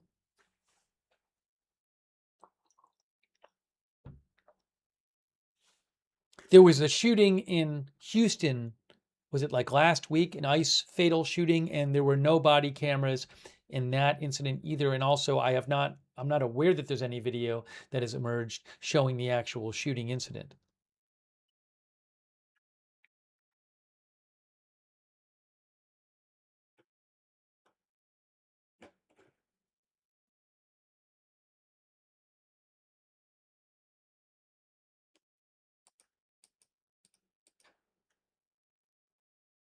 Oh, by the way, one other thing we didn't even talk about, and we've been kind of busy here, and I didn't even show this to you.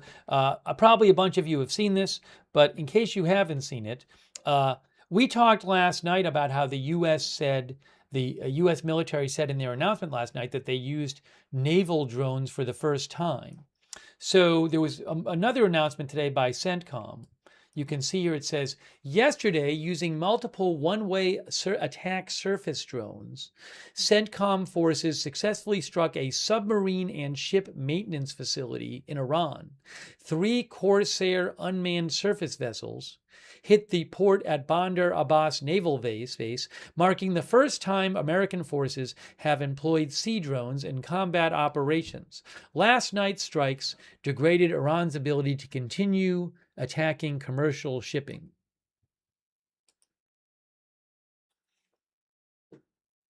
And they show the drones.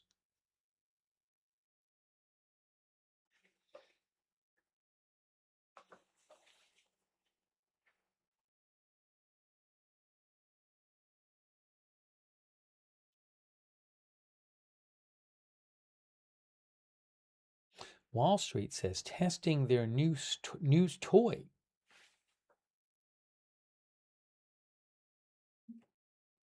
We'll see if we hear reports about them using these more.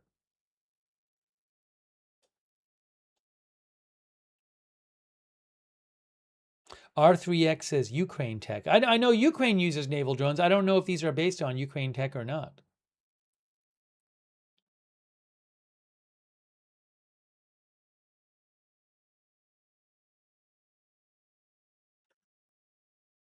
And lightning farts is basically a slow, cheap torpedo. Well, I'm guessing there's different capabilities they might have, and maybe different costs too. It's an interesting question about naval drones versus torpedoes. Also, maybe maneuverability. I'm looking online. I asked Gemini AI. Gemini said torpedoes are built for high velocity over a short distance, whereas naval drones travel at slower speeds but have a longer range, a range of up to 800 kilometers. Whereas torpedoes normally have a range of dozens of kilometers. So torpedoes faster, naval drones longer range. Also, naval drones allow a pilot sitting in a bunker hundreds of miles away to manually steer the craft, whereas torpedoes are either fired blind or guided by a thin fiber optic wire trailing behind a submarine. They can't be repositioned to a different sector halfway across an ocean, says Gemini.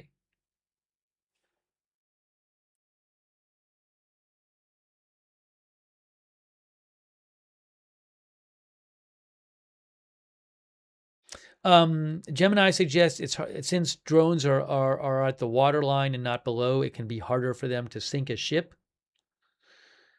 Also, torpedoes cost millions of dollars a piece, according to Gemini, and naval drones tend to be cheaper.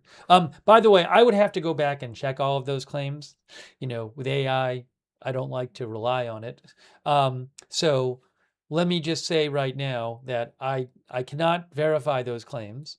I don't want to take the time right now to go back and verify all those claims, but those claims make sense. I would not be surprised if all those claims are correct. So I just wanted to pass that along.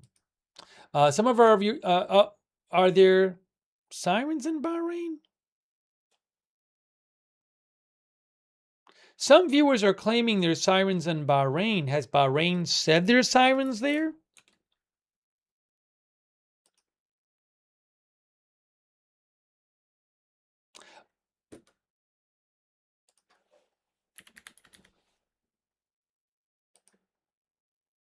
Yes, it just now 16 seconds ago. So I think our viewers were getting it from other places. New sirens in Bahrain. So it looks like maybe Iran has begun its response, unless it had already begun it, to these U.S. strikes. You can see right here it says, the alarm siren has been activated. Citizens and residents are requested to remain calm, head to the nearest safe location, and follow updates through official channels. So it does appear that Iran has, if they hadn't already, begun its response to the U.S. strikes.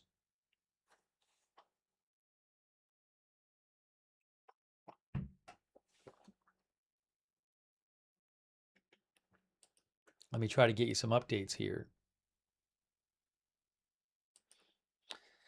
Usually what happens is Iran fires missiles and drones at surrounding countries, and they say we attacked U.S. targets in these countries. That's usually what happens.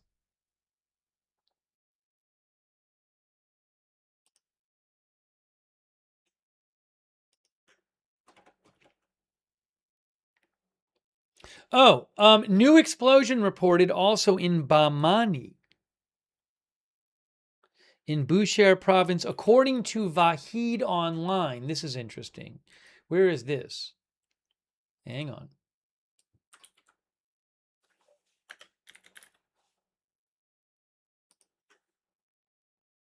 So here is Bamani in Bushehr province. Where's Bamani? Wait, hold on. Now I don't... There's a Bamani there. I don't know if that's the one he's talking about. There's a Bamani area in Bushehr city on the coast. By the way, the nuclear plant, where is the nuclear plant? I have to find that. There's the Bushehr airport. Where's the Bushehr power plant? Directions. Bushehr nuclear power plant. Oh, it looks like it's about, I don't know, 10, 15 miles away from the nuclear plant. The nuclear plant is here, whereas Bamani's over here. Oh, Bushehr is here. Where's Bamani, though? Anyways, it's not right next to it. But, see, it says Bamani. Where did it go? Bamani right there in Bushehr city. So, Vahid Online says there are reports of an explosion in the Bamani area of Bushehr. Well, it's the city of Bushehr, but I don't know if he edited the... All right, now it just says Bushehr. It says Bushehr, possibly the airbase. So Bushehr city report, Vahid Online reports he is hearing reports of an explosion in Bushehr city, Iran. Reports from Vahid Online of explosion in Bushehr city, Iran.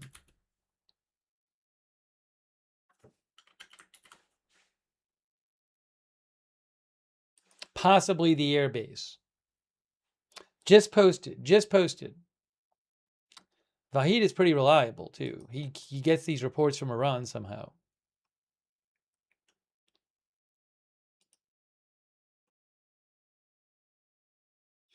Now, hey guys, look at this.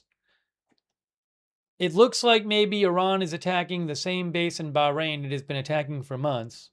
You can see your 5th Fleet base. Here we go. This is from Mehr News, Iran.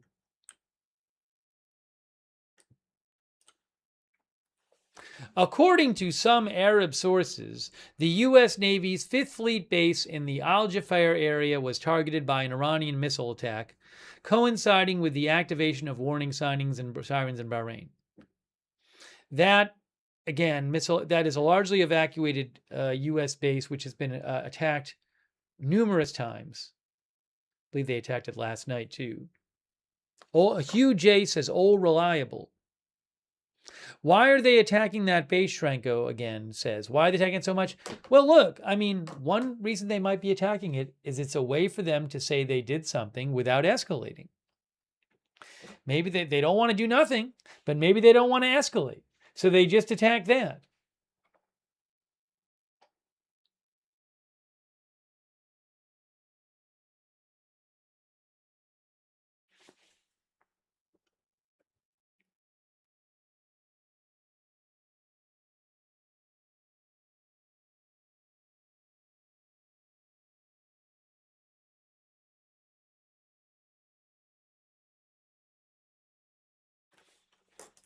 Hold on a second here.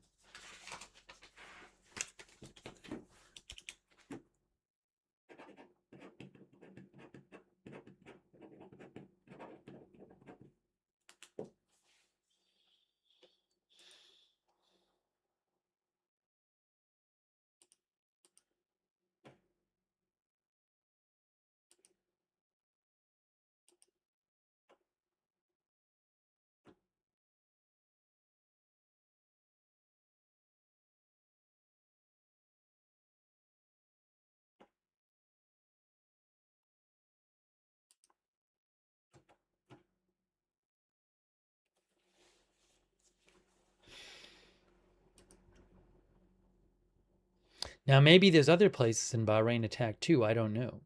But we do have sirens going on in Bahrain.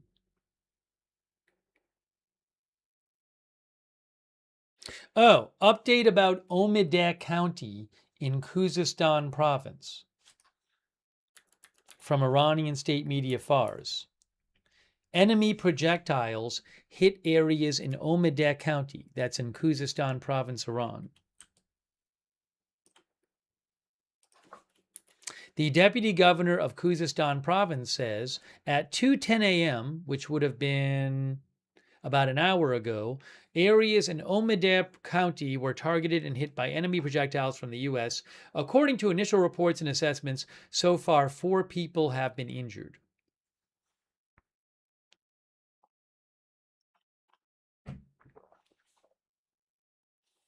Also, for whatever it's worth, Fars Iranian state media also reports this. We had heard about explosions in Erbil, Iraq before. Now, Fars News says Reuters said facilities belonging to an anti-Iranian separatist group in eastern Kurdistan region of Iraq were attacked by a missile attack. I mean, it's possible that Iran did that. It's possible, I would think if that's true, that Iran did it, or some Iranian-affiliated forces did it. I have not seen that by Reuters myself.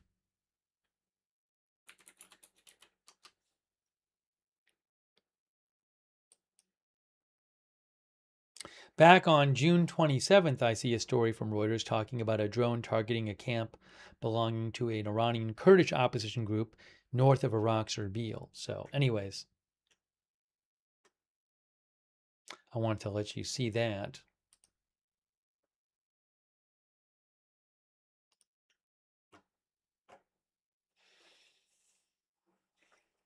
Our viewer Semi-Sweet Petunia says Iran has plenty left. It's all buried underground.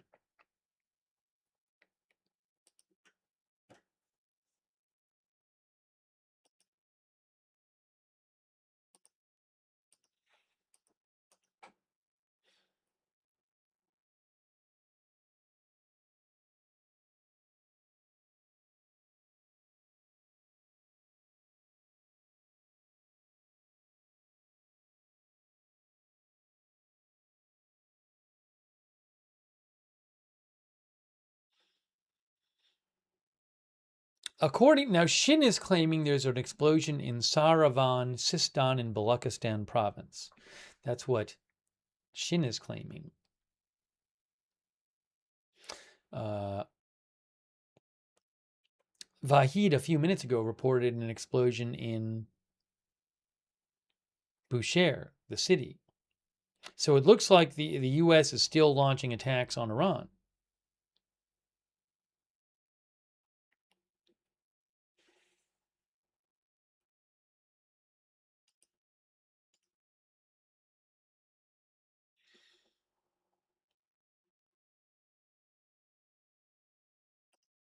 If you missed it, the UAE announced that 2 of its oil tankers had been hit by Iranian cruise missiles as they tried to go through the Strait of Hormuz.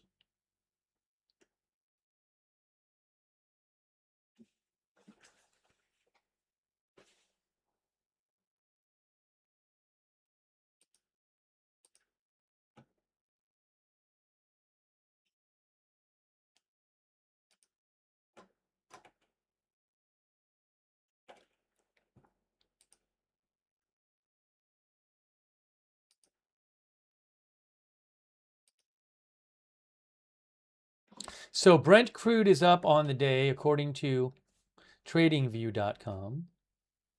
Brent crude is up 10.76%. Brent crude oil.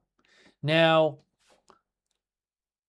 but actually Brent crude, the market is, I think it closes for an hour or two a day, and it's closed right now. So it'll open up shortly again. Now, this is interesting. This is WTI crude. Now, that market closed, I think, from like roughly 5 to 6 p.m. Eastern time. So it's like a new trading day. But since around 6 p.m. Eastern time, it's up about, looks like it's up about 2%. Well, because it was 78. Yeah, it basically closed at 78 around 5 p.m. or so, I think, and now it's at 79.39. So it's up 1.8% just since a couple hours ago. And if you go to the 5-day chart, you can see, a couple days ago it was down here at 71.5. And then here, even yesterday, it was at about in the 72s. Now it's 79.38. That is, that is a lot for one day, as our viewer said. NY Mets wins. WinWS. So I'm interested because you can see this one is going up, WTI. The other one is just closed for like an hour or so. So I wonder if this one will be higher when it opens back up. Brent crude.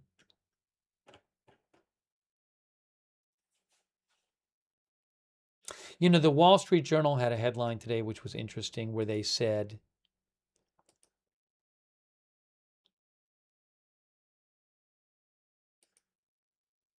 oil surges most since 2020, reflecting bet that Strait won't go back to normal. They say oil markets and Middle East producers appear to be aligning around a new reality. The Strait of Hormuz is no longer expected to return to a pre-war norm. And Brent crude futures had their largest daily percentage gain since May 2020.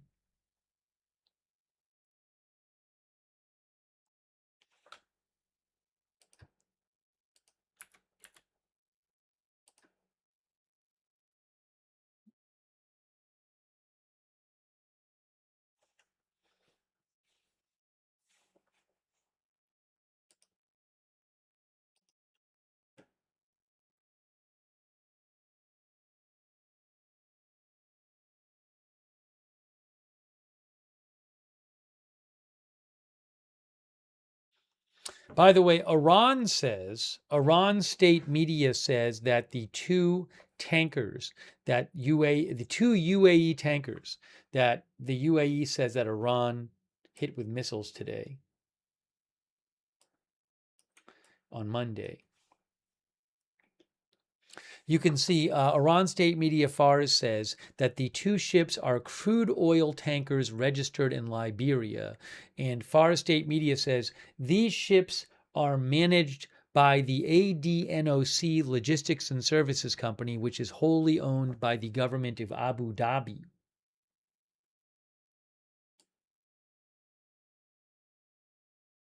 That's what Iran state media says. Telepathy says good time to fill up the gas tank before it gets too high.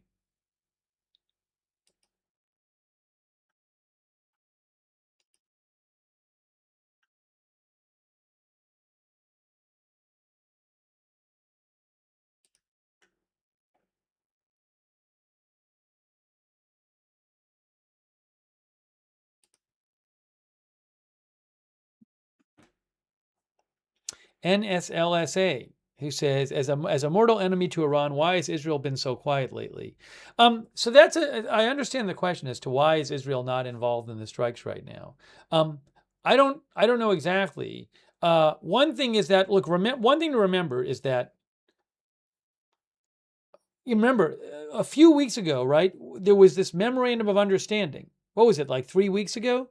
So we were supposed to be in a period where the U.S. and Iran were working towards negotiating an end to the war.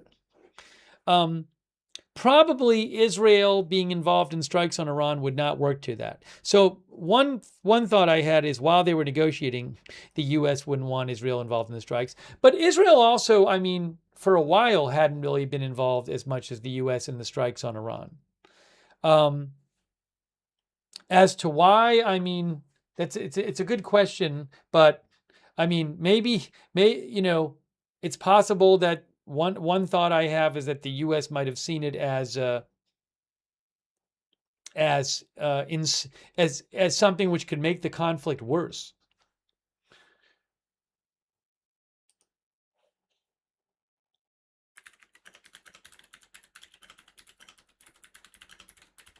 Because they were right there at the beginning. Now, the Jerusalem Post had an article on July 9th, a few days ago, where they said that Israel was, I thought it was saying this.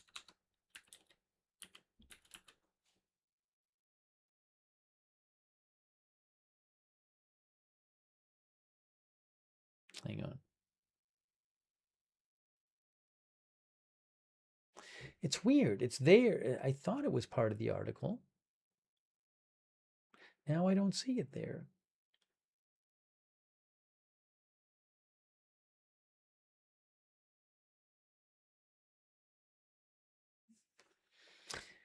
It says Israel does not expect to be involved in the U.S.-Iran exchanges.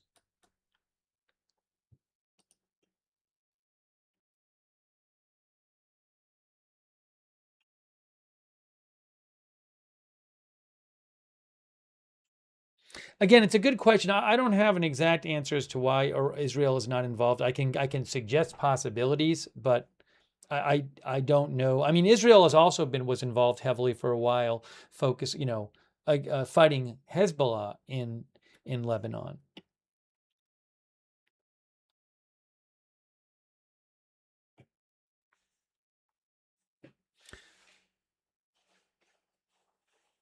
Chief Hunk says, I wouldn't be surprised if some of the northern strikes are Israel, but who knows? Mr. Ready for Whatever says they've been involved in Lebanon.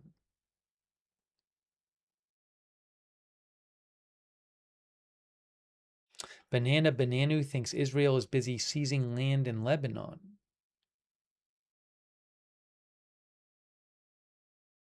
It's an interesting question, though. By the way, thanks to NSLSA66 and Rick R64, thank you, who says, how is Iran still able to fight? Trump said a month ago everything was taken out. Thank you, Solid 5356. who says the Fifth Fleet base still has critical technology. I don't know what's there. I don't know if Iran is it. I don't know if Iran is attacking the Fifth Fleet base for significant military reasons, or I do think there's a decent chance it's just a way for them to say they did something without escalating. I personally think there's a decent chance of that. Thanks, Elliot5045. Also, thanks to the Party Fairy LIC, PA Jeeper. Thanks for the memberships.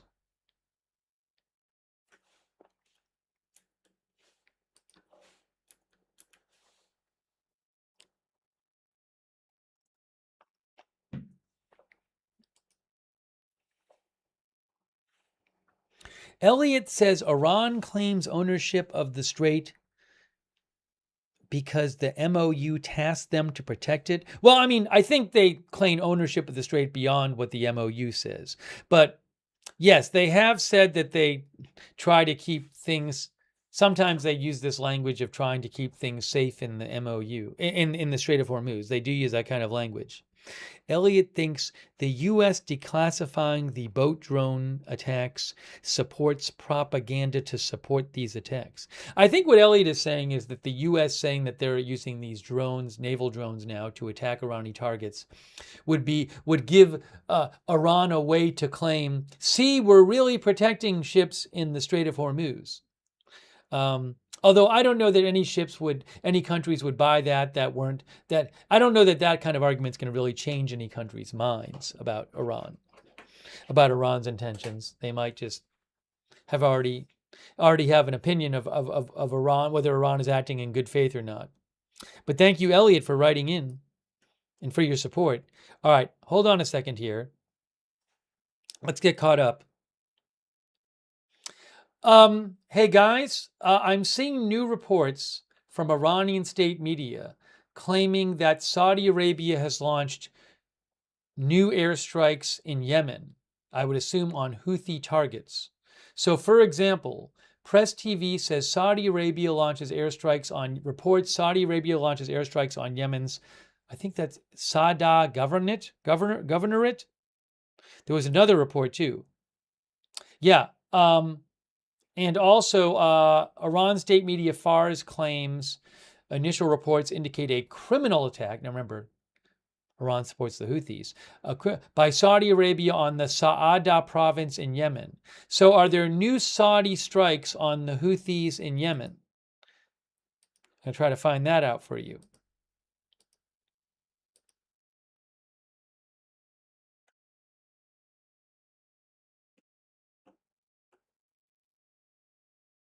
Hang on a moment.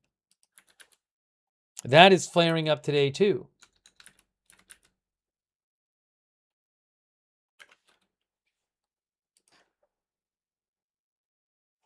So here is Sada, Yemen. Is that what they're talking about?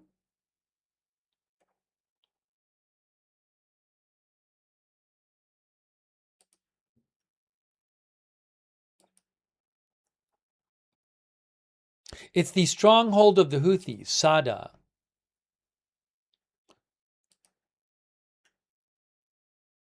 Also Saada. So as I understand it,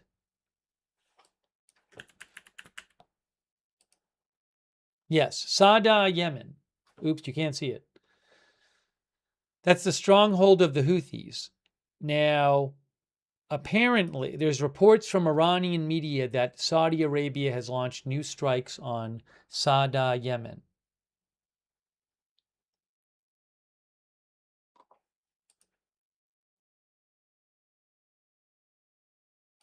Give me a moment. Give me a moment.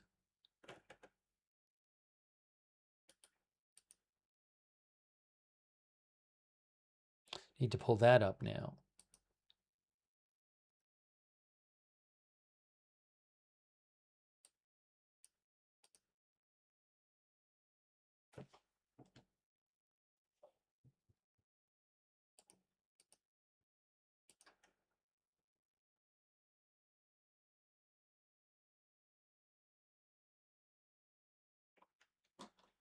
Yeah, so multiple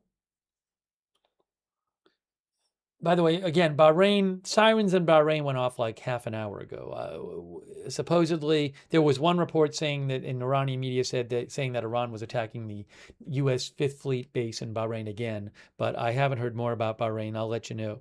But multiple reports in Iranian state media claim that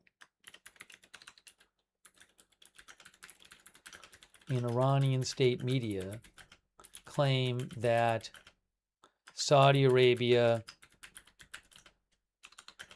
has launched new strikes against the Houthis in Sada, Yemen.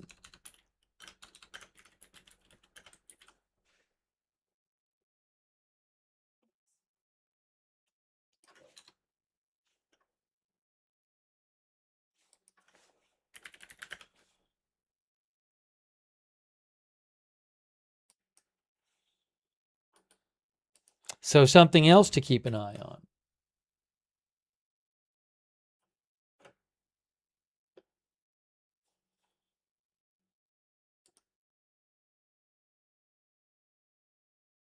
Here's another one of these reports in Iranian state media that says, reports the U.S. Navy's Fifth Fleet headquarters in Bahrain came under an Iranian missile strike. Again, Iran has been attacking that base for months.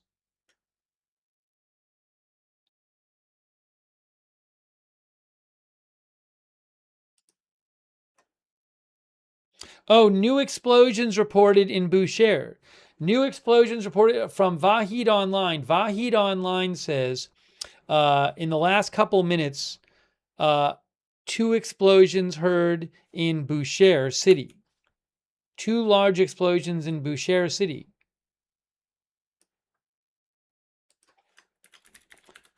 Reports from Vahid of new explosions in Bushehr city, Iran.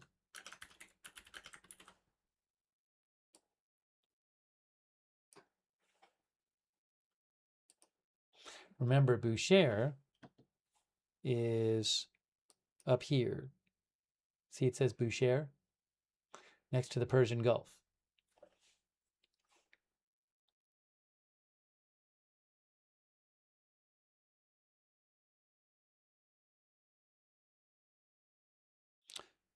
One of our viewers mentioned that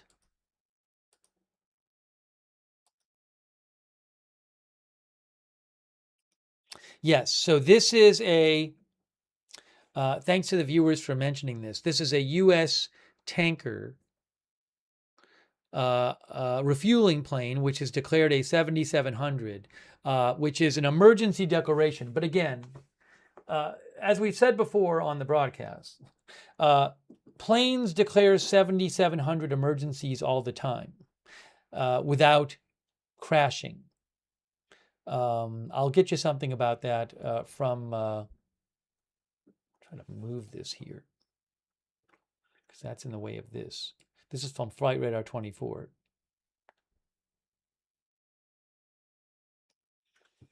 Let me show you this quickly about 7700, squawking 7700.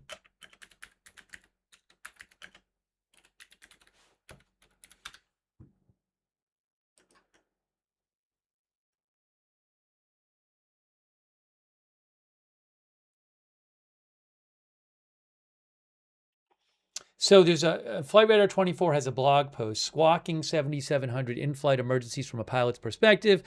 They say, invariably, a few planes a day will declare an emergency and possibly squawk 7700 during the day. This common occurrence often leads to numerous questions. What are the pilots doing? It depends on the type of emergency.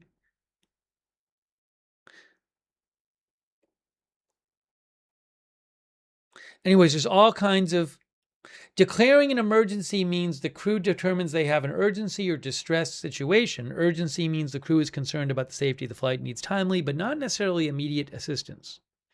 A distress condition means that the flight is in serious and or imminent danger and requires immediate assistance.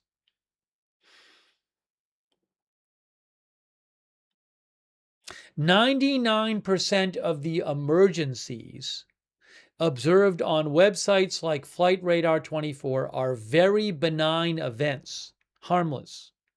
Unfortunately, Twitter seems to go nuts when an aircraft squawks 7,700. Emergency doesn't necessarily mean passengers and crew are in a life and death struggle worthy of the evening news. Most of the time, the crew is using an abundance of caution and letting ATC know that they are working with an abnormal situation. This is from the Flight Radar 24 blog.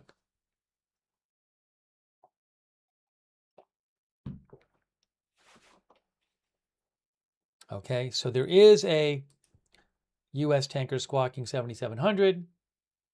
That does not mean it's going to crash.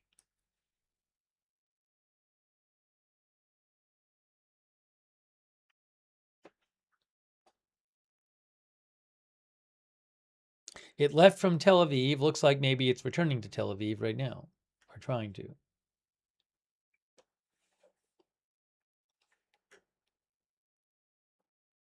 So thanks for mentioning that, though.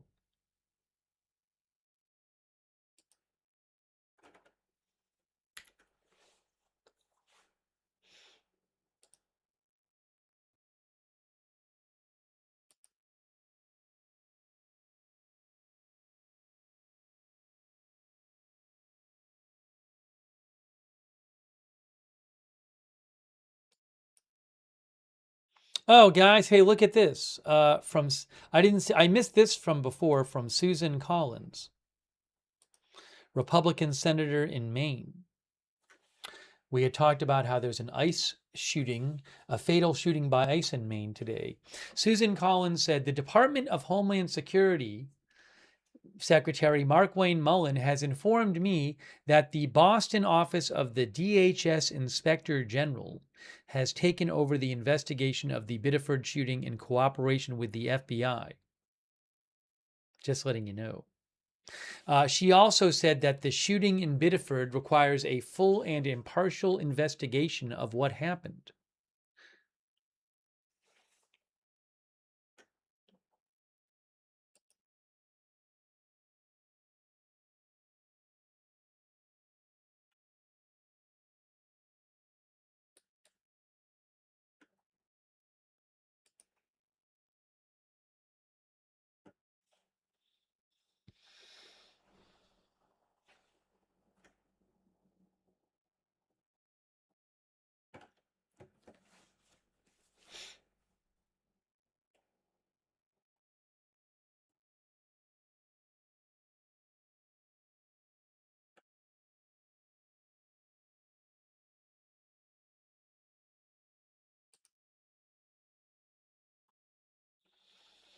We're trying to get you the latest updates here. Again, the blockade resumes tomorrow in less than 20 hours. U.S. blockade on ships going in and out of Iran resumes tomorrow.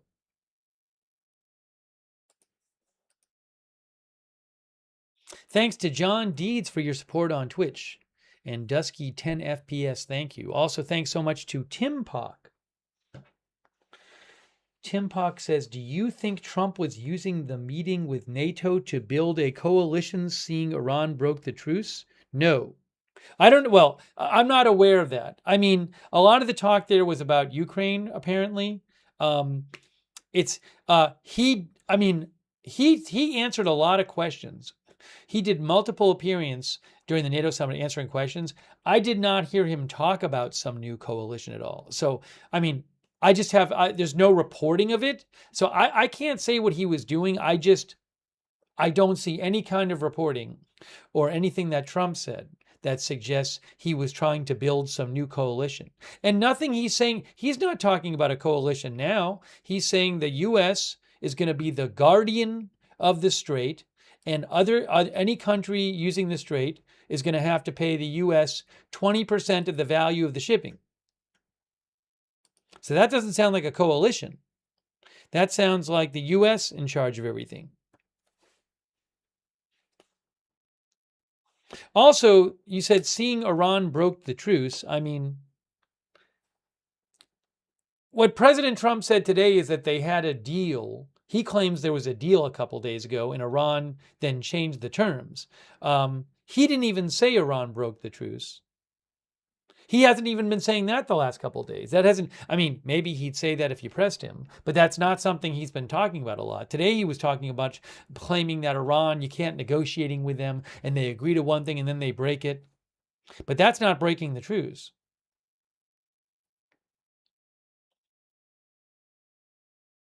Anyways, just my response to your question. I appreciate the question, Tim Pock. Again, President Trump said today, the Strait of Hormuz Strait is open and will remain open with or without Iran. We are reinstating the Iranian blockade, so named because it is only stopping Iran ships or customers from entering or leaving. All other countries will have fair and open use of the strait. The USA itself, the USA, no coalition talk, the USA will be from this point forward known as the guardian of the Hormuz Strait, but as such and as a matter of fairness will be reimbursed at the rate of 20% on all cargo shipped for any and all costs necessary to do the job of providing safety and security to this very volatile section of the world. The process and formation will begin immediately. Thank you again, Tim Pock. Thank you so much, Larry GJ, who says Groundhog Day all over again. Larry thinks Trump is losing credibility. Thanks also Tim Pock for being a member. Thanks Oliver Hernandez for being a member for 5 years. That's so awesome. Thank you, Oliver, for all your support. I appreciate it.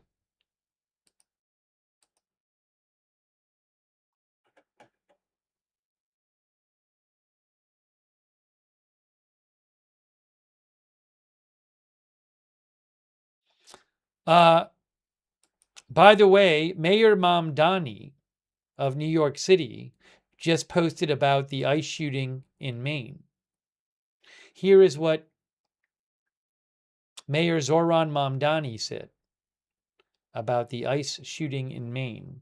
He says, hang on a moment here. He says,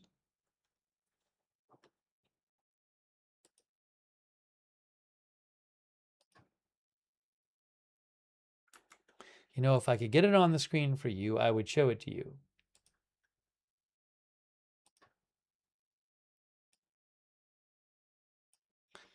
Mayor Mamdani says this morning in Biddeford, Maine, a 26-year-old man said goodbye to his wife and daughter and left for work. Moments later, he was dead, shot in the head by ICE agents. The second man ICE has killed in 6 days. He says ICE is killing our neighbors. ICE cannot be reformed. Abolish ICE.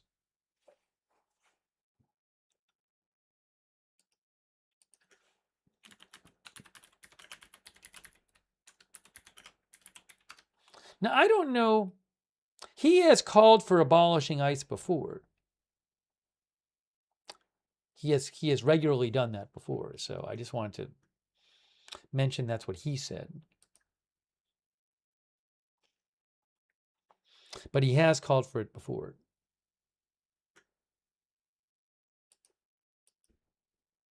Rita says, well then.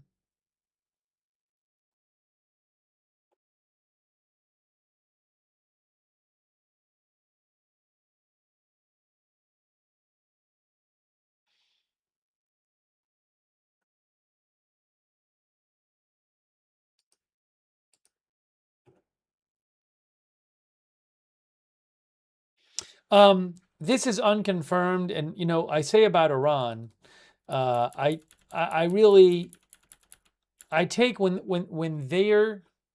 I take with a grain of salt, a giant grain of salt when Iran state media reports about what would seem to be Iranian like military successes in other countries.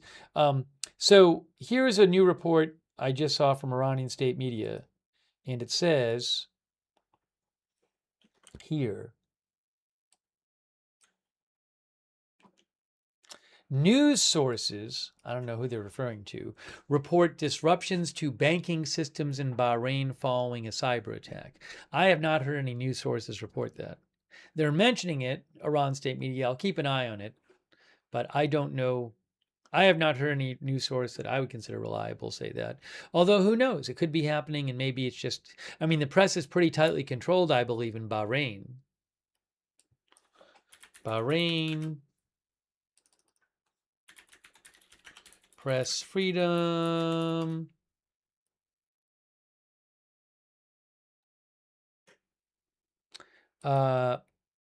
Reporters Without Borders gives Bahrain a score of, they say it's 170 out of 180 on the Press Freedom Index. They say, ruled with an iron fist by the royal family, Bahrain is notorious for imprisoning many journalists. Anyway, so it's, something could be going on there that it's just not being reported on. But just to be clear, I haven't heard anything I would consider reliable reporting that.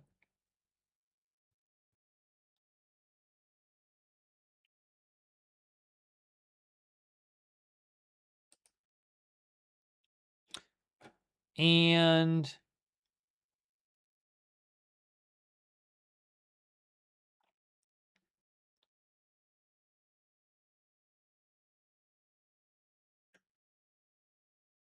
hang on a moment here. What is this?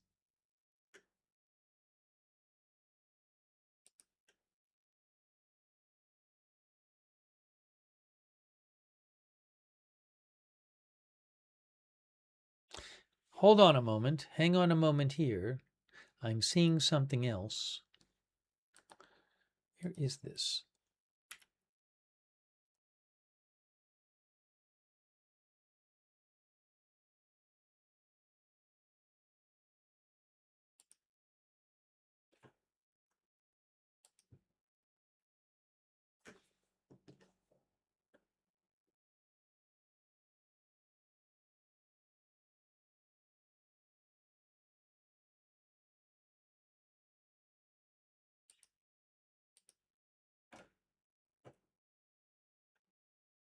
There's some unconfirmed claims of new explosions in Bahrain. Hard to say exactly what's going on there. Iran state media claiming there's disruption in Bahrain's banking systems.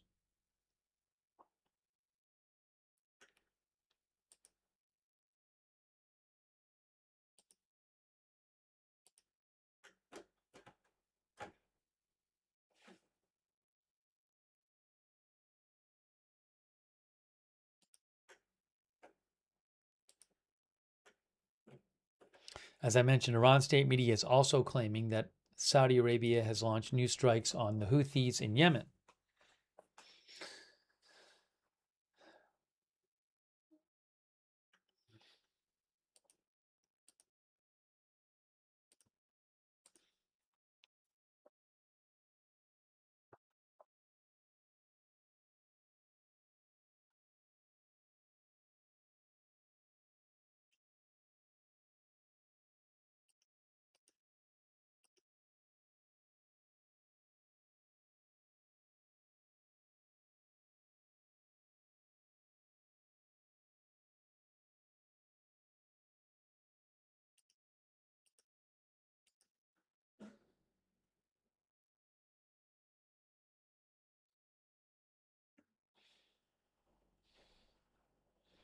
Just trying to get you some updates here. I'm looking at a lot of different sources and trying to get you more.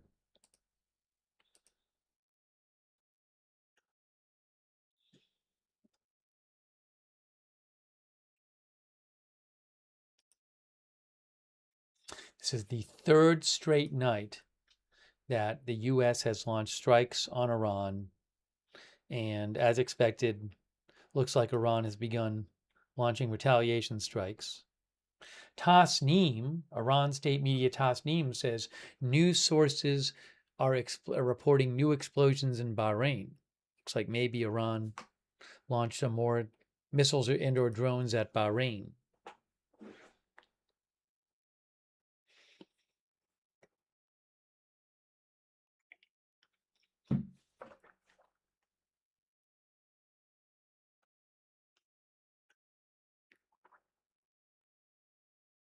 Boogaloo says this war is just exhausting.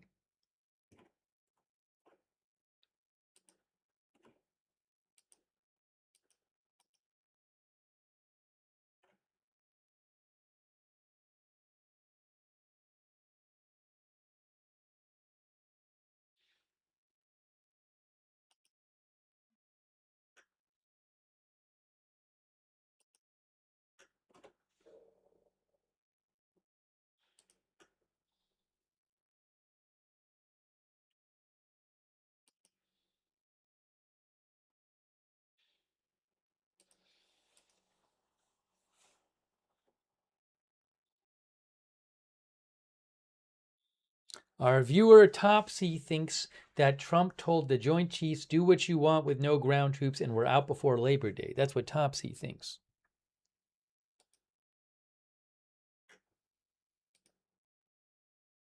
Give me a moment here. Oh, Brent crude is back open again, guys. Look at this. Look at Brent crude. So, hang on. You'll see it in a second. This is from tradingview.com. Tradingview.com. And I'm going to move this over a little, maybe move this over a little bit. Can I move this over a bit?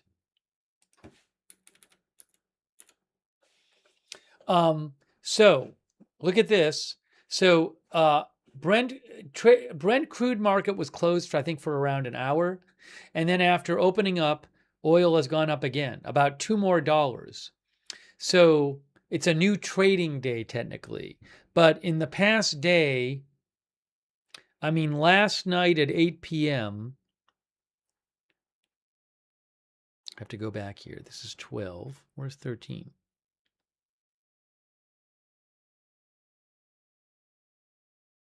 Well, yesterday at 5 p.m., yesterday around 5 p.m., I think before, maybe before the blockade happening again was announced. Anyways, yesterday around 5 p.m., it was 75.31. Now it's 85.31. Oh no, that was a couple days ago. That wasn't yesterday. That was 3 days ago. Yesterday, the 12th was yesterday. The 12th at 5 p.m. was, why am I missing this? 13th, 12th. Oh, I'm sorry. What happened is it opened yesterday because yesterday was Sunday. So the market was closed over the weekend. And over the weekend, the price was around 75.22. Then when it opened yesterday, it immediately jumped up to about 79. And then it went up some more during the day. And now it's at 85.37. So on Friday, it closed at 75.22. And then yesterday, the market opened back up and it was at 70, roughly 79. And now it's up to 85. So since it closed on Friday, it's gone from roughly 75 to 85, which is about a 13 percentage point rise from closing time on Friday to now. That's a 5-day chart there. Here is a 6-month chart. So the 6-month chart is, the war starts, goes way up, and it had been going down, but there's your recent surge there at the end of the 6-week chart over there on TradingView.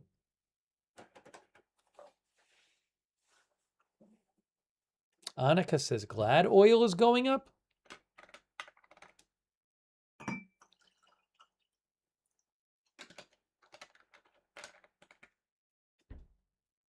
Well, R3X says the 20% fee will drive it even higher.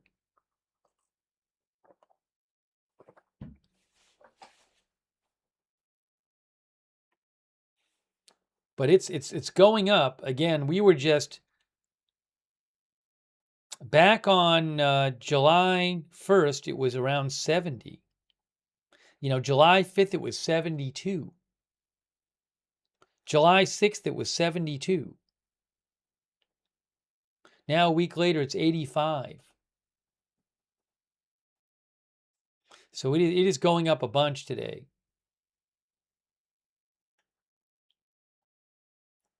And yesterday. So Brent crude is now at what, 80? It's at 85.60 a barrel.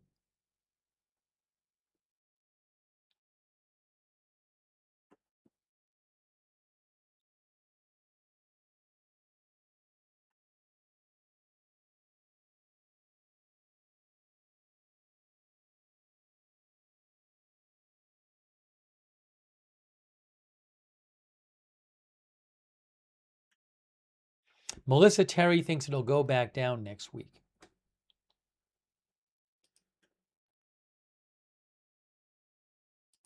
I think, so you can, I'm seeing this from Iranian state media. I'm guessing it's maybe more Fifth Fleet stuff. Fars says, news sources have reported new explosions at American bases in Bahrain. Remember, Iran has been attacking the same Fifth Fleet base in Bahrain for months and months, since the start of the war, basically. So I don't know if they're just targeting that again or something else. We'll have to wait and see.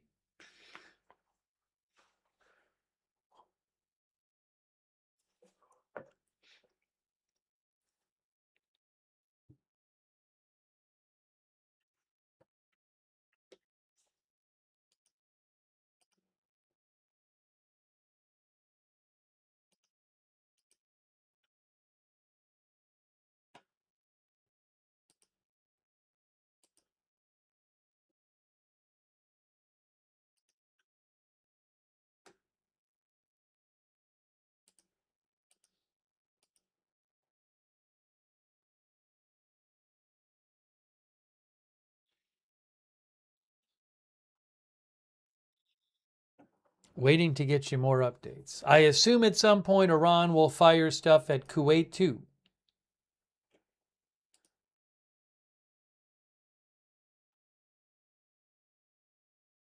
You know, something else about the blockade starting tomorrow is that does present more possibilities for confrontation. You know, if the U.S. tries to stop a ship and the ship doesn't stop, and then they strike the ship, you know, that can lead to, and also that might, you know, maybe it leads to more confrontation between Iranian ships or U.S. ships and Iranian, or maybe Iran fires on some of those ships. I don't know. So I do wonder if it seems like it maybe increases the chance of events that could be escalatory.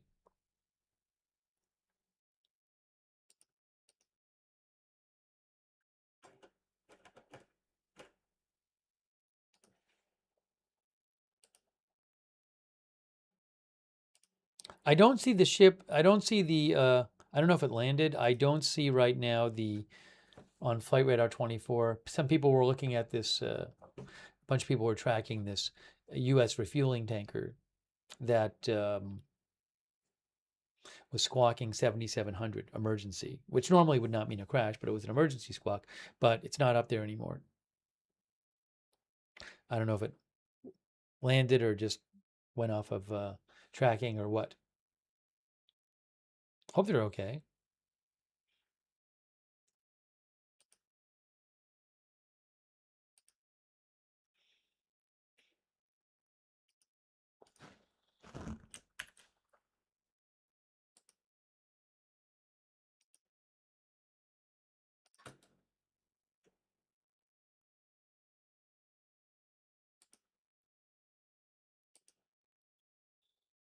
Looks like we're a long way from negotiations about like the enriched uranium or something like that. Weeks ago, we were talking about could they negotiate to end the war, a long-term agreement.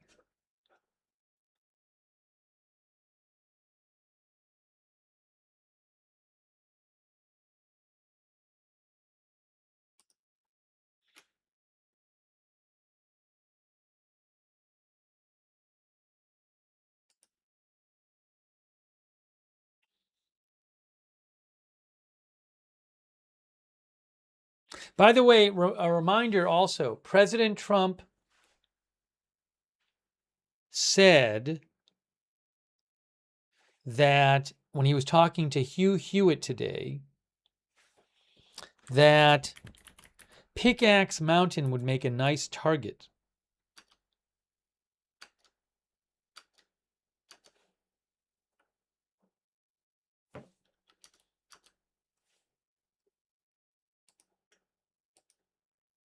Pickaxe Mountain is a site that Iran has been working on since 2020 under a mountain, which is, there's still some mystery about the site, but it's believed it might be a nuclear site. And it was not attacked last year.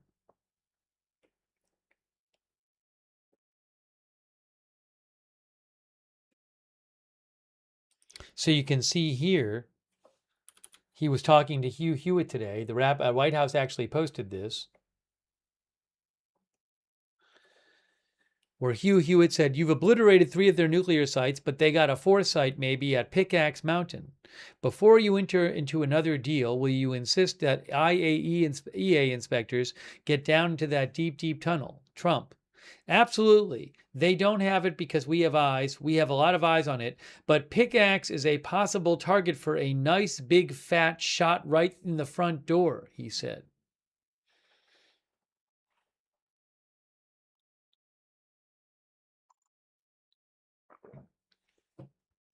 So is that going to happen? I have no idea.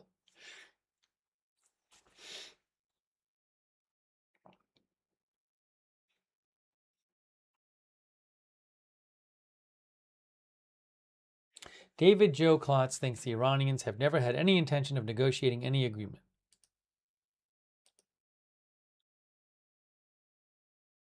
The King of Wit thinks it's so far underground all we could do is try to bomb the entrance.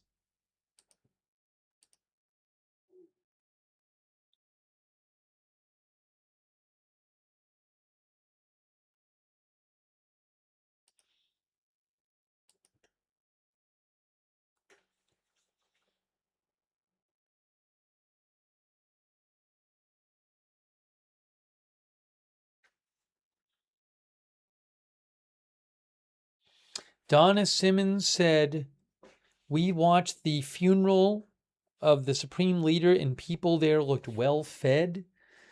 Well, I mean, that's, by the way, look, I know that it's pretty well documented and understandable that the economic situation in Iran right now is very bad. But a reminder about the funeral stuff is that is produced by Iran state television. That's government television. So I wouldn't take the government television produced views of Iran as being balanced views. You may not have known that the government state TV was providing the funeral coverage. She thinks it's Groundhog Day today. I mean, I'm not an expert on the Iranian economy, but you could just imagine it was already not doing very poorly in the last few years, but with the war, that had to have worsened things.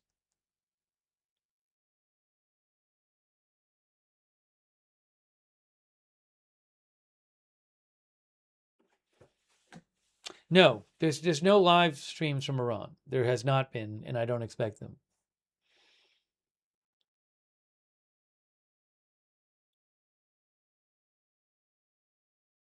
Nothing I have access to.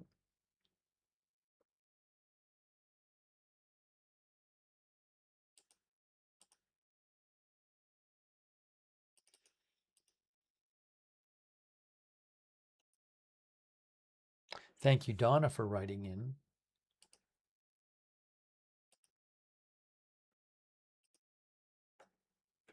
President Trump said that Iran was going to be hit hard by the U.S. tonight and tomorrow.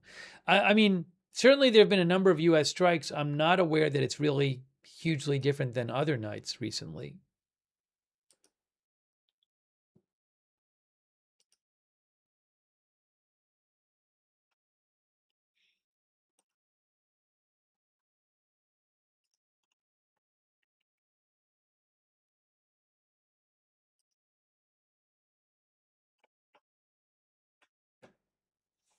Thank you, Not Nylock. I appreciate it, Not Nylock. Thank you. Also, the Good Kilo. Thanks, the Good Kilo, for being a member. Thanks to Criminy. Criminy says Iran's oil and frozen assets can pay for the safe shipping zone for all. That's what Criminy says. Thank you so much, Criminy, for your support. Also, shout out to our Twitch subscribers like Ma Florida, Wall Street Shaggy, Brian Harold, Jazzy Renee, LV Beezy, Hugh J, Sandy Doggo, King of Wit, Zambo, Yumi Bong Bong, Ginger XXL, The Perry Man, Justin D. Winters, Big Chief Rick, thanks for subscribing. All of our subscribers there. Larry Fowl, Boogaloo, Muddy Dogs, and all of our other Twitch subscribers. Huge thanks. And our YouTube members too. Hang on.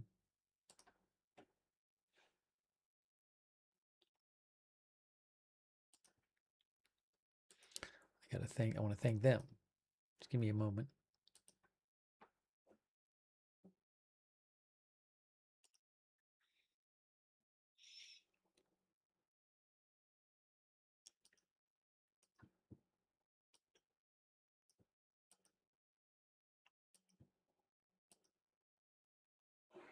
Paula Faust, David Joe Klotz, CAC 813, Sarcasm BTC, for being members, Havlin, Paula Faust, Wickedest Witch, Electronic Progression, App L, Raygun, Hungersmith. Did I say David Joe Klotz? I think I did. Jesse James, Pixie Lou, The Tree Line, Barry69, Michael Avery, Maggie McLeod, Constant Rain, all of our members, thank you. Claire Bentley, thank you. Stacy TW, Southeast MN Mark.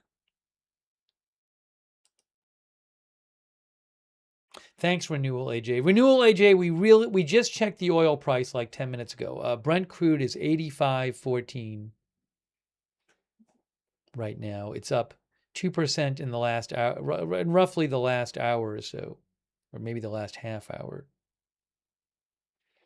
And before the start of the weekend, it was around 75, and now it's 85. 85.04 Brent crude.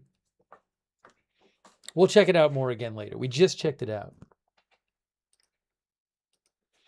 Thank you so much to Renewal AJ. Also, NSL LSA 66. Thank you so much.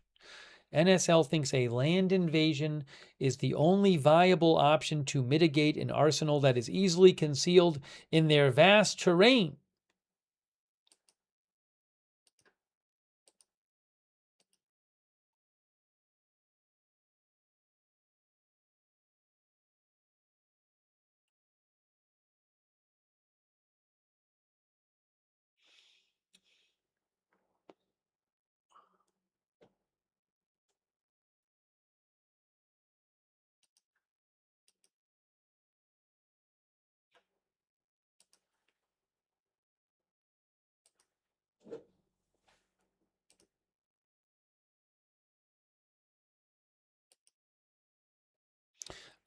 Some Iranian state media outlets are claiming, like State TV Irib, claims that a warning alarm was triggered at the U.S. Embassy in Baghdad. I don't know that that's true. I'll see if I hear any more about that. That's from Iranian state media.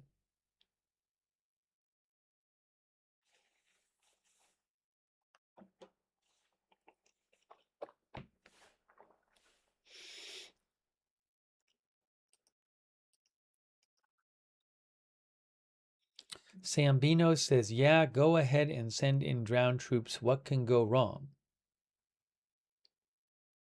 Shin claims that Bushehr Airport has been targeted in Bushehr. I think some of the Vahid reports were suggesting that as well, but that's not confirmed.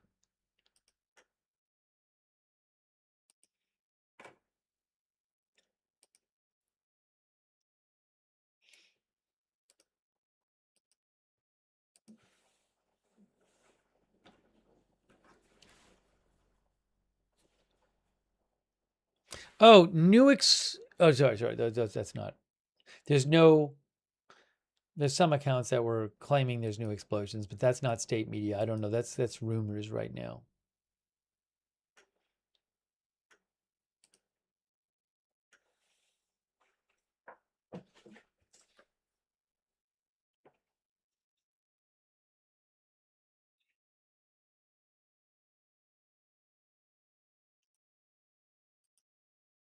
So this is the third straight night of strikes on Iran and the fifth in a week by my count. The fifth in a week. Wow.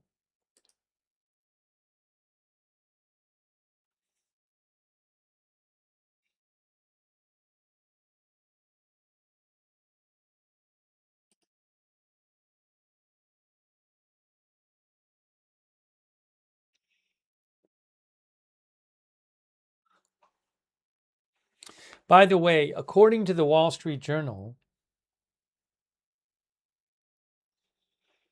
they talk about how neighboring countries like Saudi Arabia, Iraq, and the UAE are planning to build new things to try to be able to get stuff out of the region without going through the Strait of Hormuz, like pipelines, for example, like new pipelines. The Wall Street Journal said Goldman Sachs said if plans are accelerated, pipelines could cover 75% of the region's oil exports by the end of 2028. But the Wall Street Journal points out, says that will cost billions of dollars, but also those new pipelines could become targets, could be attacked. I don't know if Iran would try to attack new infrastructure. It's a great question. So there's been a lot of talk. It seems like a lot of reporting suggesting that other countries are going to maybe build things like pipelines to try to get to not have to ship stuff through the Strait of Hormuz. Is Iran going to be okay with that? Or might they try to attack those things? That's a whole other question.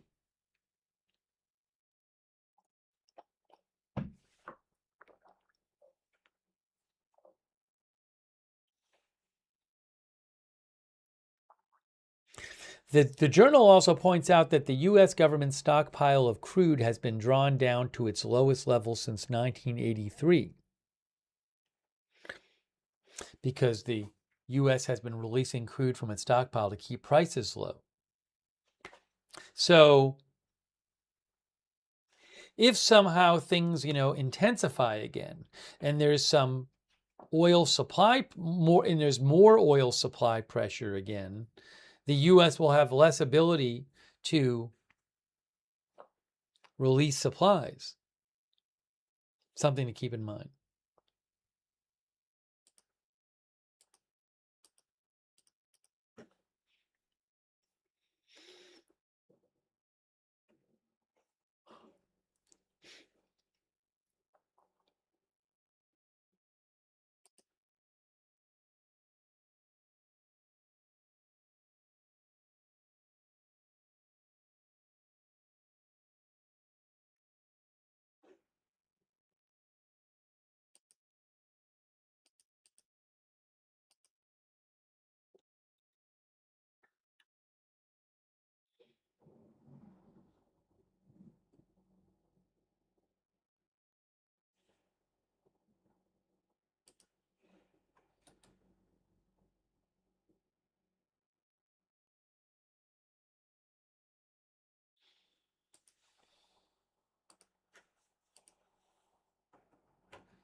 Hang on a moment here.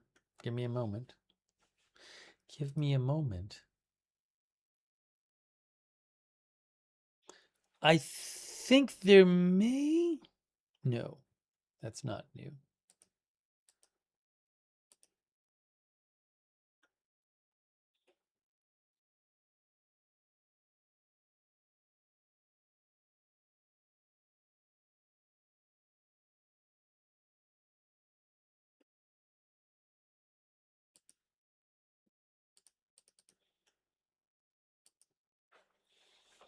Not hearing much new updates at the moment.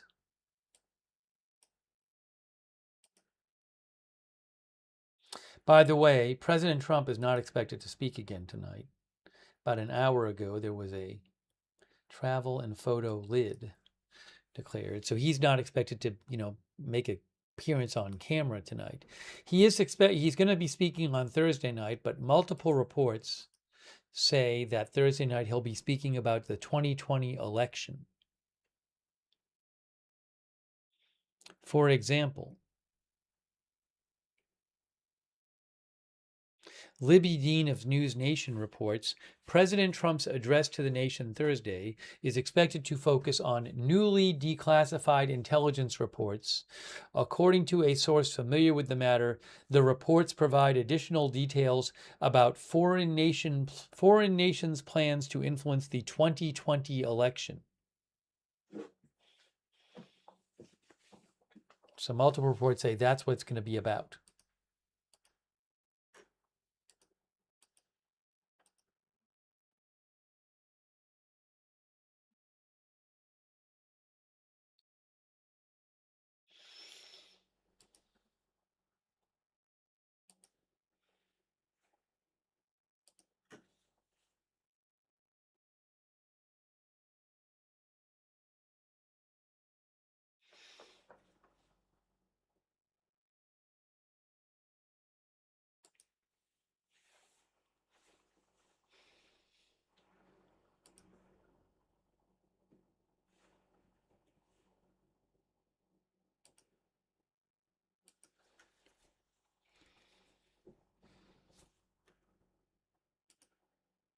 Yeah, I saw some unconfirmed reports claiming that Iran had launched more missiles. I'm not sure that they have. I wouldn't be surprised if they do. I mean, we haven't heard about them attacking Kuwait yet, which they normally would do.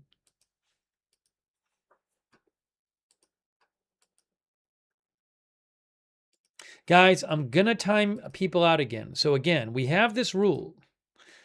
What's been happening is there are these sites and there's these sites and there's these accounts that are constantly posting a stream of these claims about the war. Normally, they're claims about things being fired and things being blown up. They do it all the time. A bunch of them end up not being true. Some of them might be true, but some are not. And then people see that, and then they go right into our chat and they post it as if it's a fact when it's not coming from a reliable source. And the people who post in the chat don't even say where they got it. So the rest of us have to wade through this stuff, and people are saying this stuff, and they're posting these claims in the chat, and we don't even know where they're getting them from. So as I said before, I'm going to time people out if they do that, because I don't want to see it, and people just annoys people in the chat. If you have some big claim, well, say where you got it.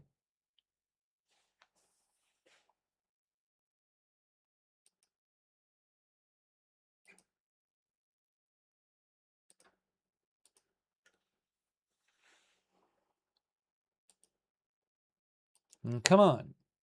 Have some care for your fellow chatters.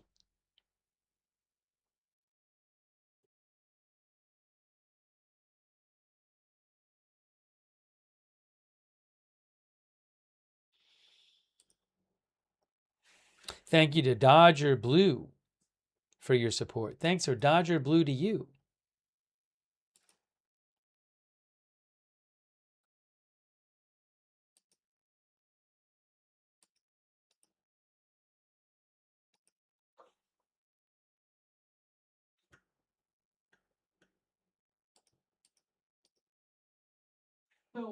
Oops, I'm hearing two of me.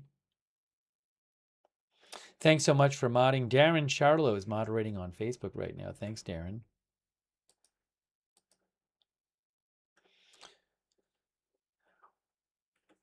Oh, I saw somebody else do it. I got to time out somebody else now, if I can find it again. Just all these crazy claims constantly in the chat.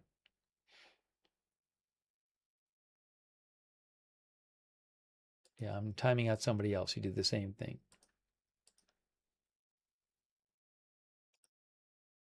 Hey, thanks, Tim Pock. That's very kind of you.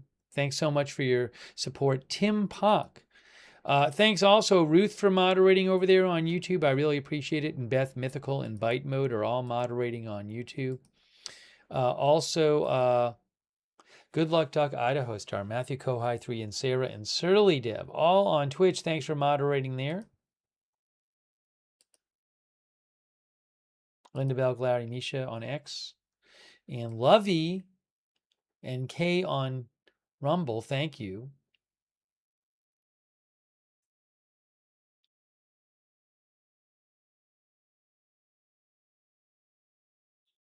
Sounder Dog, our viewer, says this is all about oil prices rising and causing mayhem.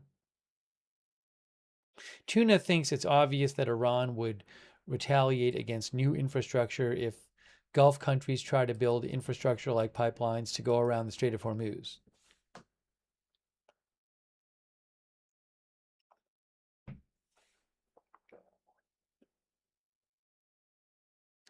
Shin claims that two missiles were launched from Kermanshah.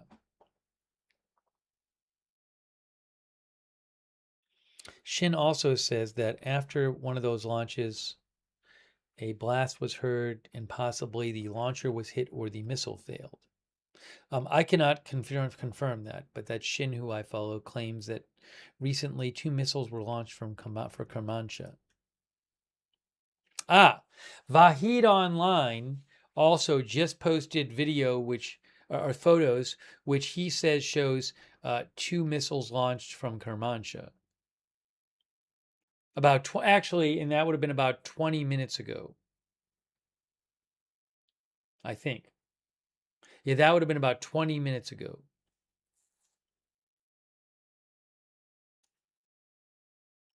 And it's also interesting because around that time, he also posted reports of people hearing a couple of explosions in Kermanshah. So maybe people about 20 minutes ago were hearing 2 missiles launched from Kermanshah.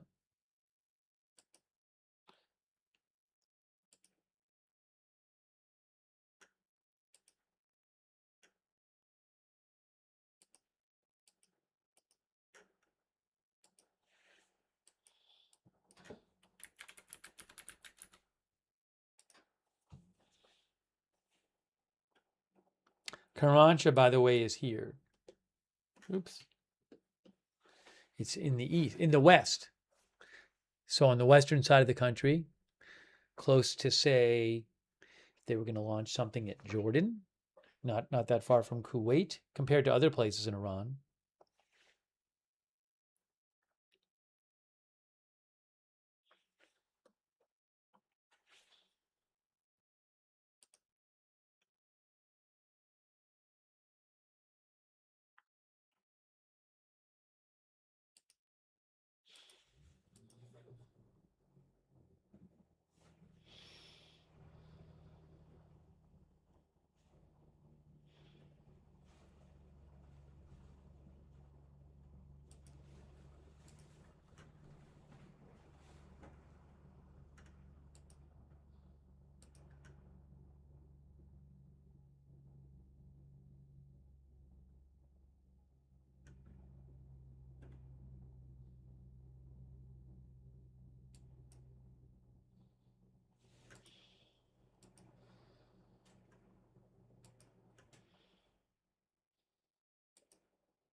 Not hearing that much reliable right now about developments. If you didn't hear it before, UAE said 2 of their tankers, their oil tankers, were attacked by Iranian missiles. And they were both hit, and they both sustained damage. And on one of the tankers, 1 crew member was killed and 8 injured, 4 seriously. Those 2 tankers were trying to go through the Strait of Hormuz through the southern route, which Iran does not approve of.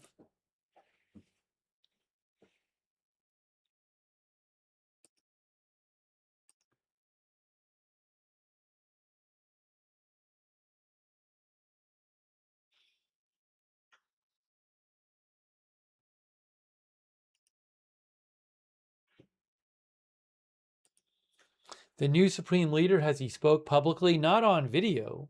There was a written statement released. We did see, I think it was yesterday or the day before, that they're supposed to be on Tuesday, which I guess is today. It's Tuesday just started a few hours ago.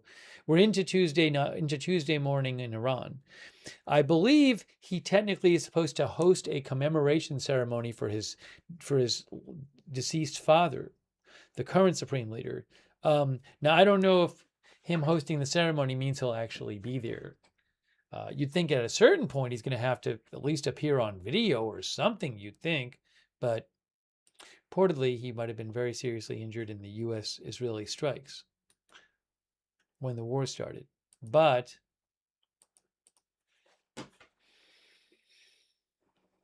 I don't know with this event if he's going to actually, I'd be shocked if he appeared there in person, but maybe he'll appear on video or something.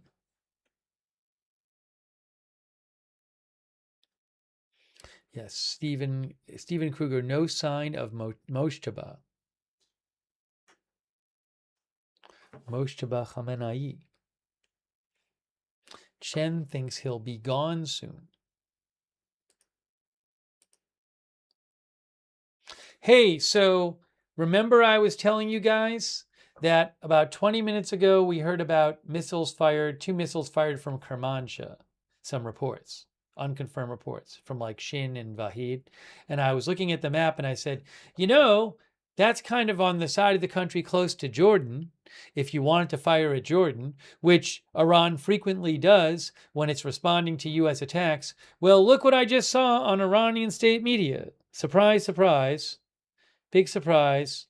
Tasnim reports of a missile attack on a U.S. base in Jordan. So this makes me think Iran launched some missiles at a U.S. base in Jordan, which they have done numerous times before, And again, it looks like the Iranian response once again tonight is to launch missiles and drones at U.S. sites in various countries that they have launched missiles and drones at before, and then they will claim that they have had all of the success hitting U.S. military targets, and they'll say, if the U.S. does this again, we're going to be even more serious and have a bigger response.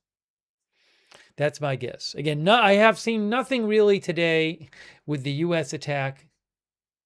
It's the same pattern. Iran attacks ships going through the Strait of Hormuz. The U.S. launches strikes on Iran. Then Iran launches these strikes on U.S. military targets and in the neighboring countries and releases statements periodically about it. We haven't gotten the statements yet, but I'm sure we will.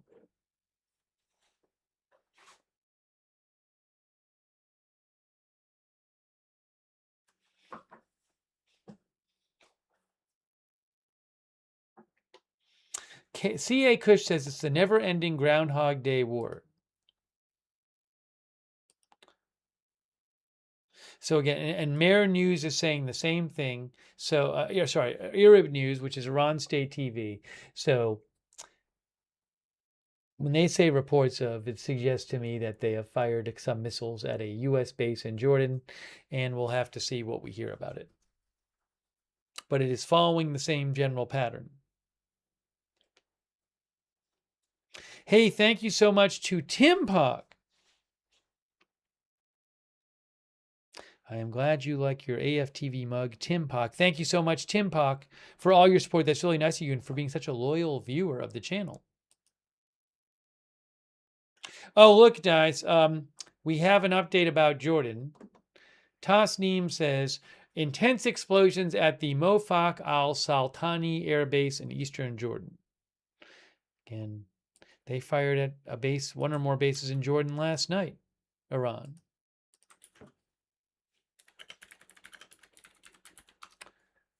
That's the Muwafaq Salti Air Base. Muwafaq Salti, which I believe they said they targeted last night. It's a Royal Jordanian Air Force base. I think it has a U.S. presence. The Salti Air Base, the Muwafaq Salti Air Base, is a facility that's used also by the U.S. and that Iran has said before that they have attacked. So this is not something new. And my guess is that the U.S. would anticipate that Iran might fire missiles at this base after a U.S. attack.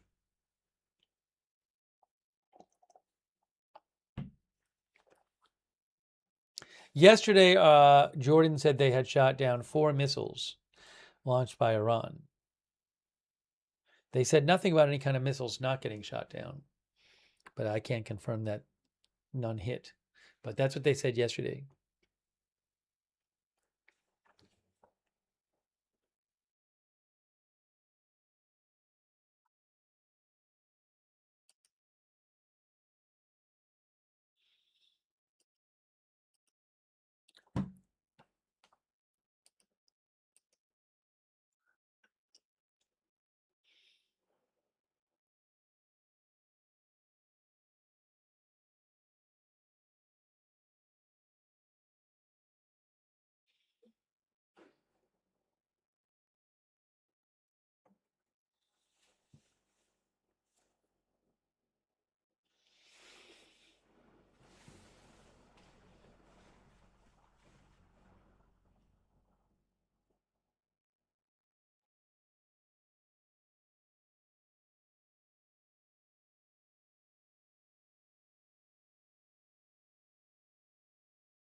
Our viewer, Sunshine, thinks we will be talking about Iran for the next 2 years.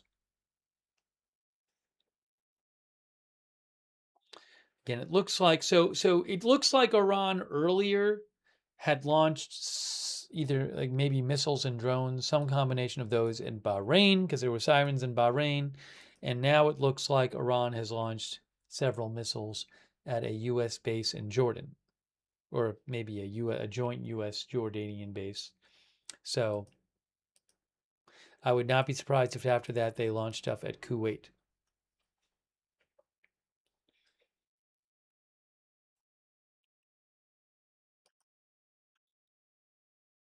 I think soon I'm gonna need soon to put a little food in the air fryer. I haven't really eaten much today.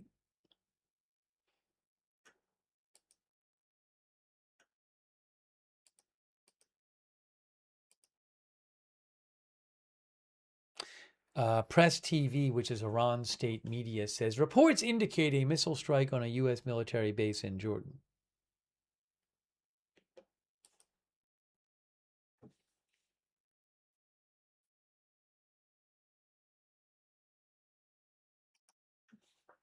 Trump is speaking Thursday. Not tonight, Thursday. He's supposed to be speaking about the 2020 election, reportedly.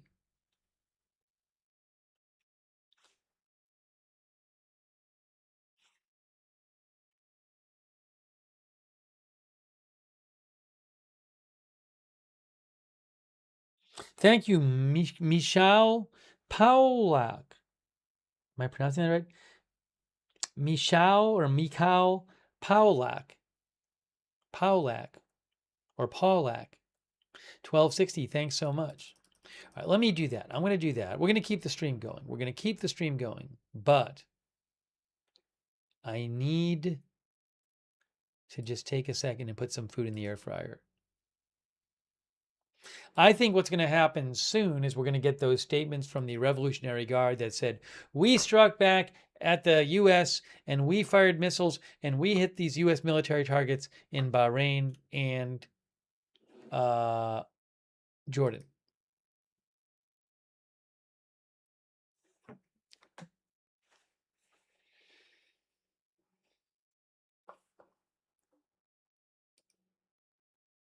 So what I'm going to do is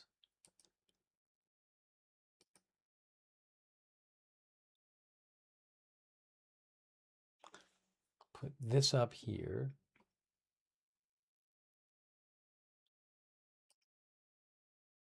And then I'm going to just put up here.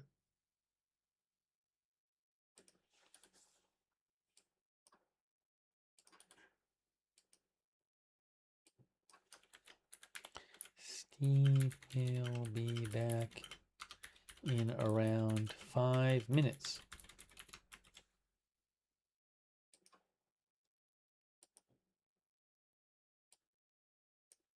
It's a little too big, I think.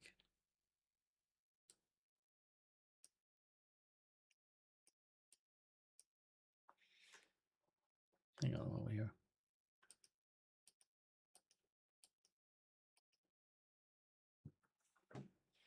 All right, so give me about 5 minutes. I'm coming back. I got to put some food in the air fryer. We're going to keep our coverage going. So give me about 5 minutes and I'll be right back.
Sorry for the delay.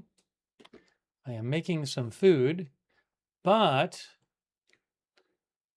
I think we might have some updates for you. Oopsie, hold on a second here. Yes, hey guys, here is a post from the Iranian Revolutionary Guard. A post from the Iranian Revolutionary Guard about the 2 UAE tankers that were attacked. Let me show you. Here it is.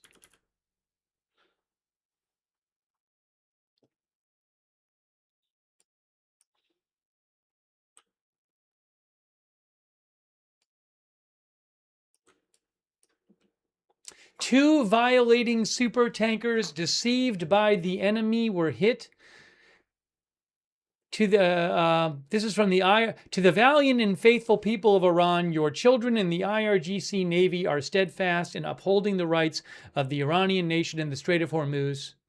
Hours ago, the American child-killing army, which has not learned from its repeated failures, attempted to provoke and guide several vessels through an illegal route through the Strait of Hormuz. Two violating supertankers, deceived by the United States, which turned off their navigation systems and ignored repeating warnings from the Strait of Hormuz Security Council Center, endangered shipping in that area and chose to pass through a minefield. These vessels were hit and disabled. The IRGC, UAE has, the UAE said, I mean, specifics aside, the UAE said that two tankers of theirs that were going through the southern route, which would not be confirmed, which would not be with Iran coordination, were hit by Iranian missiles. The IRGC Navy announces to everyone that cooperation with the aggressor enemy, which has come from thousands of kilometers away to violate the rights of the people of the region, will only result in regret, damage, and delays in reopening the Strait of Hormuz, as well as creating an energy crisis in the world. There is no benefit to passing through the minefield.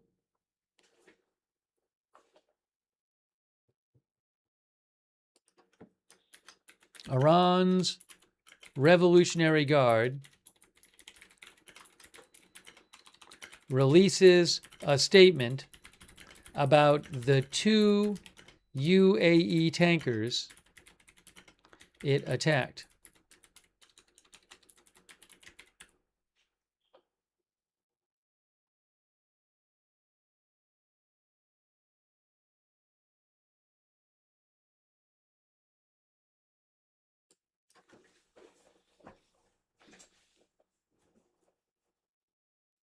Oops. So again, look, this is similar to what's happened in the past. They say ships should not be good. They can only go through the Strait of Hormuz with Iran's permission on the path that Iran wants them to go to. And the U.S. has been trying to help ships go through the Strait of Hormuz without Iran's permission. And they have them turn off their, generally speaking, from what I understand, is when the ships try to go through, they turn off their identification system.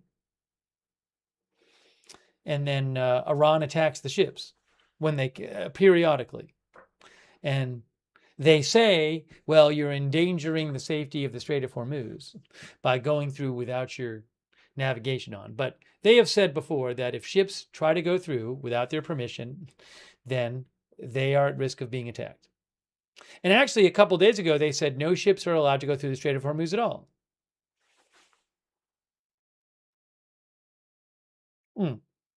And they mentioned minefield here, but they don't say that the ships were hit by mines. I think that might be an expression.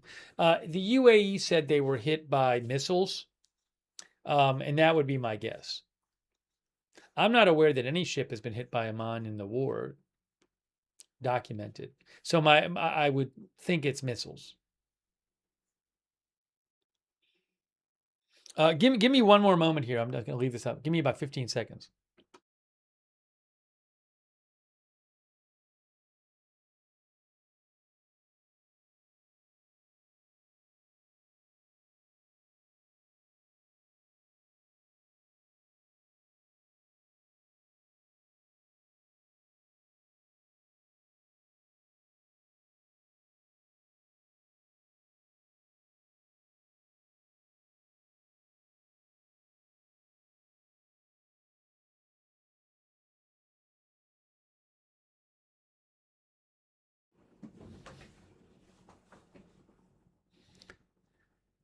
Let's see. Tuckerman Lane says, time to cut our losses and get out of there.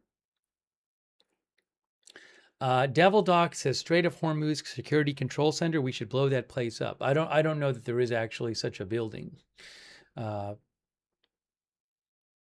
Might just be something Iran created for the purpose of during the war. They created this thing, the Persian Gulf. What is it called?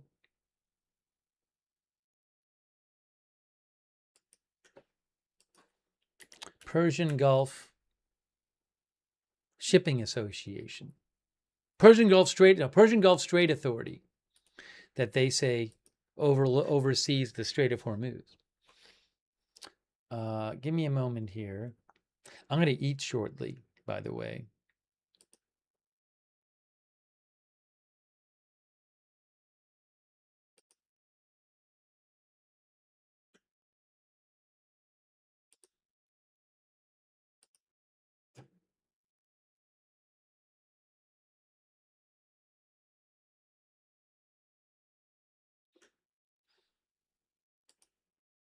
I also saw something else. Hang on.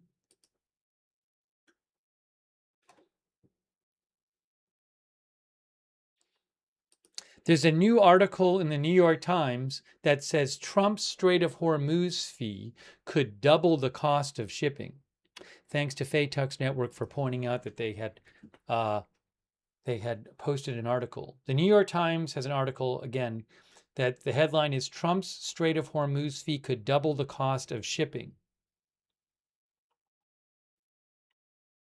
Some analysts, they say, doubt that the fee would come into existence because of the costs that would be imposed.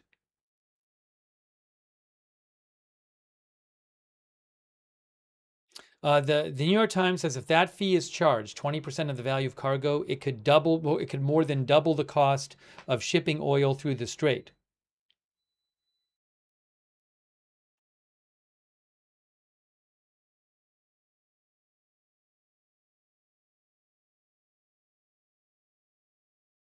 So as an example, they say that tanker companies charge about $10 a barrel to ship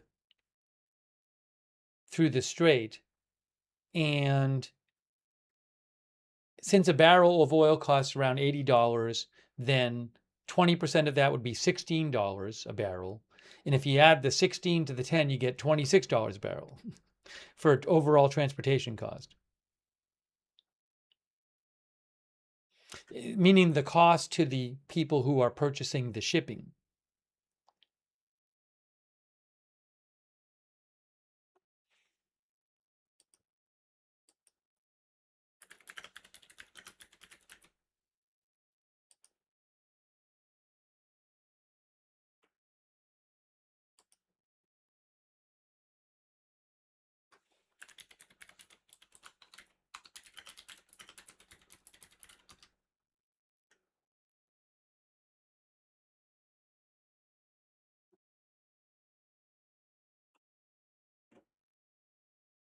Sorry, give me a second here.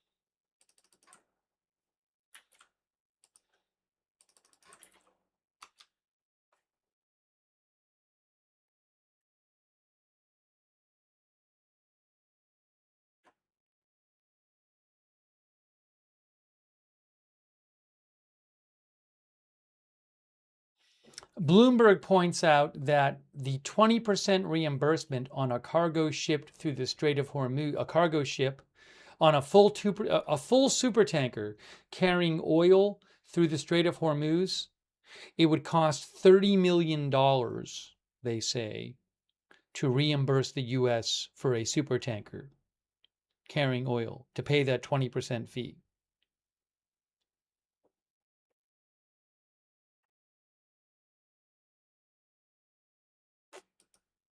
What I'm going to do here, I'm going to take a second. Hold on.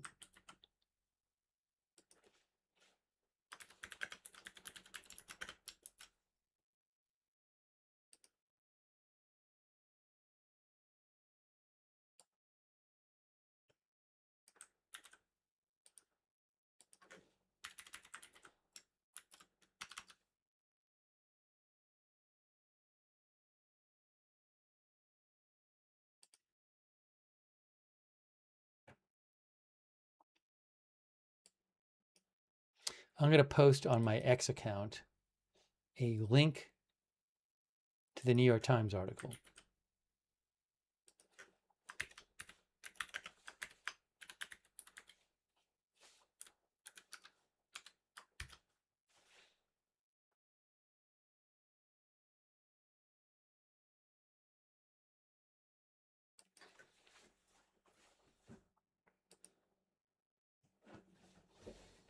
All right. Let me just do a quick check and see if I have other updates. I have to eat something in a second, but we're going to keep the stream going.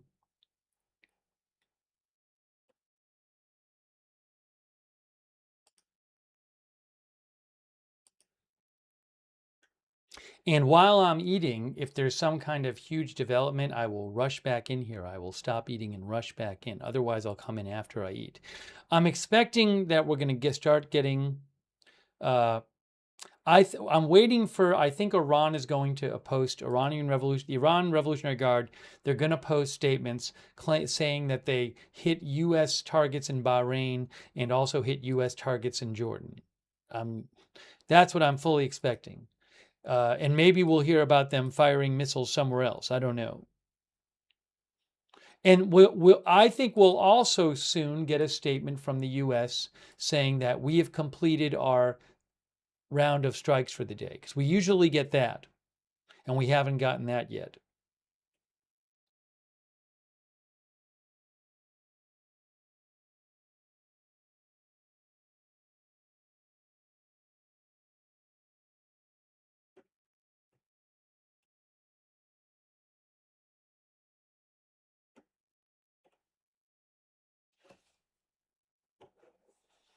All right, so what I'm going to do is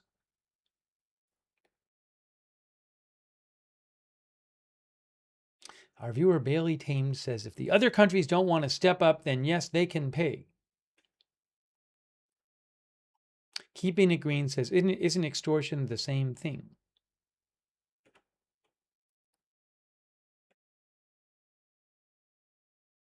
Sergeant Stryker says, we gots to get paid, boy.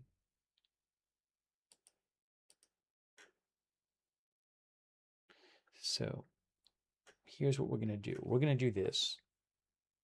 I am going to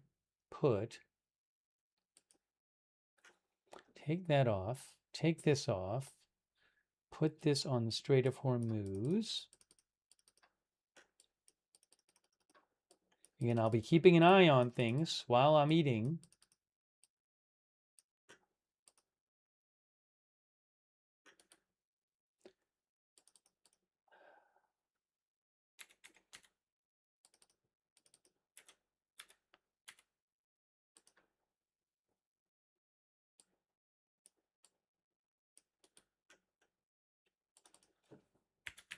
And we'll jump back in early if something big happens.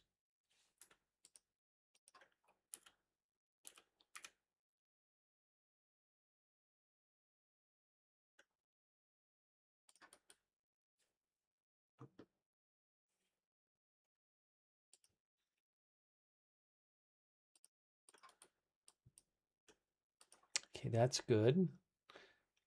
Oh, thanks so much to Dennis Free Your Mind. Dennis Free Your Mind. That's really nice of you, Dennis. Thank you so much. Dennis Free Your Mind.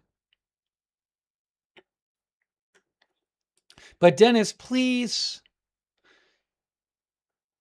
if you have concerns about the moderating, that's not for the chat, Dennis. You should, the mods can give you an email address where you can write to them. Please share it there. Thank you so much, Dennis Free Your Mind. Also, thanks to They Said It Can't Be Done. They Said It Can't Be Done. We've talked a couple times earlier on the stream. We talked about the Houthi Saudi Arabia escalation today. I got to eat now. Maybe we'll talk about it a bit more when I come back. You can also rewind and try to find it. But we talked about it a couple times. But maybe we'll talk. Well, maybe we'll talk about it when we come back. Thank you. They said it can't be done. Also, Kim K. Carter for the membership. Thank you. Southern Gent Phil. Thank you. Also, hey, Lewis R. just gave 50 people memberships. Wow. Thank you so much, Lewis R. Make sure you thank Louis R. or somebody else if they gave you a membership. But Louis R. just gave 50 people memberships in the YouTube chat. Wow. Look at all the new members. Thank you so much, Louis R., for that and all of your support for the channel, all your generous support, Louis R. That's really nice of you. Thank you. Also, thanks to Jiggle Jess as well. Thank you, Jiggle Jess. And also Kendra Fox over there on Twitch. Thank you. And all of our moderators too, of course. Thank you so much. So what I'm going to do is I'm going to put on the screen because I have to go eat.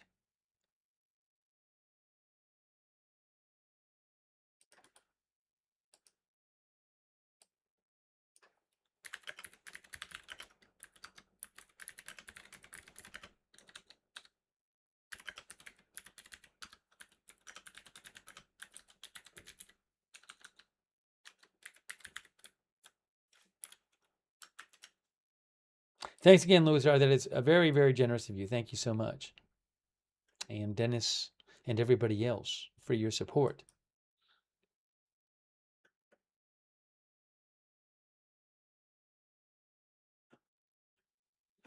Let me just make sure here that I don't have...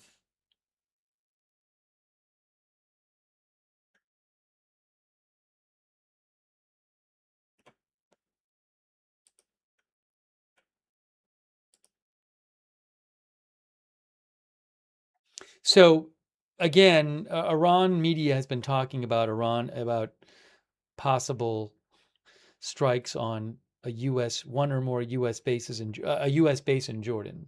So I fully expect to hear some kind of statement from them on that. Just to let you know here, you can see at the bottom there, Mayor State Media says some unofficial sources have reported a missile attack on the Mafek Salem base in Jordan, but they have not mentioned any potential casualties. U.S., we have seen this repeatedly in recent weeks, where multiple times Iran has launched missiles at bases in Jordan after the U.S. attacked them. So that's not new, but I will keep an eye on that and let you know what we hear. All right, for the moment, I am eating. I'm going to eat, and I will keep an eye on things. If there's something huge, I'll run right back in. Otherwise, I'll come in after I eat. Okay? So, I'll be back shortly.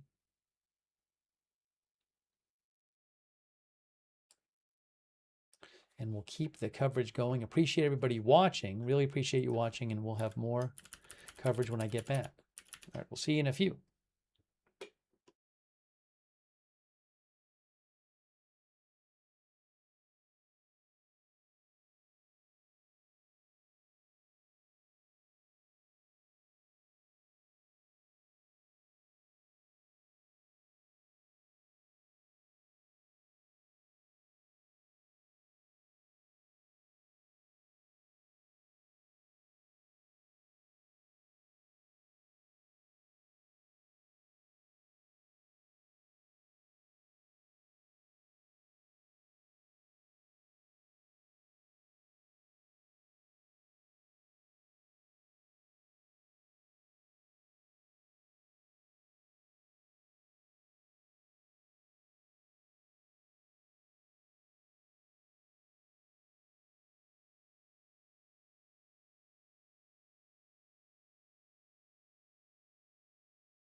thanks for your patience. I did eat. I'll get more water soon too. There was a new statement released by the Revolutionary Guard about their strikes on Bahrain, so I want to mention that. By the way, thank you so much to E1991M. I really appreciate that. Also, thanks for the gift memberships. Captain Jenks. Thank you, Captain Jenks. Hell of a time. Thanks for the gift memberships. Hell of a time. Thank you. Sabra. Thanks so much, Sabra576, for the memberships. And thanks, Hell of a Time, for being a member. All right, now give me a moment here before we get to... so Iran state media is also claiming that there's new explosions in Bahrain. Did Iran launch more at Bahrain? Hold on. You can see Press TV state media. Powerful explosions heard after another wave of Iranian missile strikes on U.S. bases in Bahrain. Now, I don't know that Bahrain actually sounded their sirens again. But...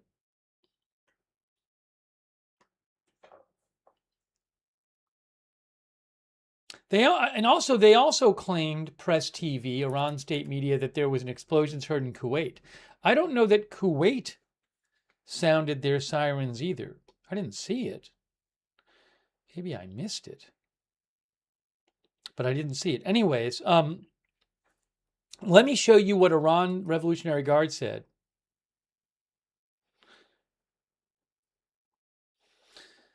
Yeah, so Iran state media, and this right here is Tasnim, and it's the same thing. Tasnim is saying explosion reported in Kuwait and renewed explosions in Bahrain. But the Bahrain was like 15 minutes ago. Like 20 minutes ago, whereas the Kuwait was like 5 minutes ago. So we'll keep an eye on that, but let me just show you this real quick. This is from the new Iranian Revolutionary Guard announcement about the first wave of their retaliation for the U.S. strikes. Announcement number 6. It's funny, they continued from last night. Last night they did 5 announcements about their retaliation. They're saying announcement number 6 and Operation Nazar 2. Several arms supply depots, a satellite communication center, and a building housing U.S. forces in Bahrain were targeted by the second wave, of Operation Nazar 2. Public Relations Department of the IRGC, the courageous and ever-present Iranian nation, in response to the U.S. child-killing army's defeat last night in the Strait of Hormuz, launched an aerial attack. Remember, it's the morning there. They're saying last night, but it's the morning there. Launched an aerial attack on coastal stations and several other military centers in the southern regions of the country.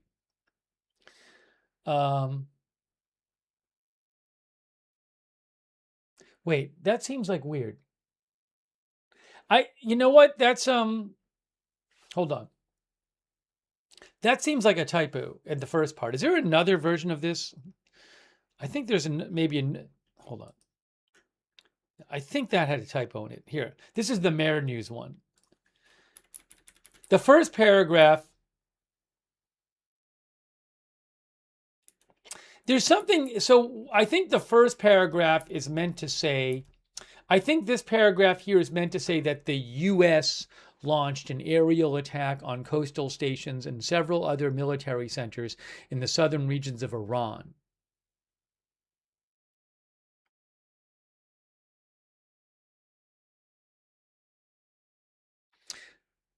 Yeah, I think there's a weird thing with the translation here. I think this paragraph is supposed to say that the U.S. tonight, or overnight, so it'll be last night, their time, launched an aerial attack on coastal stations and several other military centers in the southern regions of Iran. And then the Revolutionary Guard says, in the first phase of responding to the enemy's aggression, the brave fighters of the IRGC Navy in the second wave of Operation Nazar 2, under the auspicious slogan Ya Al Hussein, targeted and destroyed several ammunition depots, a satellite communication center, and a U.S. military housing complex at the Jafari base in Bahrain with missiles and drones. I don't really know if those things got destroyed at that base in Bahrain. The retaliatory operation is ongoing. So pretty standard fare in terms of their kind of response they give, the press release they give when they're doing these responses, retaliations.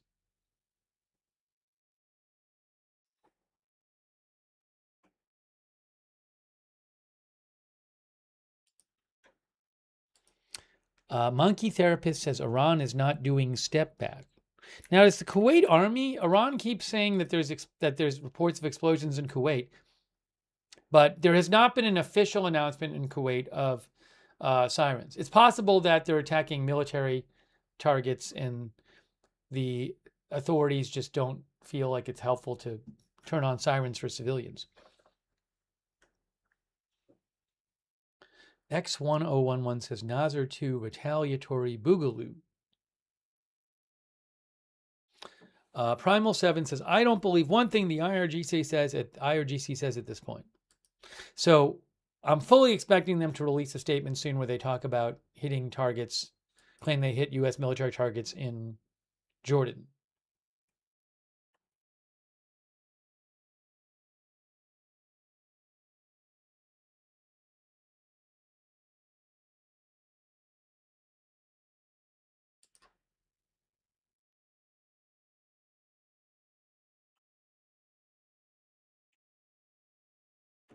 Also, we're still waiting for the U.S.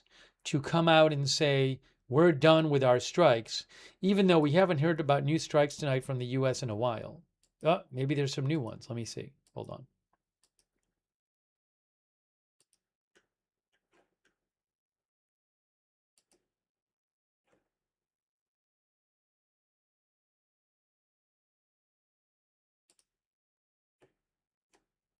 Vahid just reported, Vahid Online says that 9 minutes ago, he got reports of a explosion in Chabahar.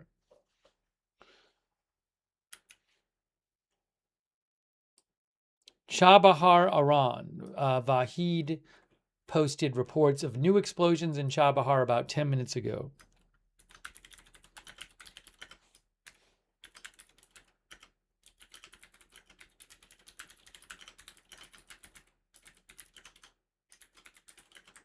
That is on the southern coast of Iran, I believe next to the Gulf of Oman. Chabahar, which is down. There's the Strait of Hormuz right there. And let's get rid of this. Chabahar is going to be over here. Chabahar. There.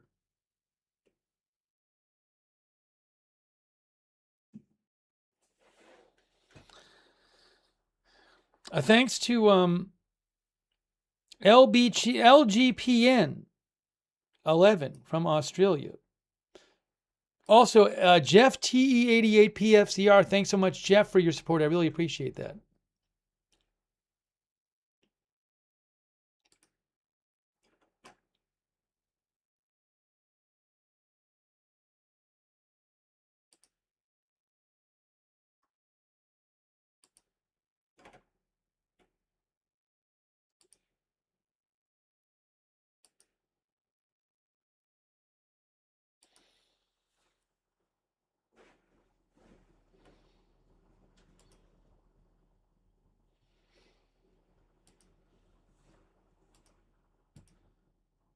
Breaking news!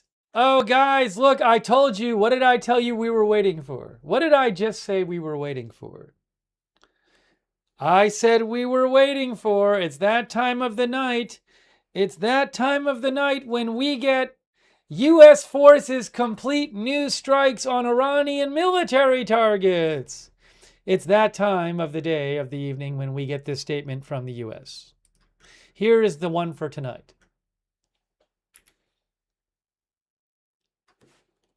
And they post video too, like they usually do. The U.S. Central Command completed the latest wave of strikes against Iran at 10:15 p.m. Eastern Time, 5 minutes ago, on July 13th. During the 5-hour mission, U.S. forces Oh, they actually give some locations. Successfully struck military targets across Iran, including Bushehr, Chabahar, Jask, Konarak, Abu Masa. We hadn't heard about that. That's an island, isn't it? And Abu Musa, sorry, and Bandar Abbas to further degrade Iran's ability to attack commercial shipping. CENTCOM forces employed precision munitions against Iranian coastal defense systems, missile and drone sites, and maritime capabilities. More than 50,000 U.S. service members are currently deployed across the Middle East. American forces remain vigilant, lethal, and ready. I got to be careful with the sound here. These tend to be loud videos. U.S. forces launched strikes in response to Iran's attack on commercial vessels transiting the Strait of Hormuz.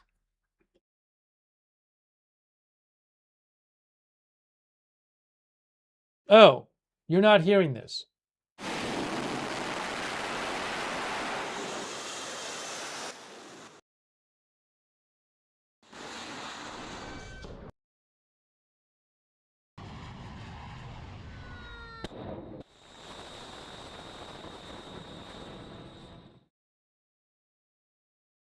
Oh, there's something hit right there. Doesn't even say this is from today. I'm assuming it's from today, but it doesn't specifically state that.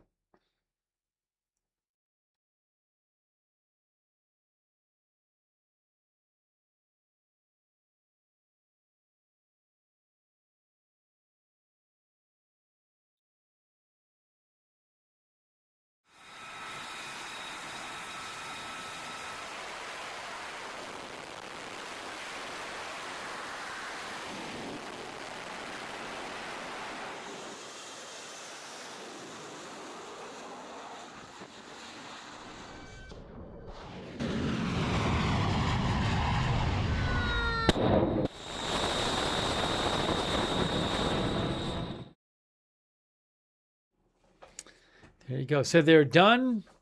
They're done for the day. Now I expect a few more Iranian strikes and then Iran to post like 2 or 3 more press releases. The Revolutionary Guard. I mean, it really is. This is the 5th time in the last week I think we've done this. And it just plays out pretty much the same way every day. It's quite something. We have seen that. So it starts around 4 or 5 p.m. It goes several hours, and then they say we've completed the strikes.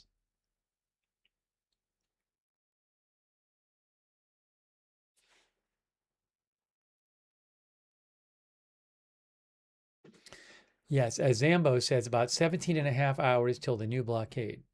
Clayton says it's a vicious cycle. Snick Snackin says this could just go on forever.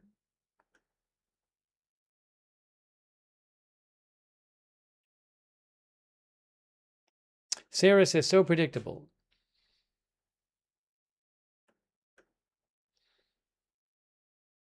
LCS Fox says, LOL, same old videos. All right, so we now have that. The U.S. strikes are over.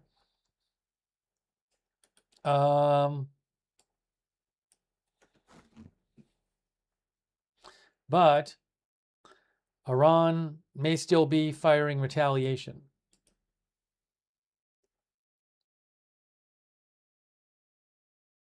Oh, hey guys, I didn't see this. There's something I didn't see that I wanted to mention.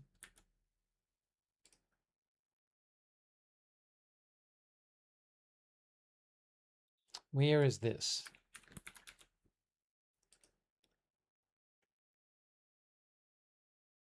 I think there was a Truth Social post I missed.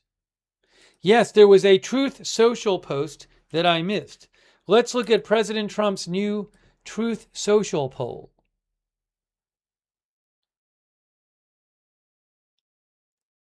Not poll. Truth Social post. I'm sorry.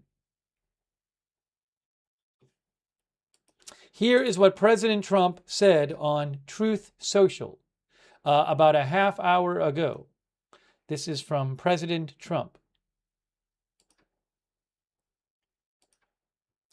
Some of you have probably seen this. I had not seen it.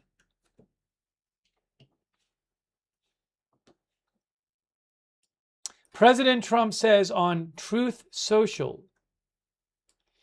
"We drained the beautiful reflecting pool today in order to fix the scars and damage that was done by the vandals 2 weeks ago. We wanted to wait until after July 4th weekend. The slashes were 300 yards long," he claims, "and the floor of the pool was cut and then pulled upward with great force by these thugs. The Parks Department had to empty the water in order to fix the watertight basin. It will be refilled and put back into service soon. These country-hating sleazebags should pay a big price for the damage done. Make America great again."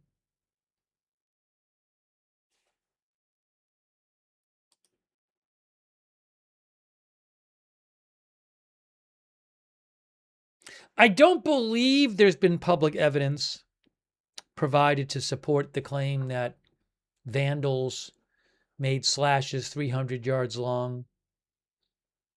But I may be wrong. I'm not aware of public evidence. But I don't, maybe I missed it.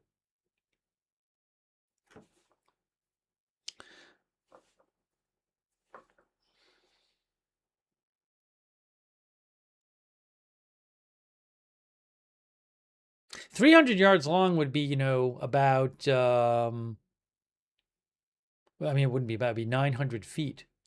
900 feet.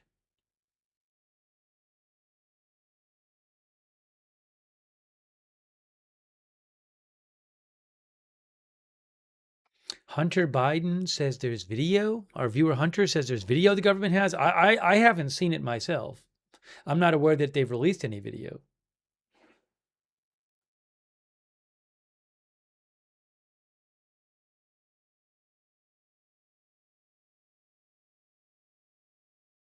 Our viewer with a screen name, Hunter Biden, not Hunter Biden, Hunter Biden.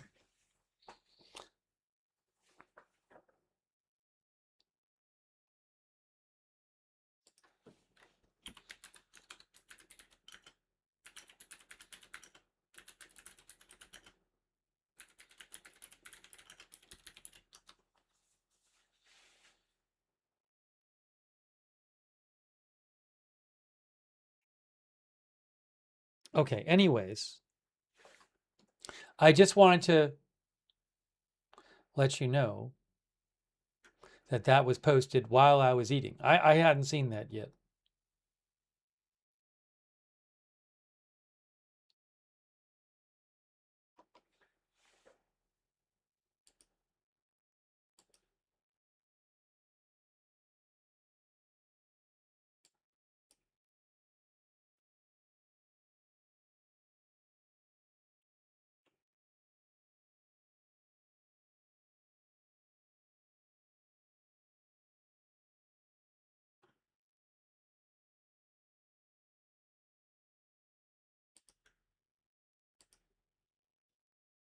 Give me a moment here. Give me a moment here.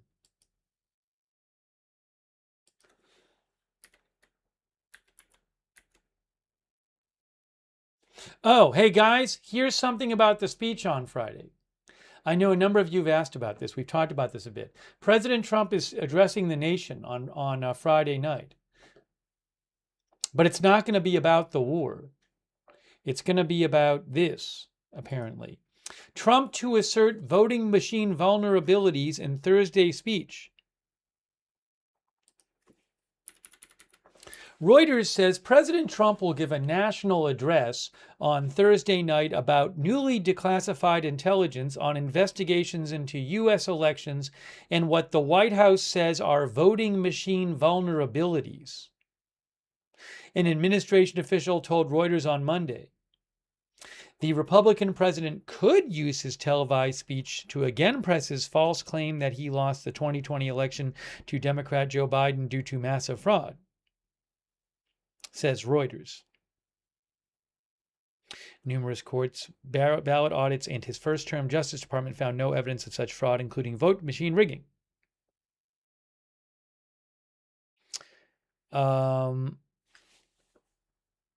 The administration official says Trump will discuss in his speech national elections and what White House officials view as voting machine flaws that could permit foreign cyber intrusion.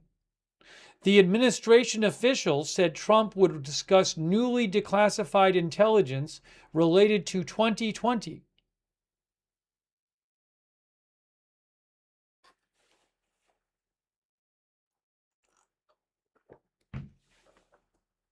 So that is what he's going to, the general idea of what he's going to talk about on his address to the nation at 9 p.m.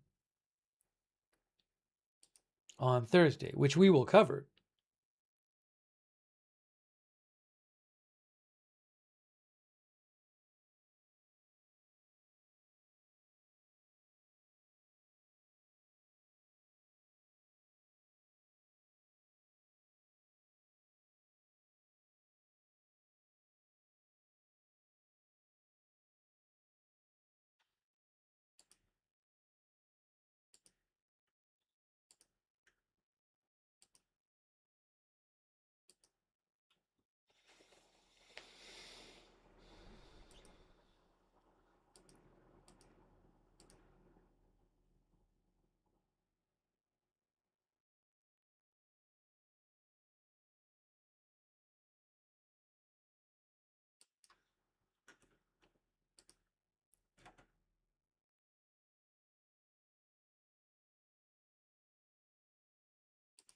Oh, hold on.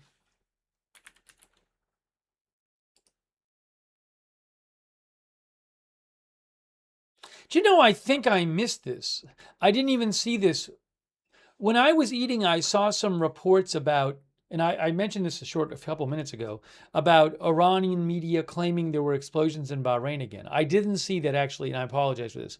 40 minutes ago, for the second time tonight, Bahrain had said sirens had sounded. Oops, you know what I got to do? This didn't say up here, Strait of Hormuz, because we're not looking at the Strait of Hormuz anymore. So we don't have to have that.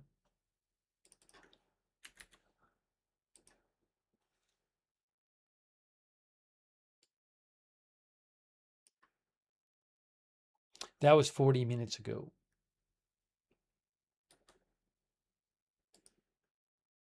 Sorry, I missed that.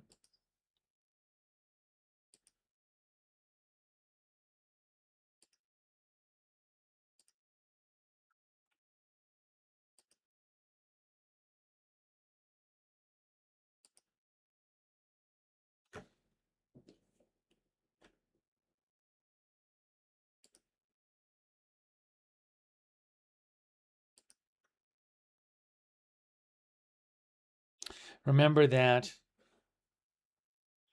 the Iranian Revolutionary Guard said a short while ago that they targeted U.S. military sites in Bahrain in retaliation for the U.S. strikes.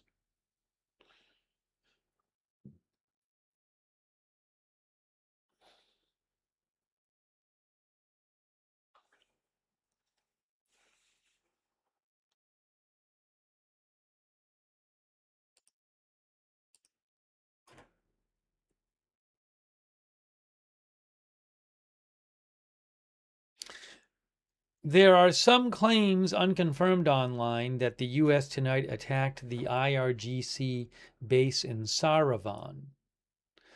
Vahid Online claims that. Where is Saravan, Iran?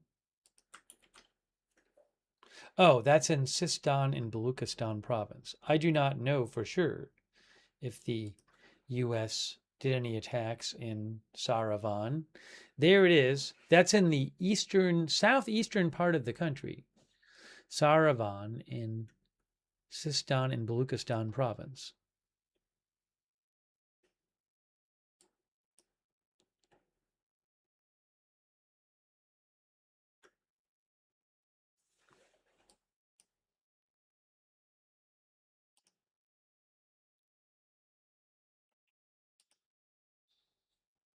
So soon we should hear something more from the IRGC about what they've been firing at.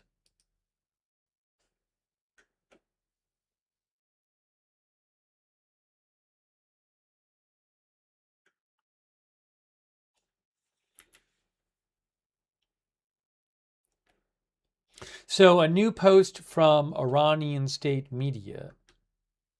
They claim smoke plumes rise from a U.S. base in Bahrain. My assumption is that the U.S. is just launching strikes on U.S. bases they have targeted before. U.S. military facilities they've targeted before. Regional news sources, says Tasneem, report an attack on a U.S. base in Manama with smoke plumes rising from the facility.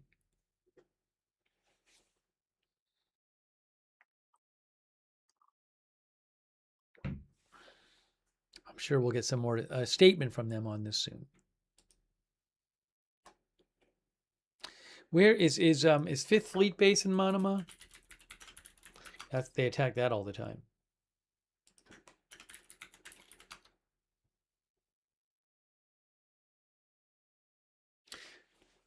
Yes, the Fifth Fleet Base is located in the Jufair district of Manama.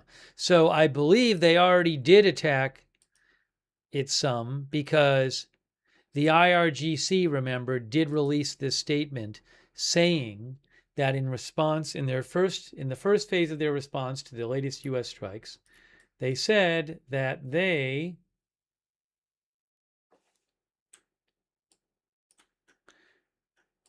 right here, you can see, what did they say? They hit U.S. strikes, U.S. forces, U.S. military sites at the Jafari base in Bahrain. I believe the Jafari base in Bahrain is the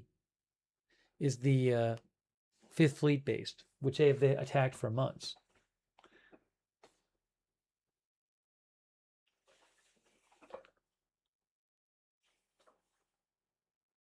So they might be just firing at the same base now.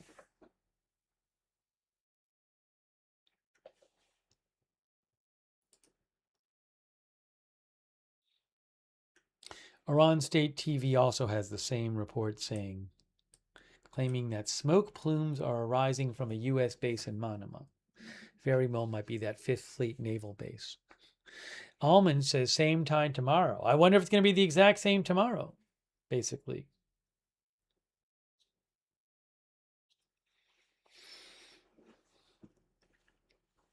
By the way, thanks so much to Least Trustworthy Weasel for your support, who says the art of war hasn't changed much thousands of years later. Is it possible that a covert intelligence agency such as the CIA could be staging these attacks to make it look like Iran is the aggressor?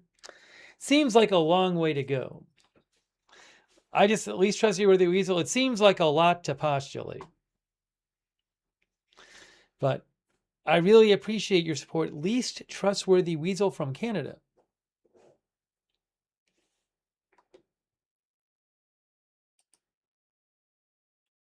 New report from Vahid Online.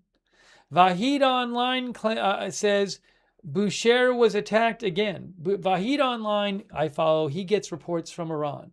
Several people have told him, and he just posted this, that Bushehr, the city, was attacked again. I think he's saying Bushehr, the city. So it's possible that there's new attacks by the U.S., even though they said their attacks were over.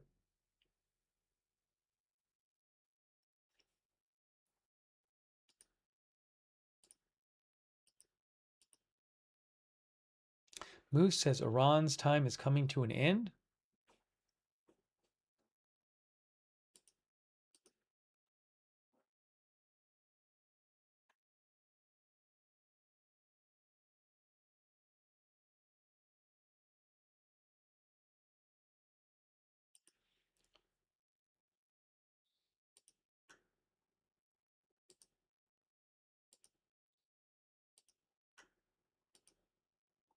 Oh, by the way, thanks to our viewer Gulfion. I didn't realize Gulfion had mentioned me. Had written to me. Gulfion is in Bahrain and said about 40 minutes ago. Gulfion reported explosions in Bahrain about 40 minutes ago.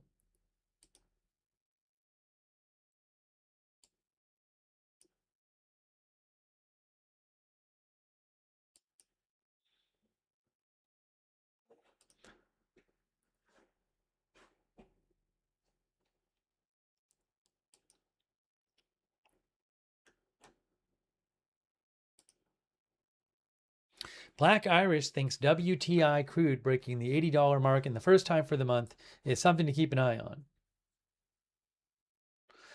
Black Irish thinks it could have, now it hit 85. Oh, WTI crude. Black Irish thinks if WTI hits $85 in the next 10 days, it would have impact at the pumps during the peak driving season between mid-August and Labor Day weekend. That's not something Republicans want to see heading into the midterms. Thanks, Black Irish, for writing in.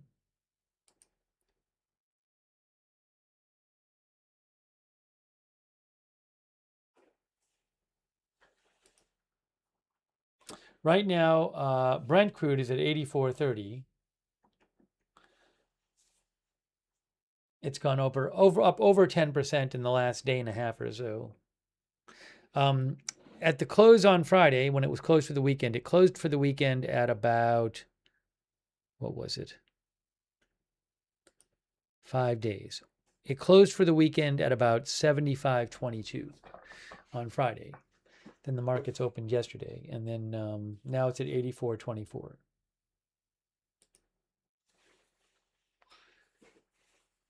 And WTI is up almost 2% this trading day. The trading day started at 6 p.m. Eastern Time. This is from tradingview.com. You're looking at tradingview.com. TradingView. WTI closed for the weekend at around 71.5, I believe. Now it's at 79.38.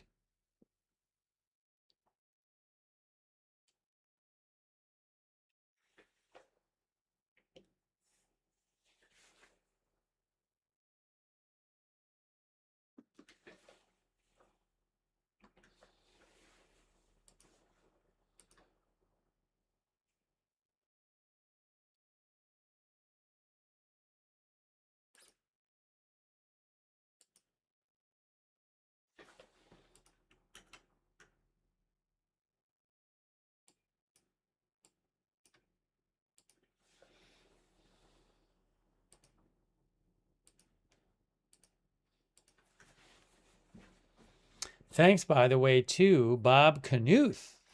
Thank you, Bob, for your support. That's very nice of you, Bob Knuth. Thanks also to Kendra Fox so much for your support. And Kendra Fox gave a gift sub as well. Thank you so much, Kendra Fox on Twitch. So nice of you.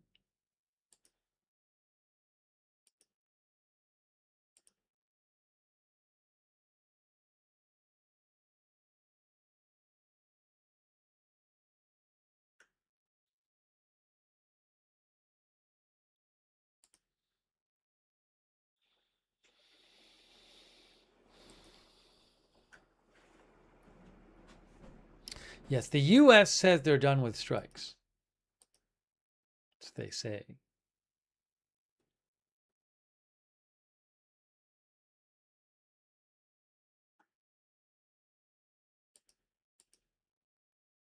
Give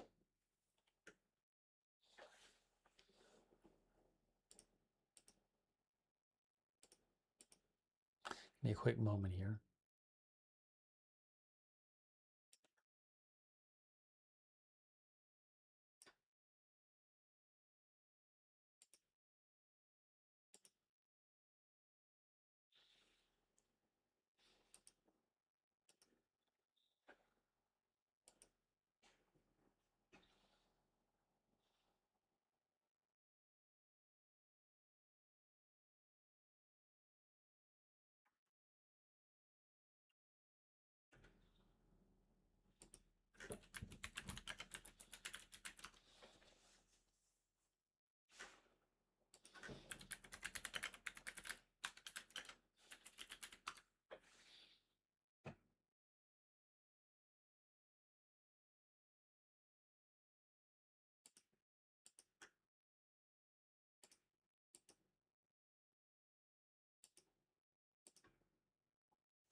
I just want to remind you of something else we're keeping an eye on. A story we are keeping an eye on. Yemen's Houthis strike Saudi Arabia's Abha airport with missiles and drones in a sharp escalation, responding to what they said today was a Saudi attack on an airport in Houthi-controlled Yemen.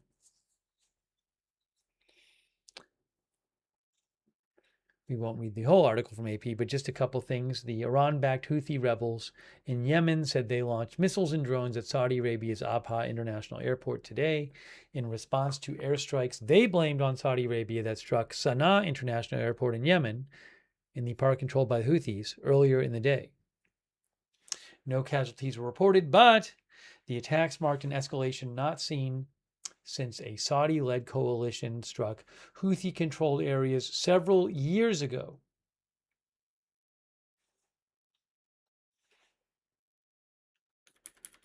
The Houthi military spokesman said in a video statement on Telegram, warned against airlines flying through Saudi airspace. Wow. Saying these warnings should be taken seriously until the blockade on Sana'a International Airport is lifted. The internationally recognized government in Yemen, that's not the Houthis, said earlier that strikes hit the Sana'a Yemen airport, that those strikes were meant to prevent an Iranian plane from landing. The Houthis had vowed to retaliate for the strike, which marked the first major escalation between the Houthis and Saudi Arabia following a period of relative calm. This here is an explosion at the Sana'a Airport, International Airport compound.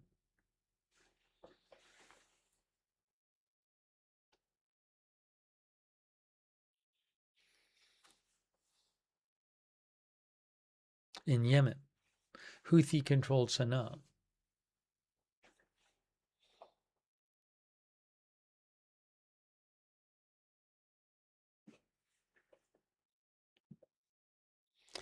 AP says that Yemen's civil war began in 2014 when the Houthis seized the capital Sana'a and much of northern Yemen and forced the government into exile.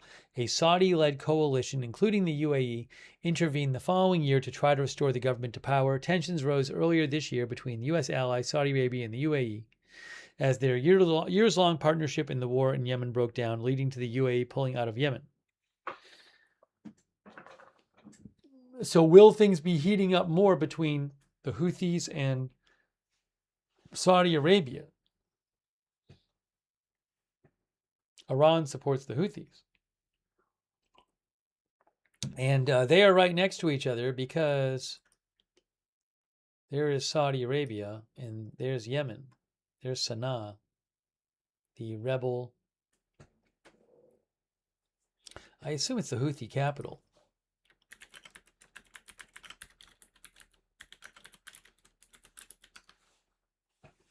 Yes.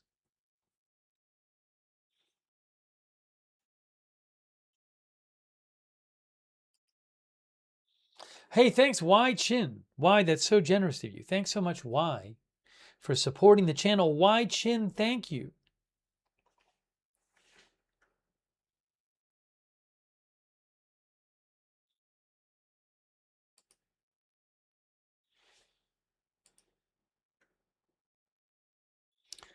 David Joe Klotz thinks the Saudis want to destroy the Houthis.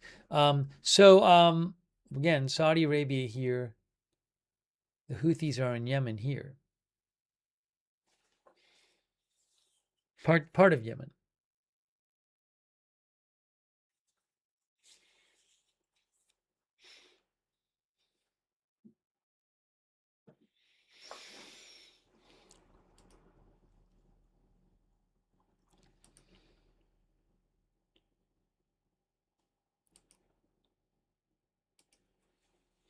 PW360 says, do you think Iran is saving the Houthi and Hezbollah card until the U.S. escalates hitting critical targets or Israel re-enters? I have no idea what's going on with the Houthis regarding Iran. I mean, there was talk for months that the Houthis might try to stop shipping in the Red Sea to help Iran out. It certainly makes sense to me that the Iran would hold back on certain things they could do as possible escalations. But if that is something they were thinking about, I don't know how that's going to be impacted by this fighting between Saudi Arabia and the Houthis.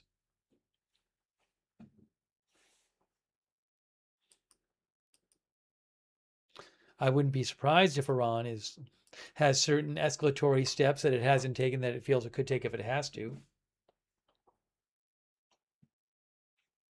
Thanks for the question, PW. Thanks, Evelyn in Maine, for watching, too.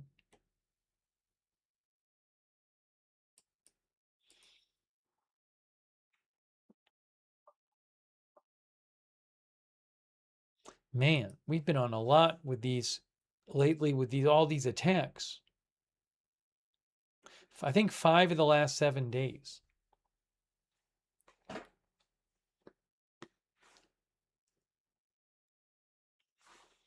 Dankotron thinks there has to be some kind of ground operation eventually. They are just sitting in their cave, sending drones and shooting missiles. And if this goes on for much longer, we're going to look weak. And then if we stop, we look like we got defeated. I feel like we're getting dragged into this, says Dankotron.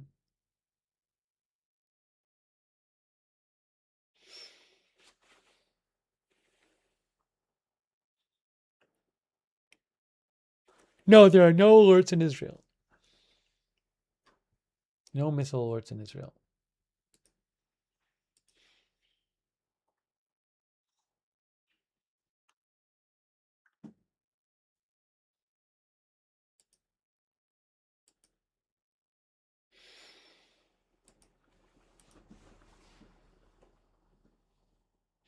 Was hoping to get you another update from the Revolutionary Guard.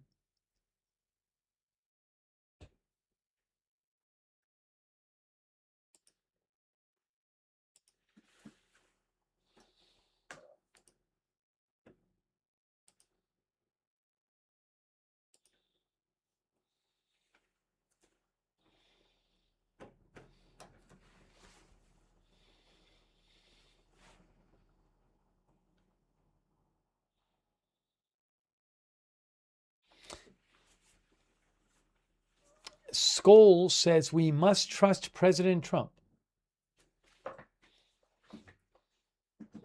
Set to Chill says we don't look weak already?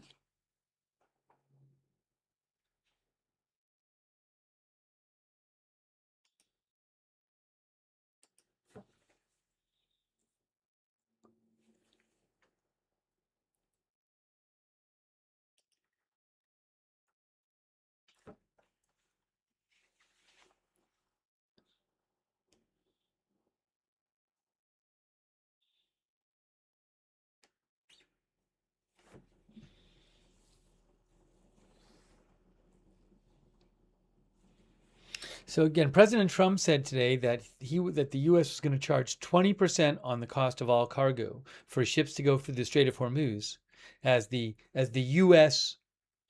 takes control of it and guarantees safety. He said the U.S. would charge 20% on all cargo shipped for any and all costs necessary to do the job of providing safety and security to this very volatile section of the world. The Washington Post says a 20% fee on all cargo transiting the strait would be a major new tax on global energy flows and would drive up the cost of the world's oil and gas.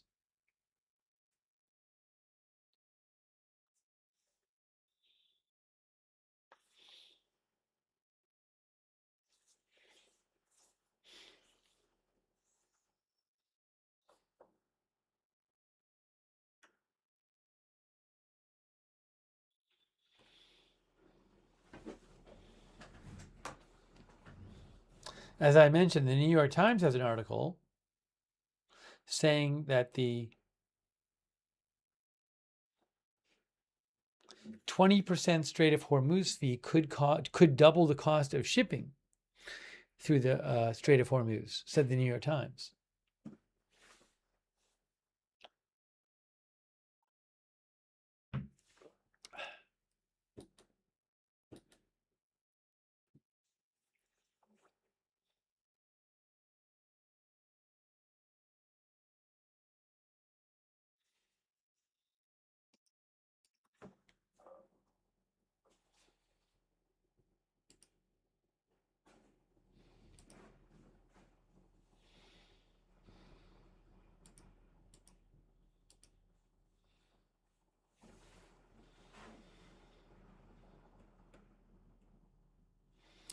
Paulo thinks President Trump is trolling about the 20%.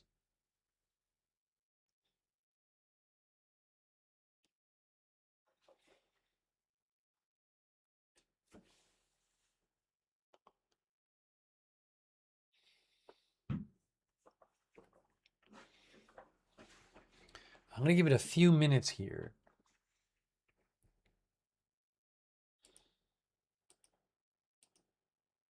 If nothing else, hope to be able to give you another update from Iranian media on what they have done in their retaliation.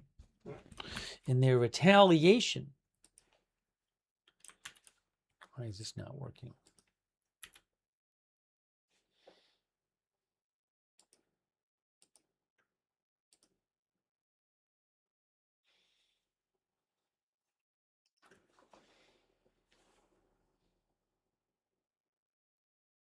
Yeah, Petulant Stephen. I think Petulant Stephen, I think we're starting to get closer to that time, yes.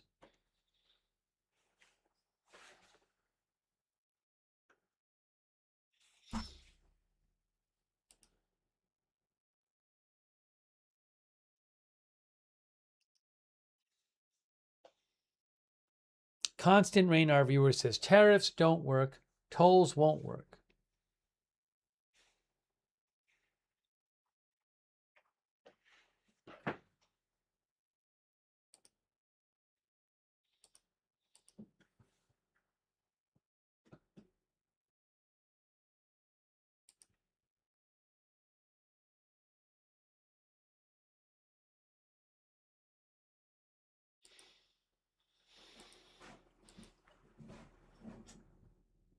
Buckeye Boys doesn't expect more news before tomorrow. You know, you never know. You know, sometimes what happens is they end and then hours later it picks up again. Yeah, but again, something I am expecting is the Revolutionary Guard to issue some sort of new statement on their retaliation.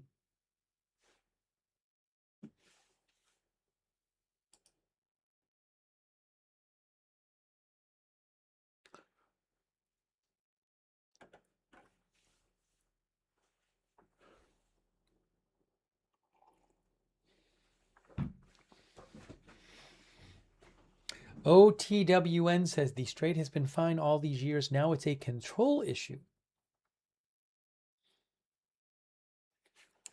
Andrea Kelly thinks things are getting out of hand. Nathan Freeman says might be reloading for another bombing run.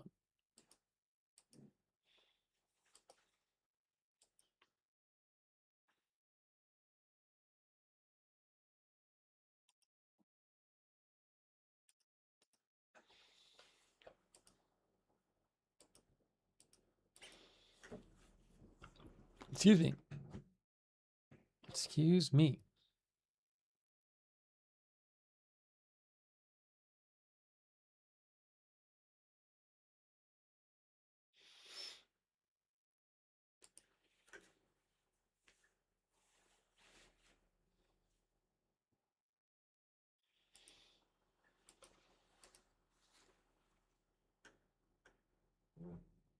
Let's see here. Haven't heard of new sirens lately. I think there was sirens about an hour ago in Bahrain. Thank you, Sparky the Human. Sparky says the aggro ping pong game continues. Thank you, Sparky. I appreciate that. Thank you also, Citizen X, who says there are the known knowns, the known unknowns, and the unknown unknowns. That is from Citizen X.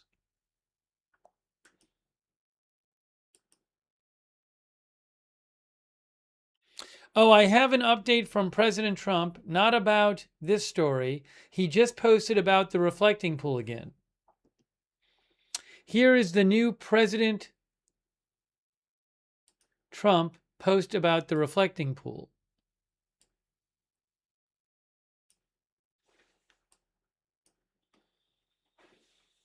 ABC fake news and its shaky anchor David Muir. I'm probably pronouncing that wrong. I always wonder how to pronounce that.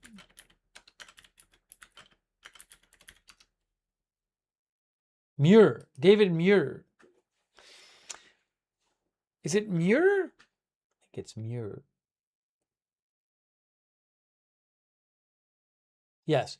ABC Fake News and its shaky anchor, David Muir, said that the reflecting pool was drained to address peeling paint. There is no paint. It was slashed with a knife or box cutter, high-grade colored waterproofing liner. It was vandalism. And algae blooms, also caused by vandals, but removed long ago. In other words, the story was fake news, but heavily slanted away from the real cause of the problem, vandalism. It will be fixed soon and better than ever. 60 monuments and fountains have been cleaned and fully renovated in D.C., and crime is at record lows. Washington has never looked better or been safer.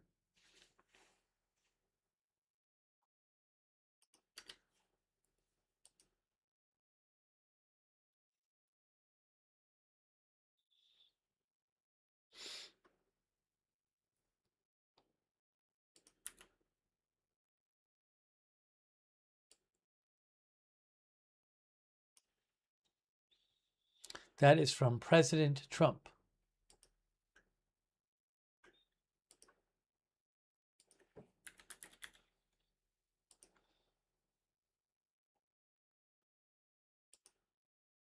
I have not seen him post about Iran on his X account today.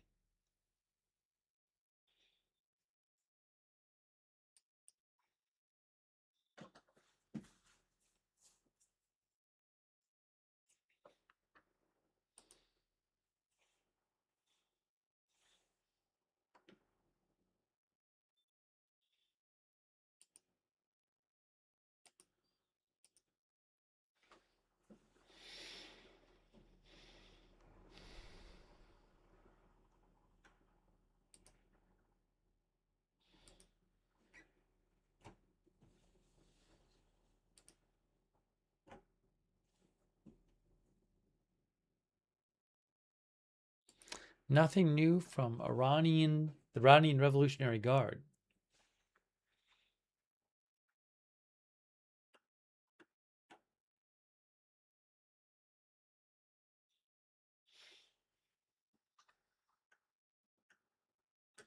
Oil price is $79.66 WTI, 84.60 Brent crude, 79.64 WTI.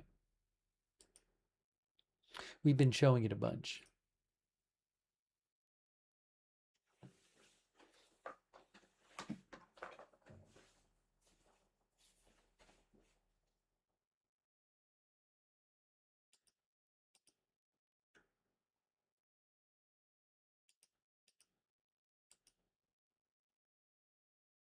Hey, thanks to Wes Downer. Wes, that's very nice of you. Thank you so much, Wes Downer, for your support. Thanks, Wes. By the way, shout out to our moderators who are here.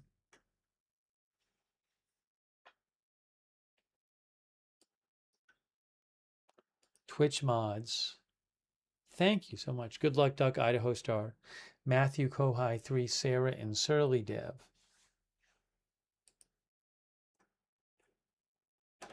Darren Charlo and Paul Anderson on Facebook. Linda Belk, Larry Misha on X.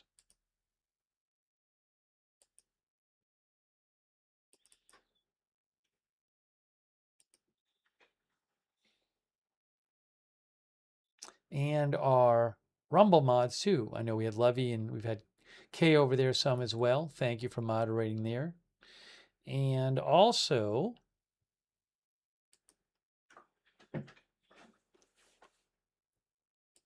excuse me.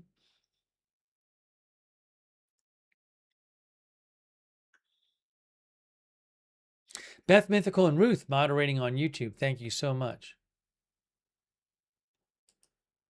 Uh-oh, what did I do now? What did I do now?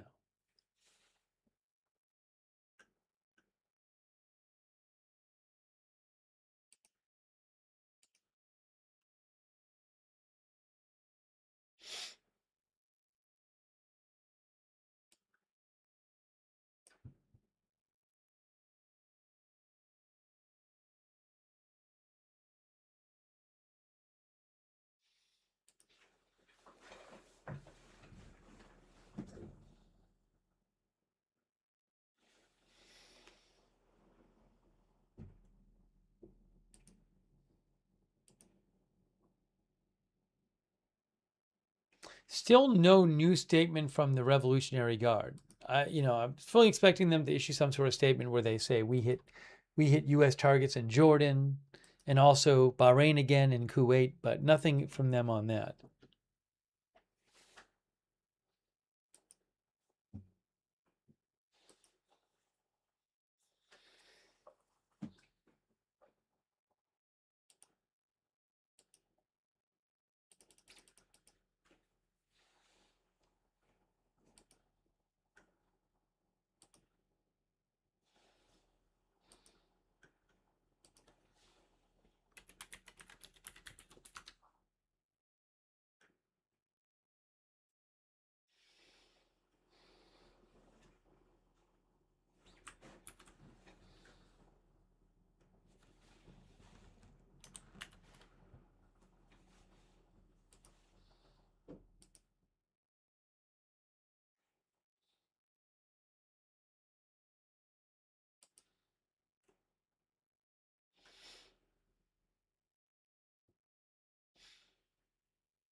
Check a couple other things here. Give me a moment.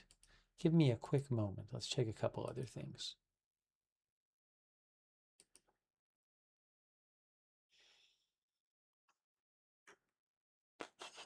Here we go.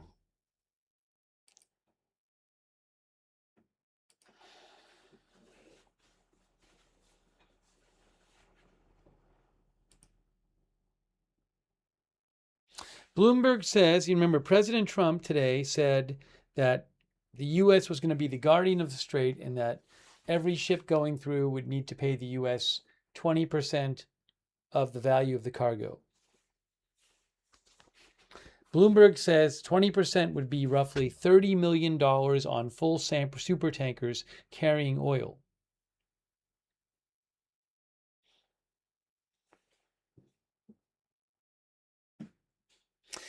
In contrast, Iran had been charging as much as $2 million per voyage on an ad hoc basis. People familiar with the matter have said.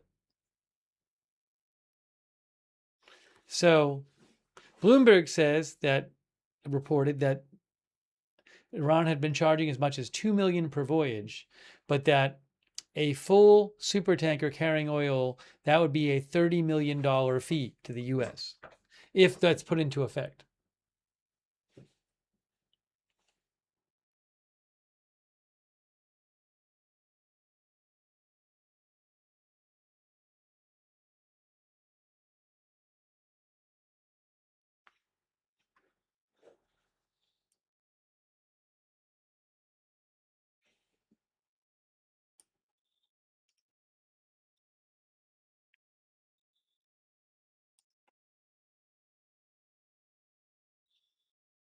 No, the Bloomberg, that $2 million number had been reported a bunch, I think.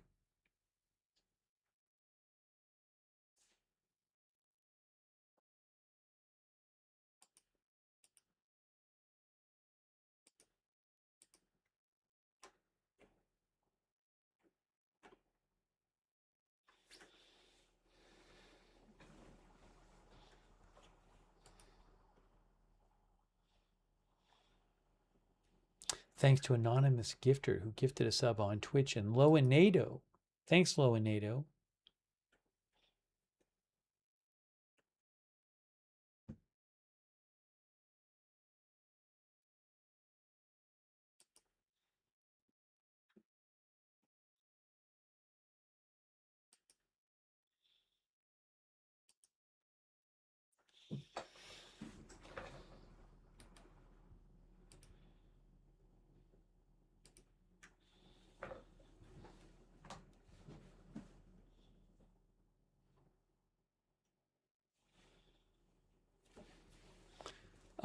S. Giroir says, art of the deal where the end result is you hopefully meet in the middle.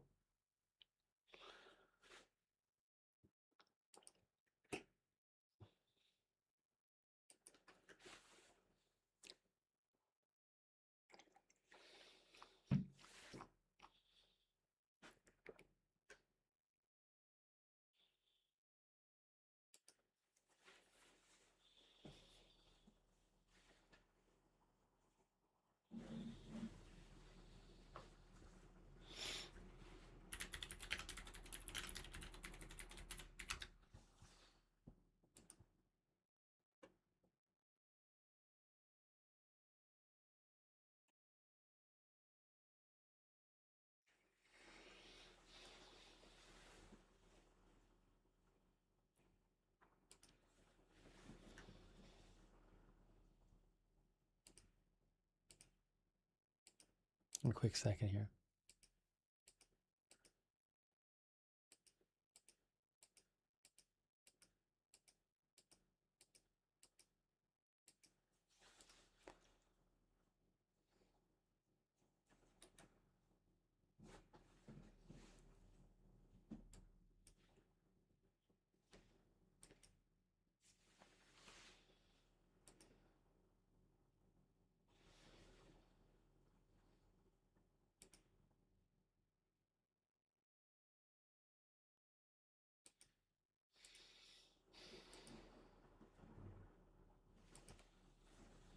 Not hearing a lot of updates at the moment. Was hoping to get you a bit more on from Iran on what they've been doing to retaliate. But I don't have that right now.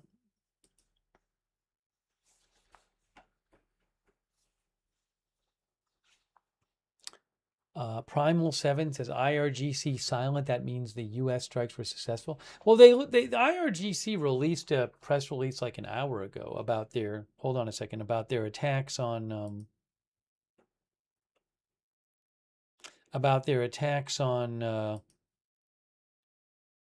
on a second here. About their initial retaliation against U.S. targets in Bahrain.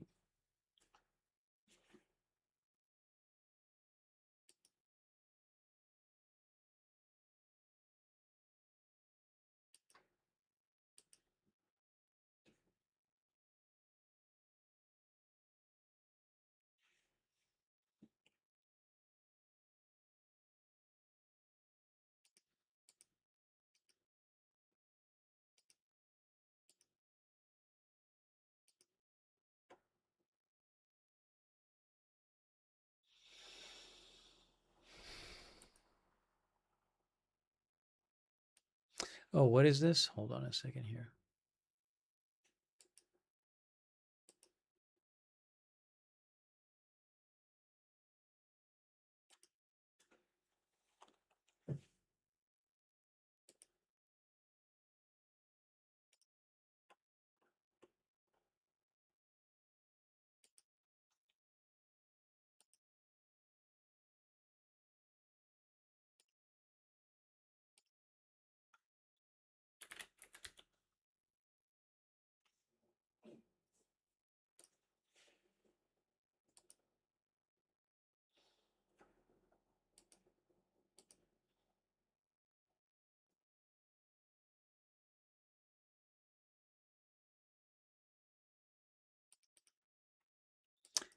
Guys, I don't at the moment tend to have any significant updates. Things seem pretty quiet at the moment.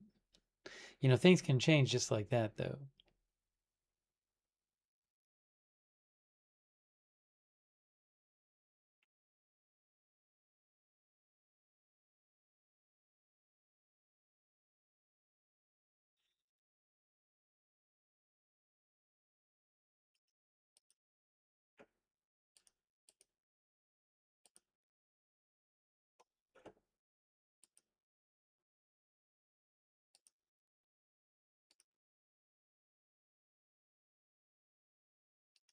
I think we might be getting close. I do. I think we might be getting close, guys.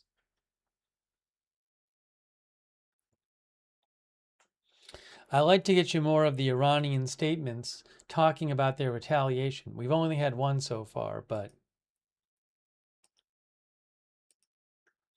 I'm a little worn down. We've been on so much because there's been so much happening. Scott Day says this war could last for months. I think we may be reaching it. You know, that time. We may be getting there. Non sequitur said things may turn on a dime. That's true. But I'm a little worn out. I need to rest a little bit until the next thing happens.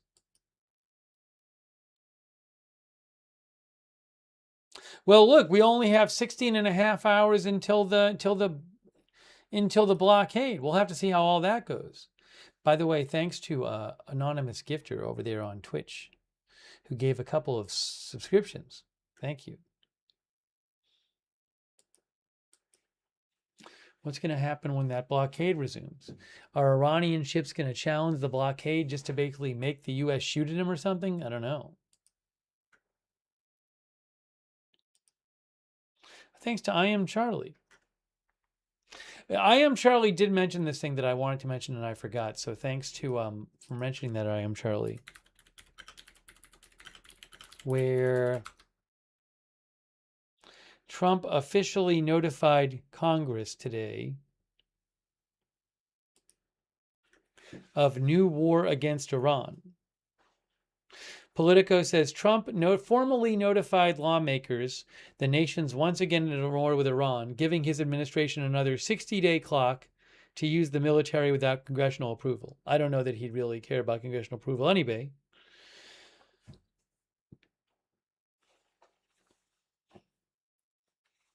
There's that whole other question legally of did it really actually stop, given that there was so much fighting during the supposed ceasefire. Also, I don't know. Yeah, so I don't, these are legal questions about, this has to do with the, I really don't want to get into this that much, but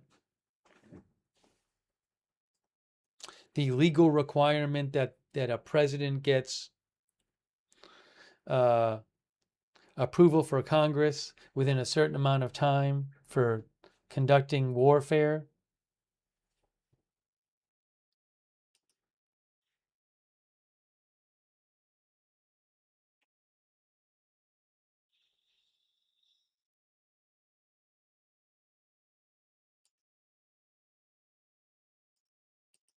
We haven't talked about that in a while.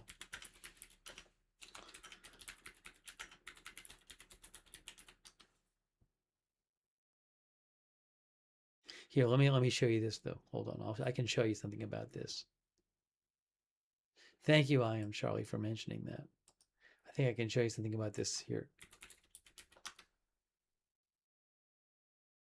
Here, Trump sends Congress formal notice that Iran conflict has resumed.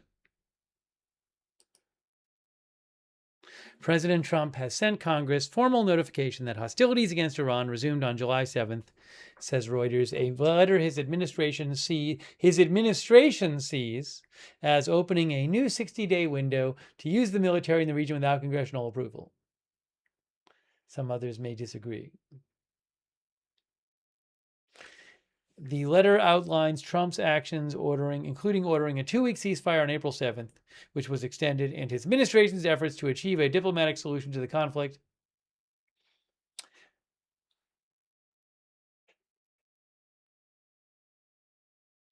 The U.S. Constitution says only Congress, and not the president, has the power to declare war. However, U.S. presidents have long claimed the right to order shorter military engagements without lawmakers' approval to preserve U.S. security. The War Powers Act requires the president to inform Congress within 48 hours of initiating hostilities, and says military action begun without Congress's approval must be terminated within 60 days. With Iran, the first 60-day deadline was May 1st, but the Republican president said it did not apply because he declared the hostilities had been terminated by the ceasefire, even as attacks continued and U.S. forces blockaded Iranian ports. Democrat and Republican opponents of the ongoing war said the administration was misinterpreting the law. A senior House of Representatives Democratic aide said, the president just can't wish away months of war. He said it would only last 4 to 6 weeks. Additionally, the Senate and the House both passed a resolution last month directing Trump to withdraw U.S. forces from hostilities with Iran, despite his fellow Republicans' slim majorities in both chambers. The votes reflected growing concern about the months-long conflict. President Trump lashed out after that vote, accusing those who voted in favor of providing comfort to Iran and making his job more difficult. But then didn't some Republicans switch their vote on it? If I remember that right.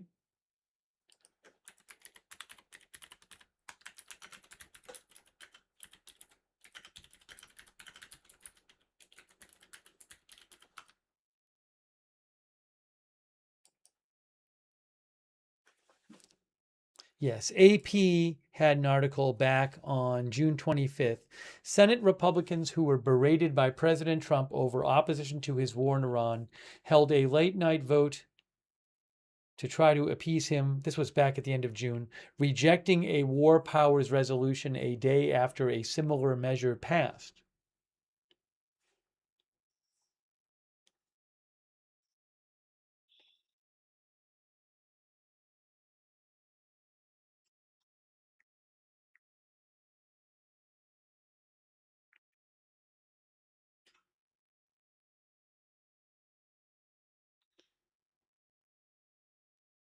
By the way, AP says the votes by the House and the Senate, that war powers vote, those votes are largely symbolic, and the measures do not carry the full force of the law.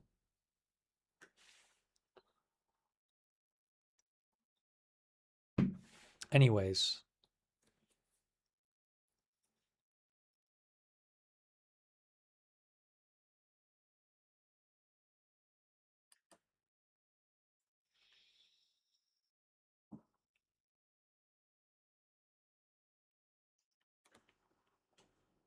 I'm not up to date on all the legal twists and turns and all of that war powers stuff.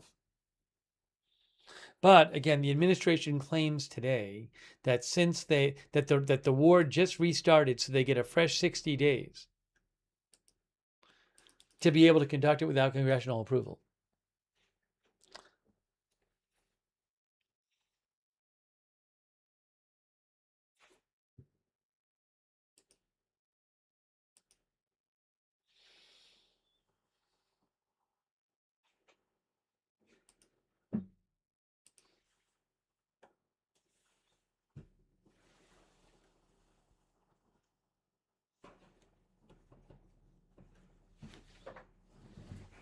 Oh, what's this? Do we get a statement?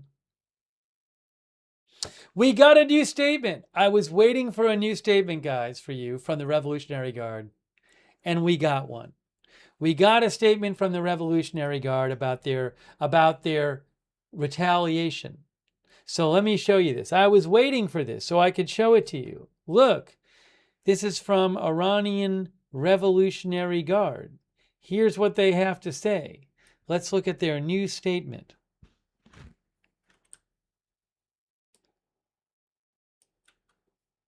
This is their second statement about their retaliation. IRGC, Patriot Radar, radar of the U.S. Navy's Fifth Fleet, and a CRAM early warning radar system were destroyed. To the courageous and valiant people of courageous and vigilant people of Iran, the Mujahid and hold on a second. It looks like they're maybe adding. Let me do this. The courageous fighters of the IRGC's naval and aerospace forces in the second phase of the second wave of Operation Promise Victory 2, and in response to the atrocities of the child-killing U.S. Army, launched missile and drone attacks, attacked the fleet of the Great Satan in Bahrain with missiles and drones, setting its fuel tanks on fire and striking and destroying a Patriot radar, the fleet's air control radar, and a CRAM early warning radar system. I don't know if any of these things actually did get destroyed. In this phase, the Center for Controlling and Monitoring Unmanned Surface Vessels was also completely destroyed. The retaliatory operation is ongoing. So this is the second press release they've come out with, the Revolutionary Guard, where they say that they struck and destroyed a bunch of U.S. military targets in Bahrain. I don't know if they really did that, but that's what they said.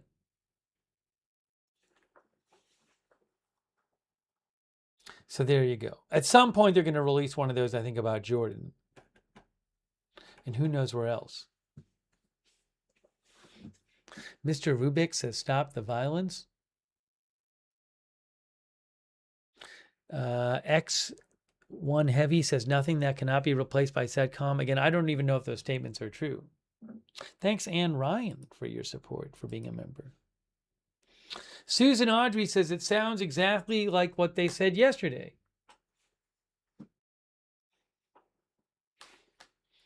Yeah, similar to a lot of these other statements they've made after retaliating. Let's Rush Cat thinks this is the 4th time they've claimed to destroy the same radar. I'd have to go back and compare all of the statements word for word. I don't really want to do that right now, but maybe they have claimed to destroy that radar before.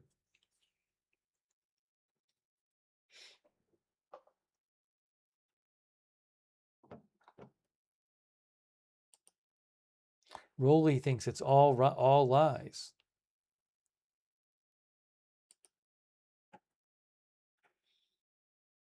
All right. Well, we got you. So we got you the second statement. We did get that for you. Guys, I think we're getting to that time. I'm really tired. It's been a lot. We've been on the air a lot.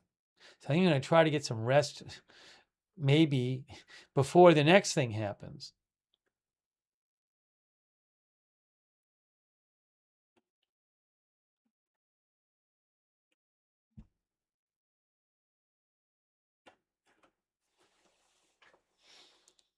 Brian thinks they're liars and you can't believe what they say. All right. I think it's time. So I will, look, if there's if something big develops, we can come back on the air and do another stream. Nothing is stopping us from doing another stream. But why don't I wrap this up and try to get a little rest? Craziness. Sure, there'll be more.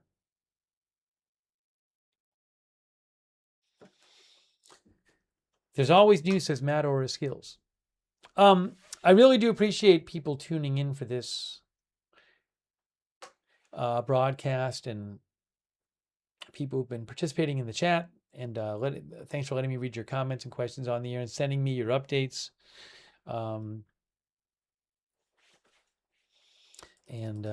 Appreciate you watching the channel. So I'm sure we'll be covering this more very soon. But I will post updates on my X account when I'm not on the air. It's at Lookner on X. I post breaking news there. You can follow me there for breaking news at Lookner. And,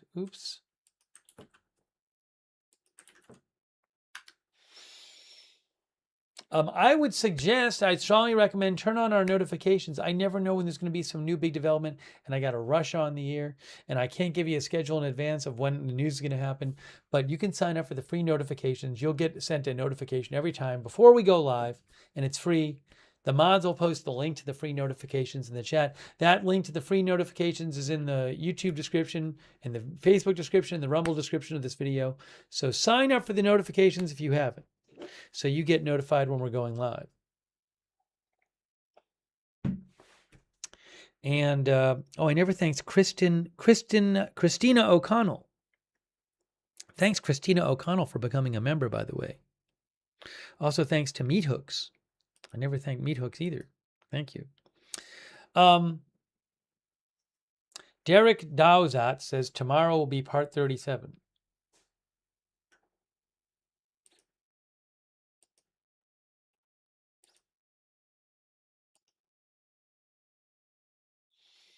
Thanks so much also to our moderators. Incredible. They're the ones who allow us to have chat rooms and keep the chats under control and respectful. We could not have our chat rooms without our moderators. So huge thanks to them. We have Beth Mythical and Ruth right now over on YouTube, and Bite Mode we've had, and others over there on YouTube. Huge thanks to all of them. And also on Twitch, thank you so much. Good Luck Duck, Idaho Star, Matthew Kohai 3, Sarah Surlydev, and all of our Twitch moderators.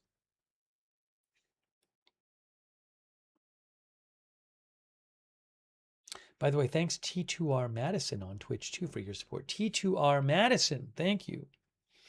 Linda Belk, Larry, Misha moderate for us over on X, thank you. Andrea Holder, Kay Lowry Body, Paul Anderson on Facebook, Darren Charlo, thank you.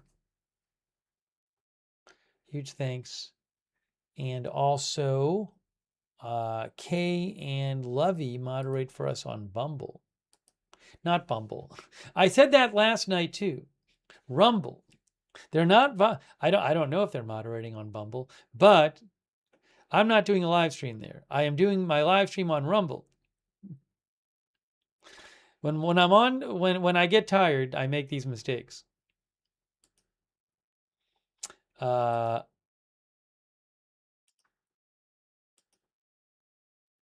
said the same thing last night.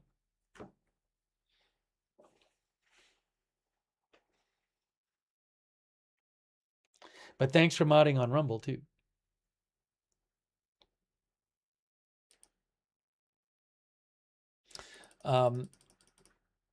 If you're on X, by the way,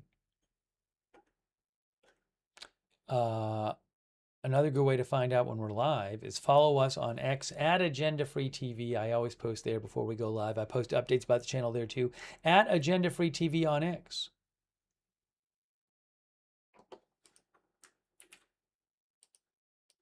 Now,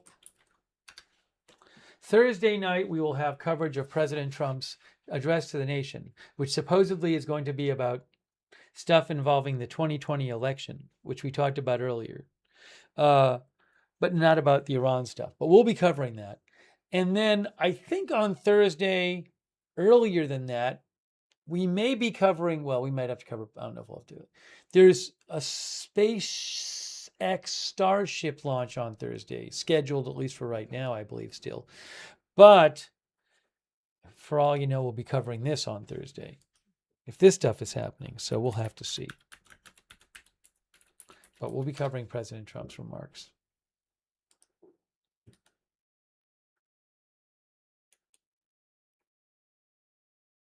Yeah, 6:45. We're not going to be able to cover both. The window for launch for SpaceX Starship opens. The window opens at 6:45 Eastern time. So even if it took off right at the start of the window, well, we could cover it, but I think we'd run into our pre-coverage for the Trump speech. Anyways, I'm guessing we'll be covering the war then anyway. We'll keep an eye on it. Keep an eye out for it. Keep an eye out for it.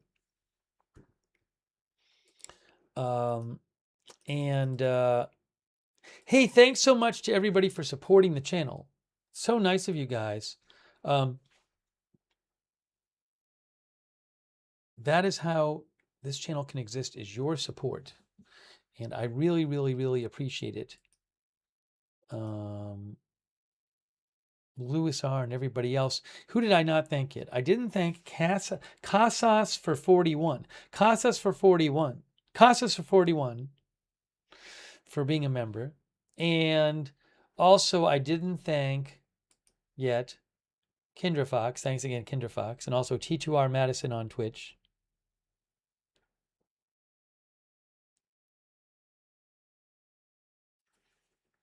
Who says, kill him with kindness. That's what T2R Madison says. Thank you, T2R Madison. And everybody else for your support. Really nice of you. Thank you so much. Hold on a moment here.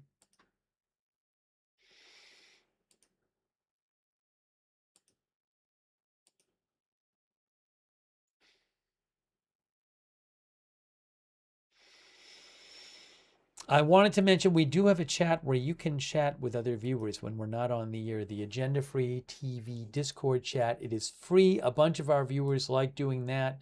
Check out the Discord chat. It's the same link as the free notifications link. And big thanks to our Discord mods who mod for us on Discord. Thank you so much. Also, if you watch on YouTube, I would suggest turn on the YouTube notifications. Another good way to find out when we're live.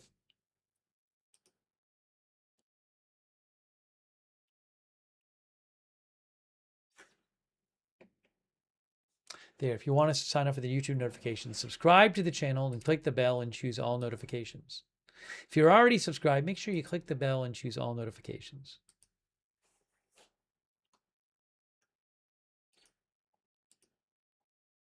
Let's also thank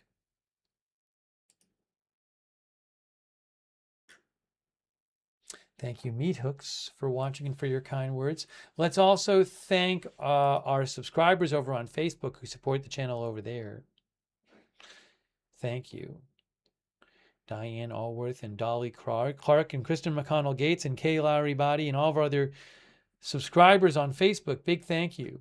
And our Twitch subscribers, Hugh J, Zambo, Kendra Fox, Seed Music, Jazzy Renee, Jax Haku, Zambo, Travrake, did I say?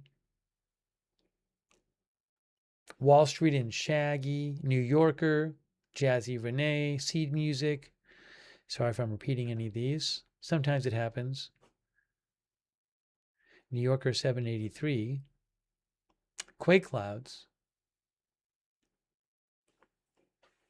Gord the Rogue. G Slayer. Justin D. Winters. Ranker 102. Sarah. Factory Rejects MX. Thanks to all of our subscribers. Simp Nasty Scrimp. Kendra Fox. Thank you, subscribers on Twitch. Jazzy Renee, did I say before? Thanks. And also our all of our YouTube members. Thank you so much, people like Ronald Kame, Evelyn in Maine, CAC813, Ken Lance, Least Trustworthy Weasel, Lisa Sawyer, Lotto the Gamer, Jerry Kovacs, Bluebird Softball Cookie, Cassus for 41, Michael Avery, Knox Corvus, Caleb. Thank you.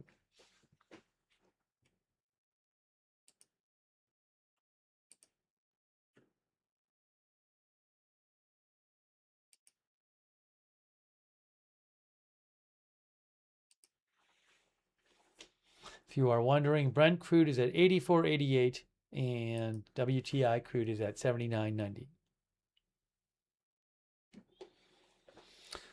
Thanks to Pasta Sasta for being a member, Bond 007 for being a member, CAC 813 for being a member, Jesse James as well, and It's Cosmic Pulse. Thanks for being members. Thanks for watching also Matthew Goodman, Noel Gilliland, Nathaniel, thank you.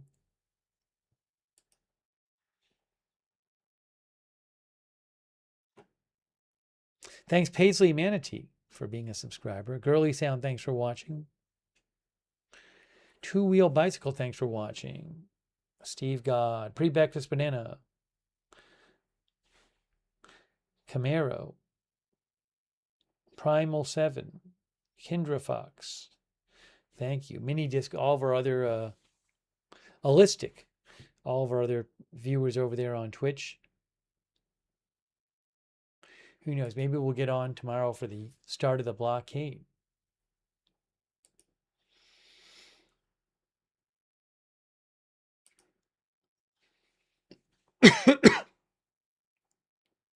Thanks also for watching Sarah Smile, Billy Anderson, thanks for watching. Brian Daviow, Dolly Clark, thank you. It's time. I got to get some rest. I'm sure we're going to be on soon covering more news.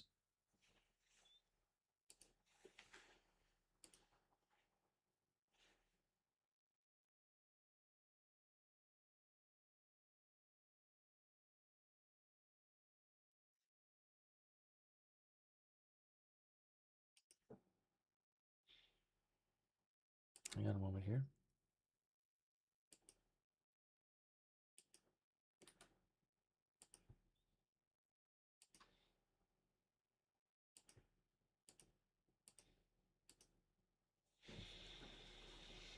How's your father? Thanks for watching. Miss Legato, thanks for watching. Vlado, thanks for watching.